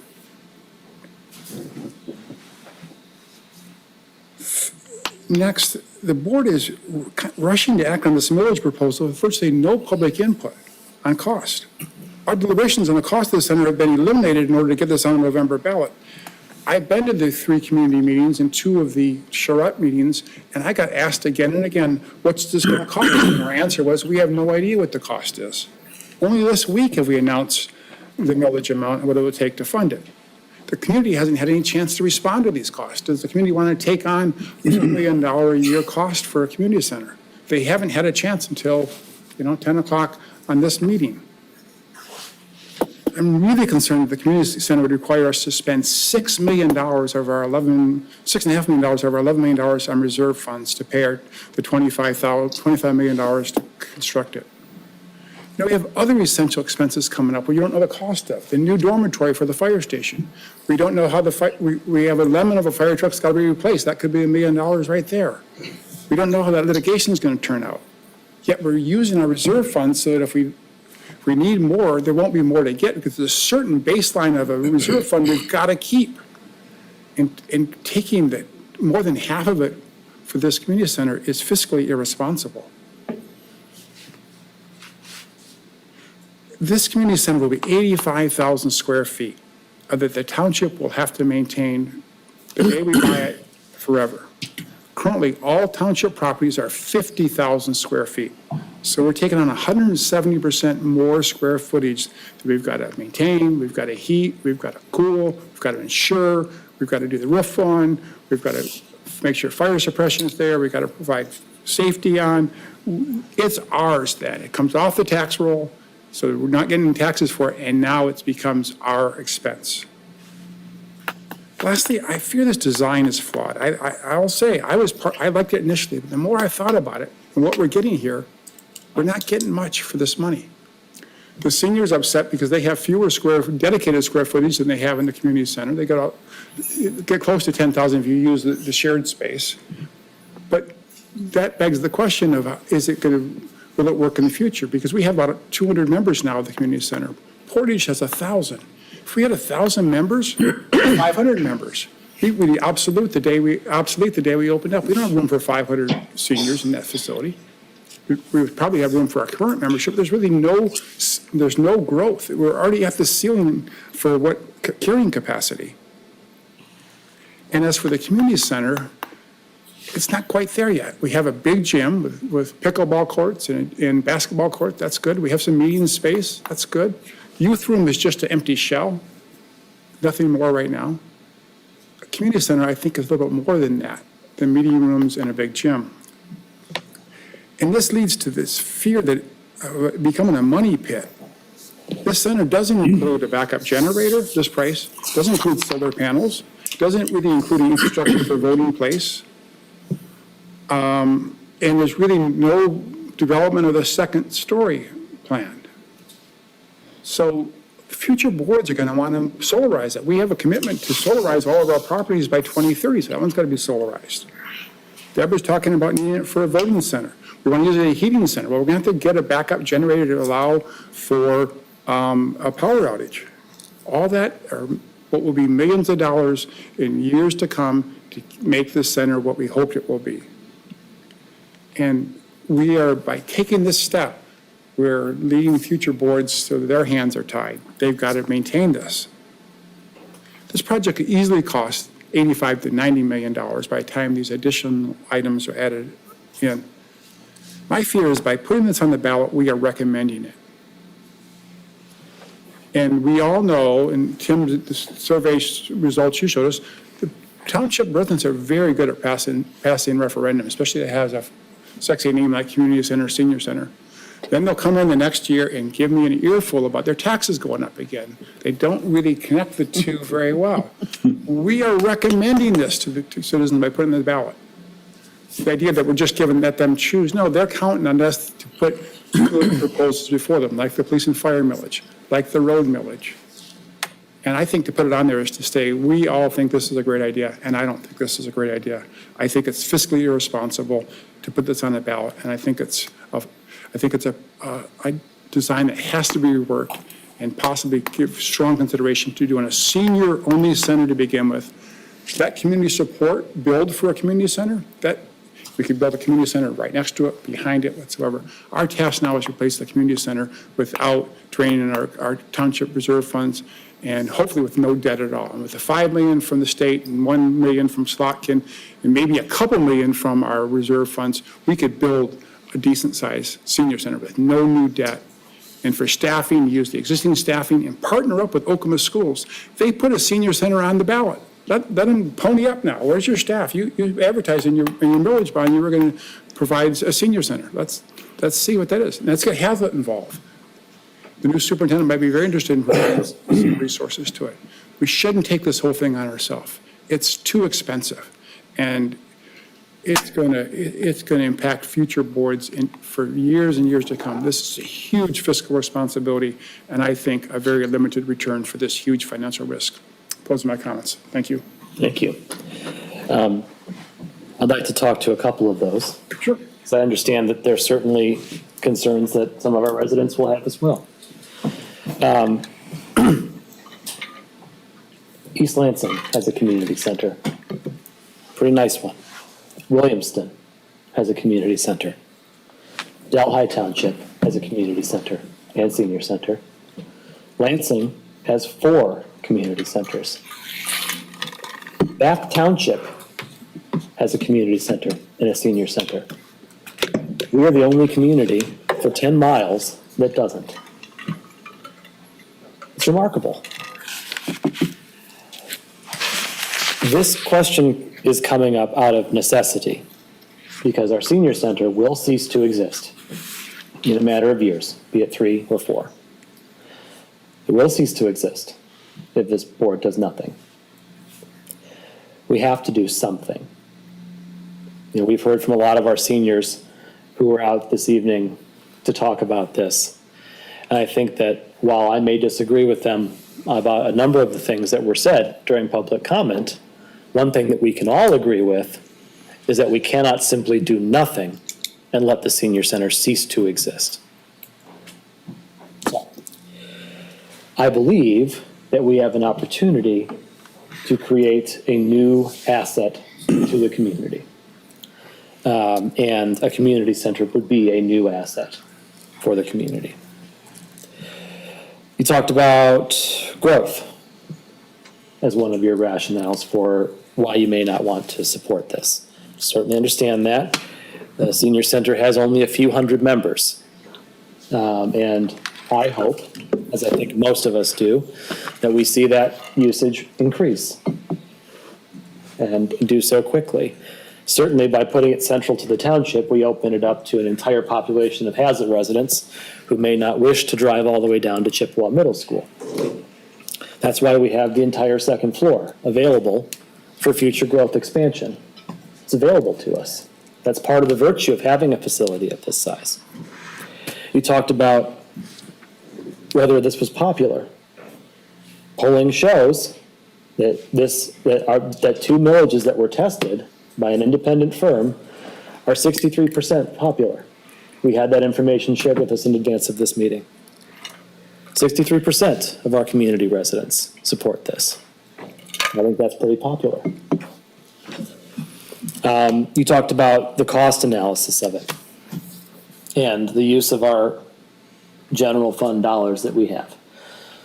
Half of what you were talking about was set aside for projects just like this in the Capital Improvement Fund.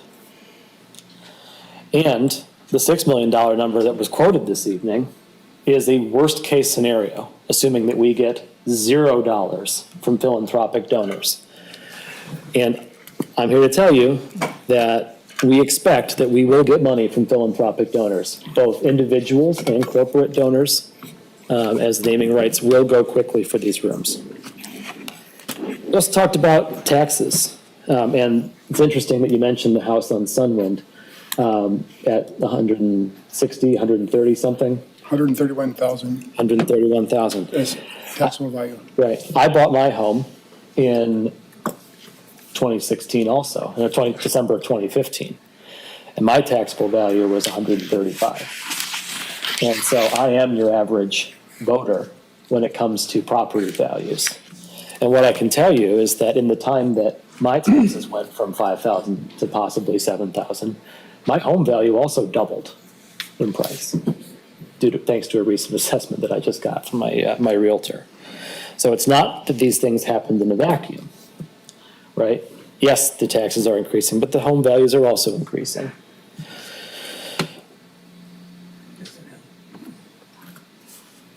You said, is there any interest in the community for this? Well, we talked about the polling numbers, but what I didn't mention was that in 2021, we surveyed our residents in our triennial survey, asking about what it is this community wants. And a dedicated community center was among the top 3 responses. And so I'm here to tell you that as recently as 3 years ago, this community did express an interest in having a community center here. So I understand what you're saying. It's a lot of money to consider. It's also a lot of potential.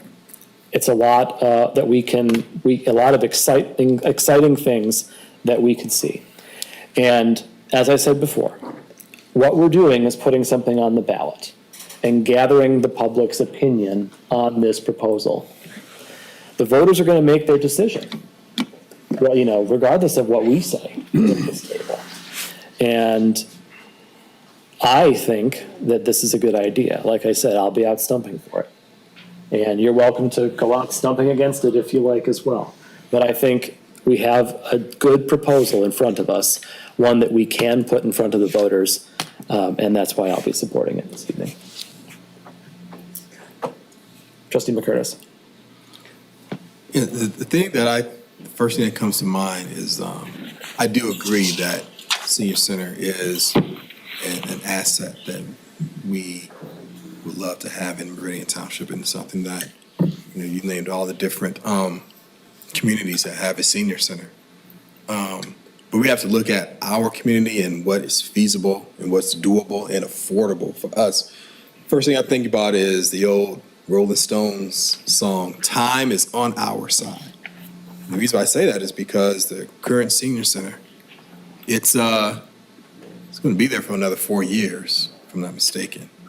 So we have the time. I don't know what the rush is. Hurry up. I get it. We want to put it on the ballot, but we have 4 years, and we can always do another election or put it on the ballot once we've done some research and found a facility that's affordable. I'm afraid this action item lacks transparency, and the reason why is because during the listening sessions in June and July, residents, they love the pictures and hearing from it, hearing about it. Trustee Wilson, when you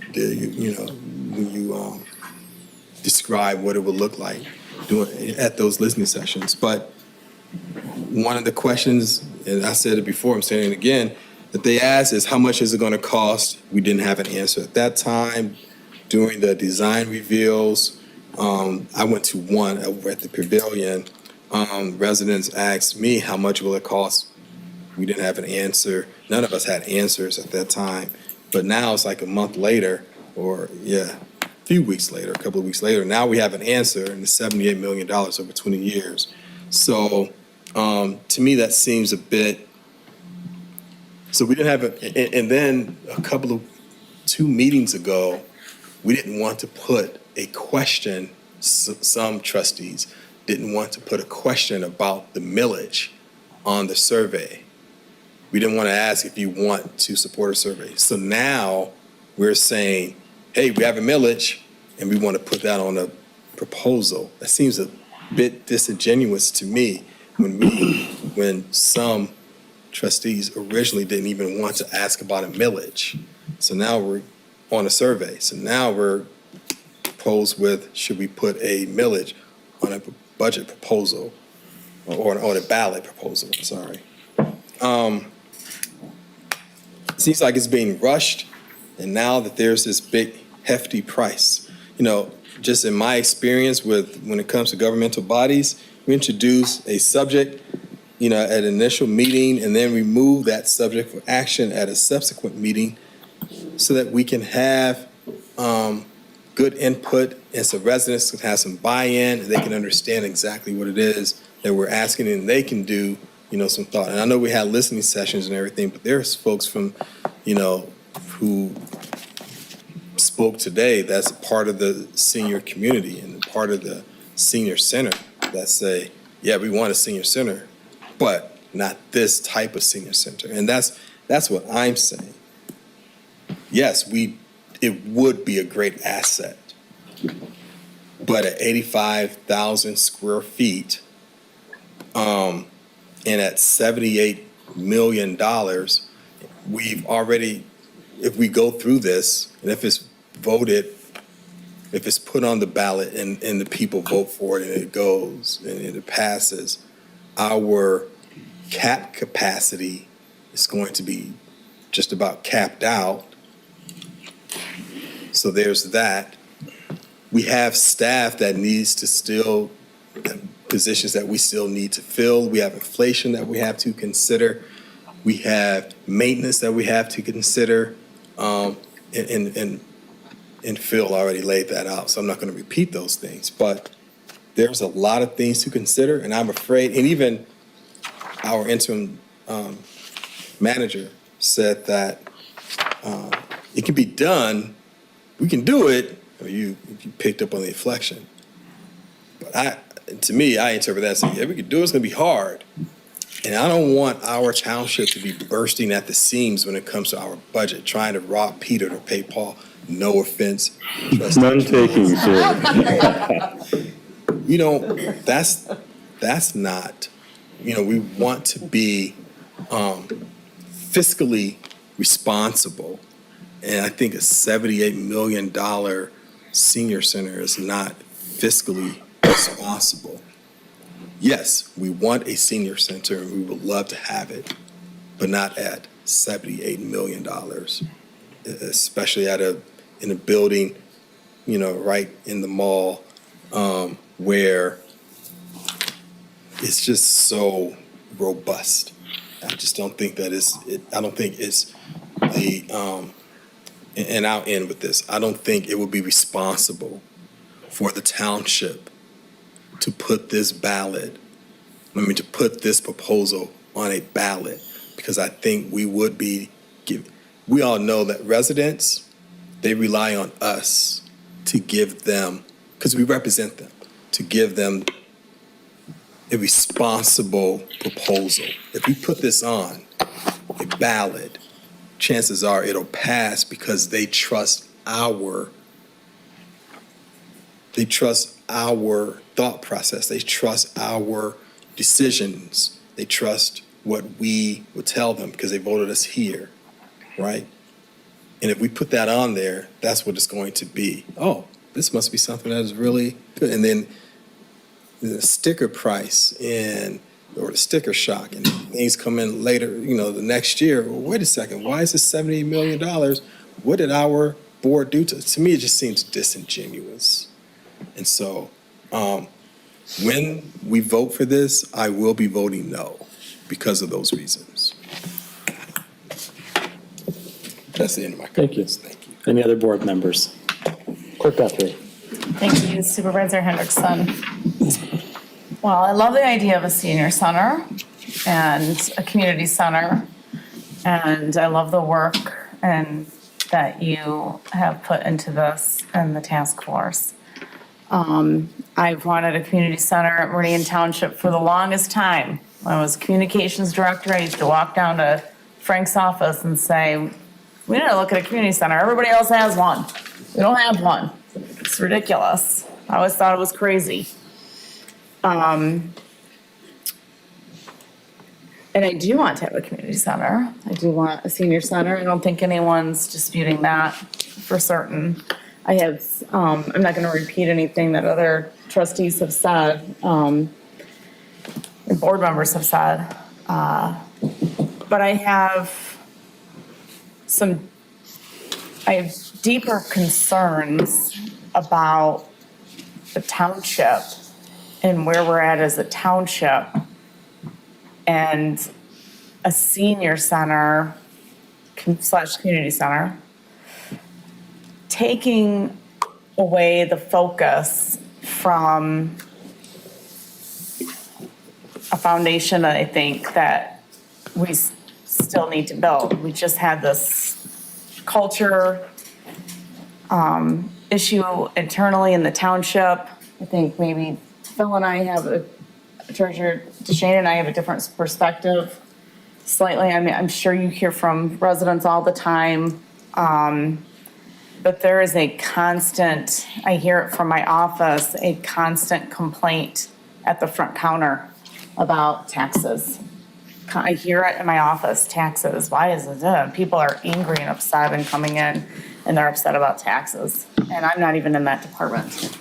But I can hear it, and I hear staff trying to de-escalate on a regular basis on the phone, at the counter, trying to I didn't make the taxes. I didn't do the utility billing. I don't set the rates. I'm just collecting. It's just, and they're trying to explain it. And it feels like it's been more that way this year and maybe it's the assessment that was had on everyone, than previous years.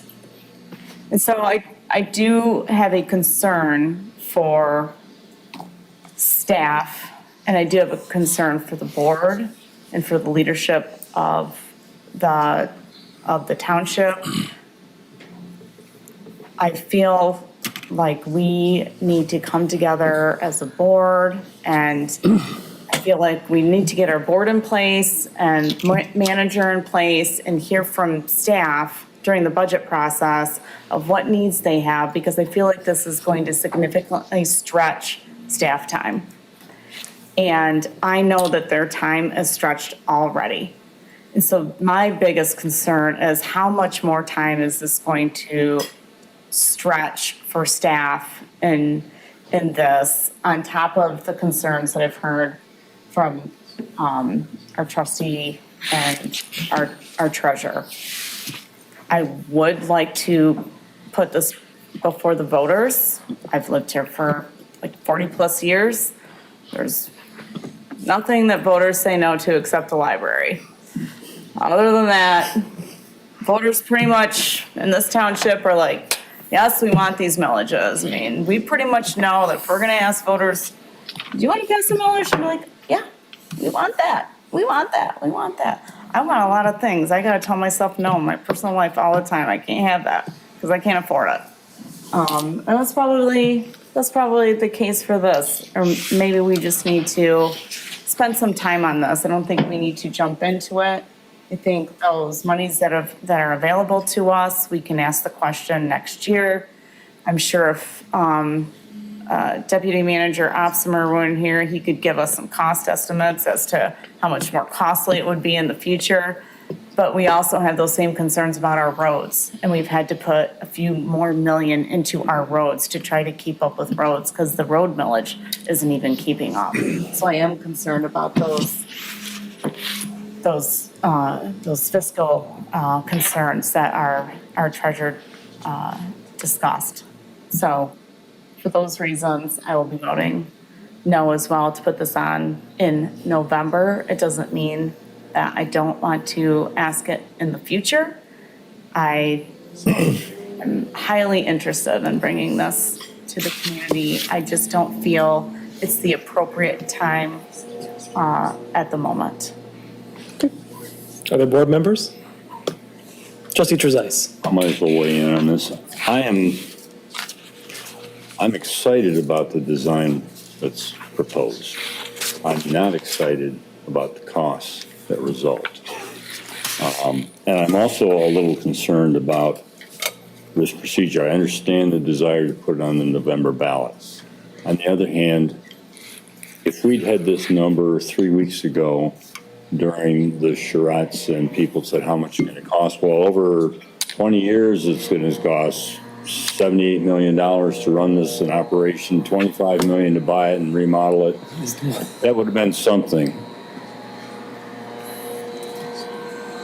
It's mosquito treatment. We weren't aware that they work this way.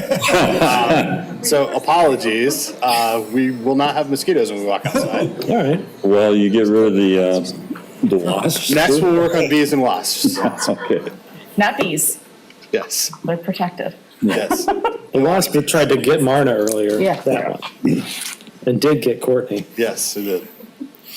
Where was it? Oh, if we'd said to our public at these meetings that, well, it's only $25 million to build it and remodel it, but it's going to cost $78 million to run for the next 20 years. Total. That's total. Yeah. Yeah. So $50 million for the next 20 years. I'm not sure the results would have been the same on any survey. And it feels wrong to me at this point to present this summary to the board, to approve a millage with no financial numbers backing it that the public has seen.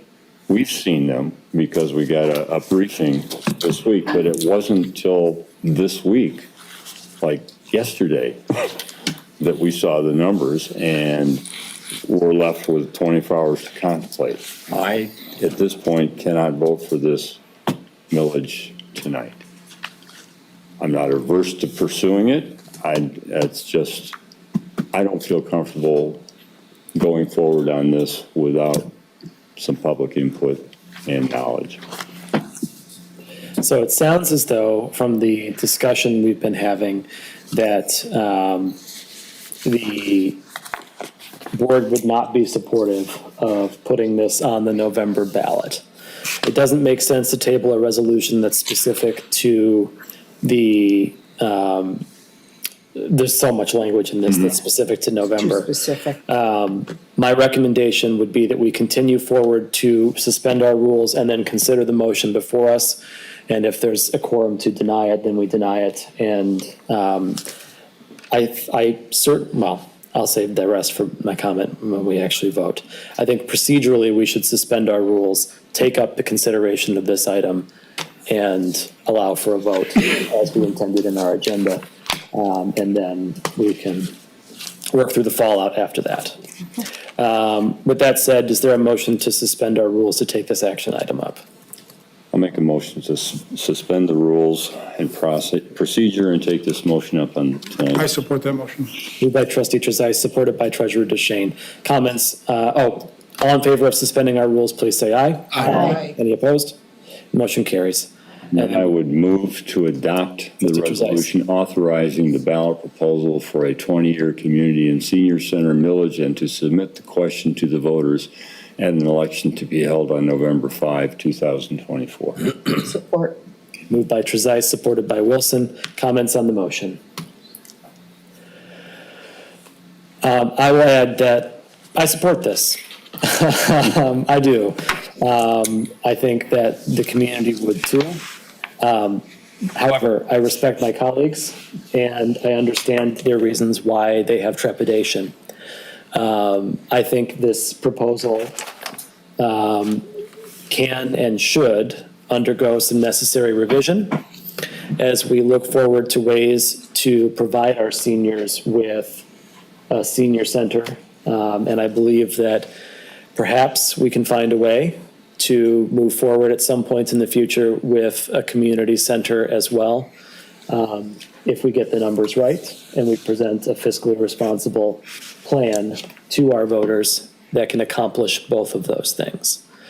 And so I will be voting yes to approve this, though I know that it will be that it will not pass this resolution. And I urge my colleagues who have been interested in the possibility of a senior and community center to take this time that we are giving ourselves and see if we can't sharpen our pencils, explore other options, and see if we can't deliver for our residents as we always have in this community. Any further comments? Clerk Guthrie, if you would please call the roll.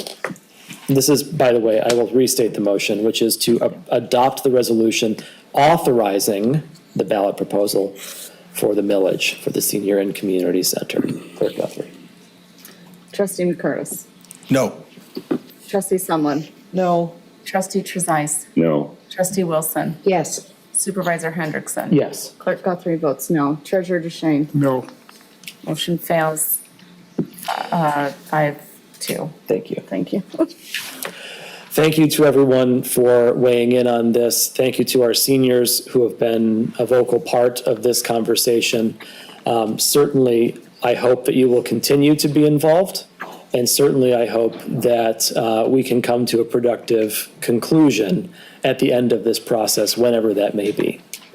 Thank you to our staff also, who I know have put in countless hours to prepare for this meeting and the months of work that went into this process, and to our vendor, Progressive, for also helping to support these conversations. Certainly, it's my hope that as we continue on that we can work forward and find a solution that we can all agree on.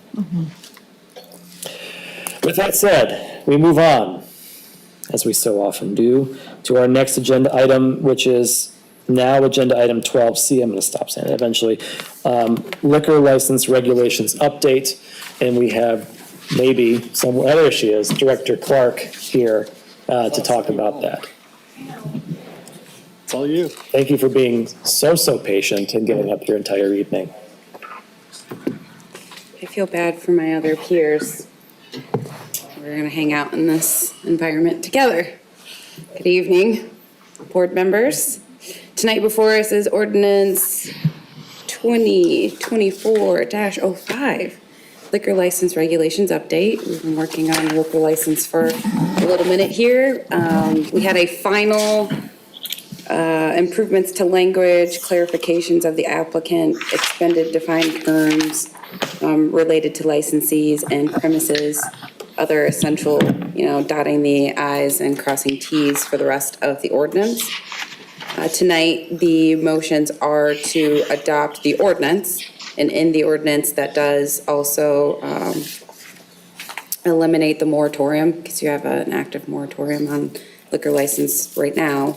And then the second motion is to adopt the fee resolution, the resolution for fee schedule. So that will go into the budget. Thank you very much. Any questions of Director Clark on this item? Trustee Wilson. Thank you, Director Clark. Our legal counsel has reviewed these, and do they have any comments? I do not believe any additional comments from our Thank you. attorneys are received. Okay. We have two motions in our packet. Should we wish to consider them if there's no further discussion on this topic? Board members.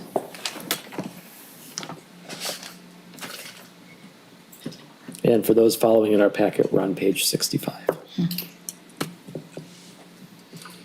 Do you want me to? I know it's late. Someone's got to make a motion. Trustee Wilson. Move to adopt ordinance number 2024-05 to amend the Code of Ordinances to regulate the issuance, transfer, renewal, and revocation of liquor licenses within the township. Support. Supported by Treasurer DeShane. Any further discussion? Well, this has been quite the process, and I thank you for your diligence in getting us through this process and helping to craft a much more professional ordinance than we had before, which was basically nothing. So again, thank you to you and to our attorneys for working on this. I'll be supporting this as an effort to modernize and professionalize our township code. Thank you. Further discussion? Since this is a new ordinance, we don't need a roll call. How about that? Yes, you do. My bad. Wait, they do? We'll take a roll call vote from Clerk Guthrie if you would, please. Since there seems to be confusion, we might as well err on that Between the side. ordinance and the Go ahead, Clerk. Trustee Sunland. Yes.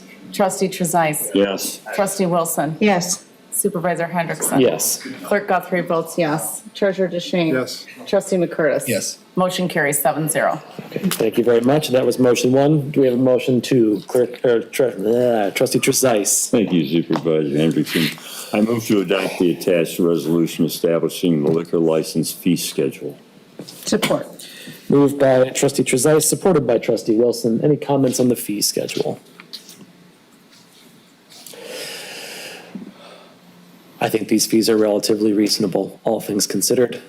They'll pay our police for their time, for sure. Yes. That's what we're Thank you very much for putting that together as well.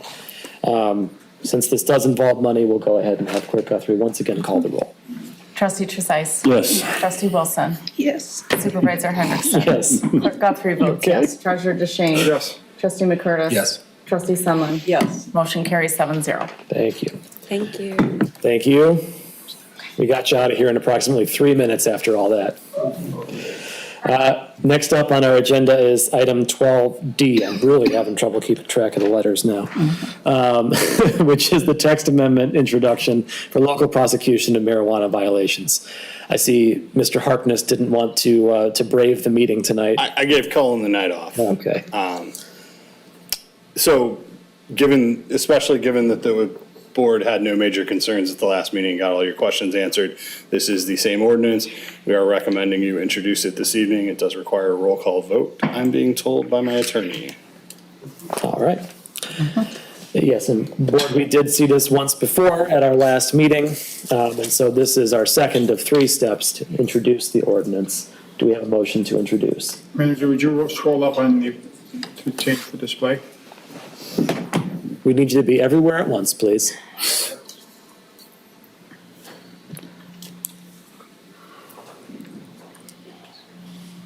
page 82.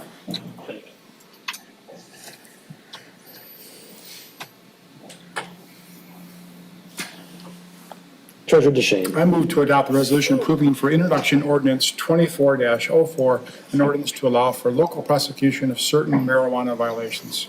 Support. Moved by Treasurer DeShane, supported by Clerk Guthrie. The motion before us is to adopt the resolution approving for introduction ordinance 2024-04, an ordinance to allow for local prosecution of certain marijuana violations. Any discussion on this matter? For those who are just joining us, we did discuss this at our last meeting, and this basically allows us to capture the fees and fines related to these violations.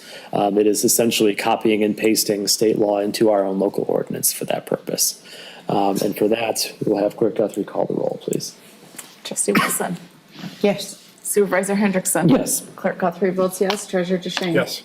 Trustee McCurtis. Yes. Trustee Sunland. Yes. Trustee Trezise. Yes. Motion carries 7-0. Thank you.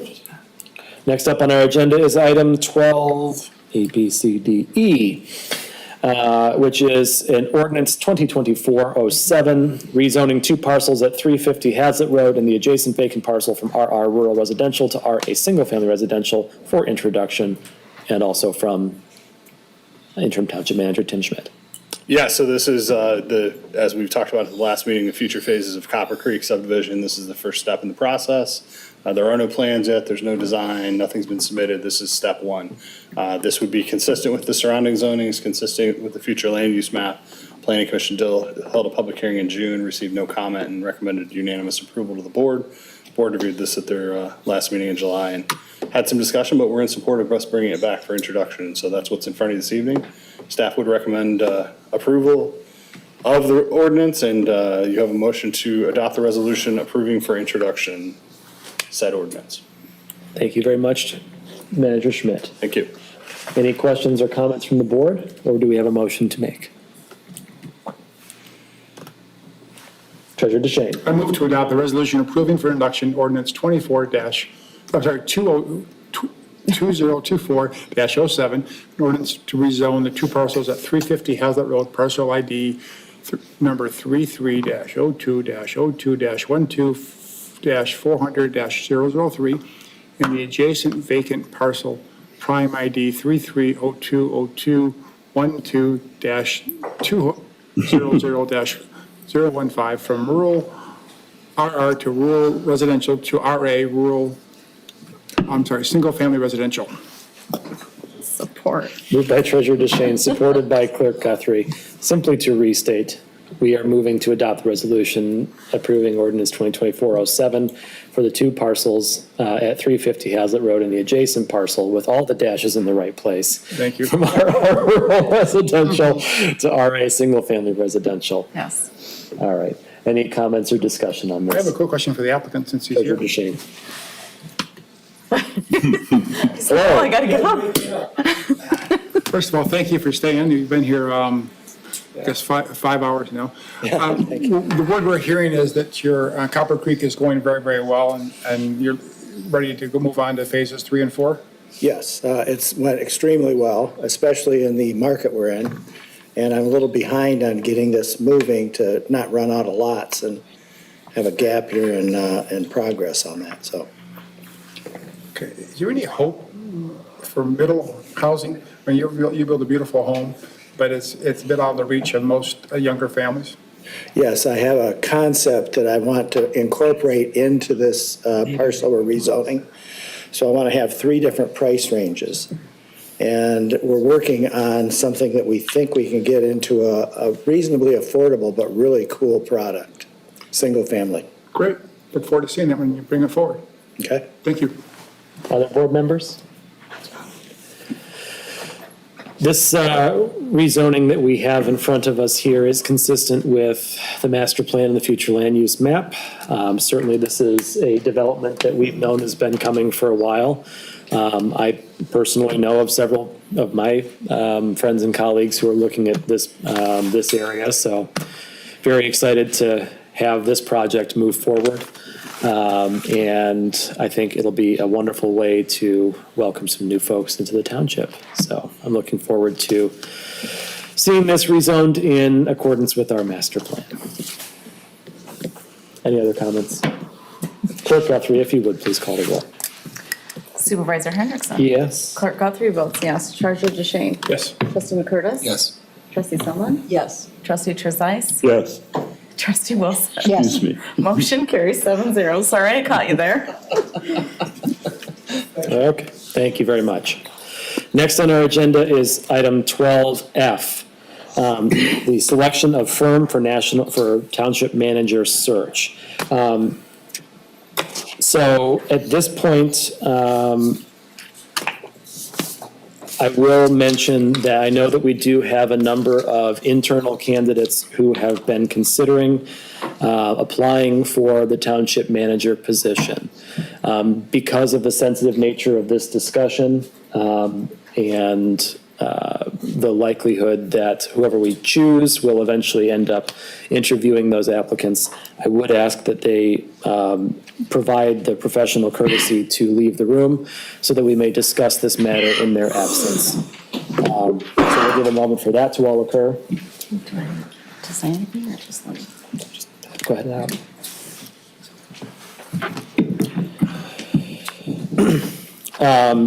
And then as we prepare to take this item up, this is in keeping with our schedule that we laid out and agreed to back in May or June of last year. Of this year. It feels like it's been a year. And if we are to keep up with our schedule that we had agreed to back in June, we would indeed need to suspend our rules to take action on the selection of a vendor, of a search firm this evening. We are under no obligation to do so. We may wait until our next meeting to select it. However, if we do, we will be officially behind schedule. Take that for what it's worth. So I will just point that out. If we do wish to take action on it this evening, it's available to us if we suspend our rules. However, we do not have to. And with that, I'll turn things over to our HR Director, Abby Tiedoff, who's been waiting patiently with us this evening. Oh, glad to be with you. Hello, Supervisor and Board. So we have assembled some information. As you know, we put out the request for proposals, and we received 6 of them in response. In the hopes of clarifying some of the information that we were trying to distill down, I created a comparison chart, just a little overview with all 6 of the proposals, and kind of drilled down into the parts that we were looking for, just so that you could see it right at a glance. We have, I just put them in alphabetical order. As you can see, it just gives the outline of the histories of the firms, the scope of services that we're looking for, the timelines that they would propose that they could commit to us to do this search. And then references from businesses or municipalities where they've done searches before, and prior searches, of which several of them have done numerous local government searches. Then there's an outline of proposed costs and fees. Some of them are a little bit different from each other. As you noticed under Clovity and the 100K job hunt, they were talking about breaking it down into just hourly rates or monthly rates. And then others had provided just a lump sum for the total process. And then they all seem to have other add-ons, some of them optional, some of them still part of the process that we were looking for. And then last but not least, the search firm staff who would be performing the work from each of the different proposals. So I'm wondering, I don't know if the desire tonight is to take action, if we wanted to walk through each of these individually, or how you feel about the time frame, or if we need to stay rigidly on it. Thank you very much. We'll go ahead and do some discussing on that topic and be back with you in a moment. Board members, any discussion on this? Treasurer DeShane. One of the candidates stood out for me, but, and probably because she was the first, Amy Sell Talent, really impressed me with her presentation, but this is a really important decision. It sure is. And we need to start it right, and I think starting it the discussion, and you taking us to the proposals is a great idea. So we can look at all 6 of them. Even though it'll put us behind, I think it's worth to be a little bit behind, but maybe put this first on our action agenda for the next meeting so that we can get to it and choose this firm. Okay. How do board members feel about that? I agree. It's a little I'm late, not I prepared to understand that. discuss it at 11:10 at night. All right, so then we'll need a motion to table this until our August 23rd. 20th. The 20th? Yeah, it's weird because it's Thursday today. It is still Thursday, I checked. Really? Oh, that's right, that's right. So we'll need a motion to table to August 20th. Go ahead, I'm sorry. Trustee Wilson, please. I move to table the discussion about the National Township Manager Search until August 20th of 2024. Support. Supported by Treasurer DeShane. I'm so sorry. We're going to rewind the tape about 2 minutes here. Okay. As Clerk Guthrie has left us, and we do not have a deputized clerk in the room, we do need to move to have a temporary clerk to call the roll. So we need a motion to appoint a temporary clerk to do so. Treasurer DeShane. I move to appoint trustee James McCurtis as our temporary clerk. Support. All those in favor of appointing trustee McCurtis as our temporary clerk, please say aye. Aye. Any opposed? And the motion carries, temporary clerk. Okay, now we'll need a motion on the table, if you would, please. I move to table the National Township Manager Search until August 20th of 2024. Moved by trustee Wilson. Support. Supported by Treasurer DeShane. All those in favor of tabling the motion before us, National Township Manager Search, until August 20th, 2024, a date certain, please say aye. Aye. Any opposed? The board has tabled the motion. Thank you so much. Yeah, Stephen, would you mind? Oh, yes. Tim, yeah, okay. Yeah, grab Deborah if you would. She's going to be so pleased I remembered to do a township temporary clerk. She will be. It was impressive. She's been a bug in my ear about that. Very impressive. At 11:30 no less, 11:15 no less. I've been told that board meetings often went this late and later in the 2012 to 2016 board. Is that right? They did in the 90s too. Oh, and Milton was here, we could ask him. Until 1 a.m. sometimes. Wow. Okay, that concludes our action items for item 12 this evening.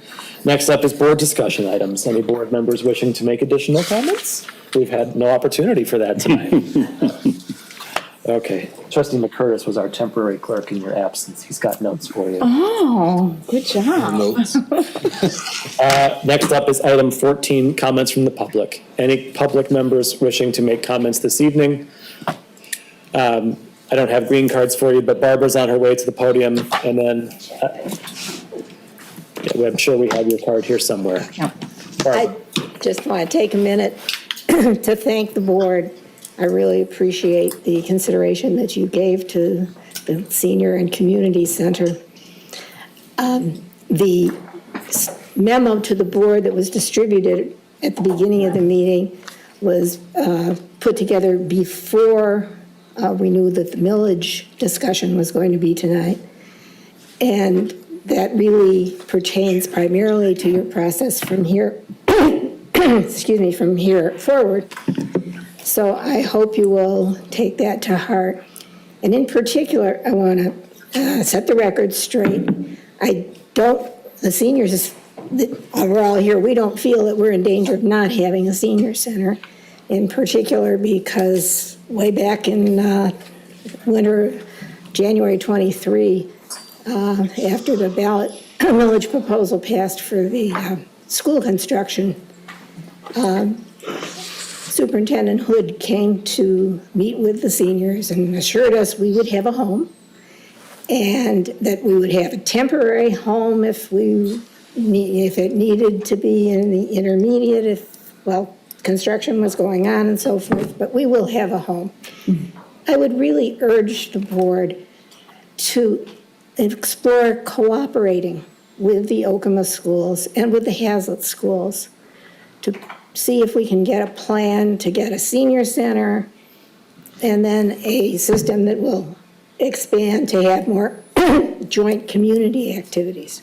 I know Superintendent Hood would like this. I have not met the new Hazlet superintendent. But I think this is a real opportunity for bringing the communities together with the township board and cooperating. Thank you very much. Thank you. Ms. Essa, right? Lawton Issa. Issa, pardon me. Lawton Issa. It's nice to witness some really thoughtful discussion after the big impassioned dispensary conversation. So that was great to see. I'd like to see you guys in action.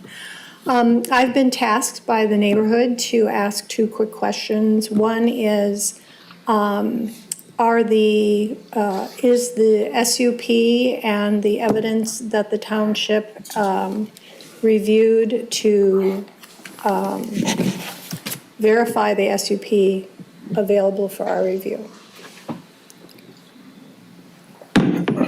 I'm sorry, we can't respond to questions during public comment. We can talk to you after the meeting if you'd like. But Oh, I'm sorry. This is your time to speak to us. Oh, okay. And then the other thing, I wasn't here, okay. Marna, your community center. What is not being discussed, which you might want to add on, is this a purchase of part of the mall? Are you going to be a condo project? Is it a land lease? And what are those costs going to be?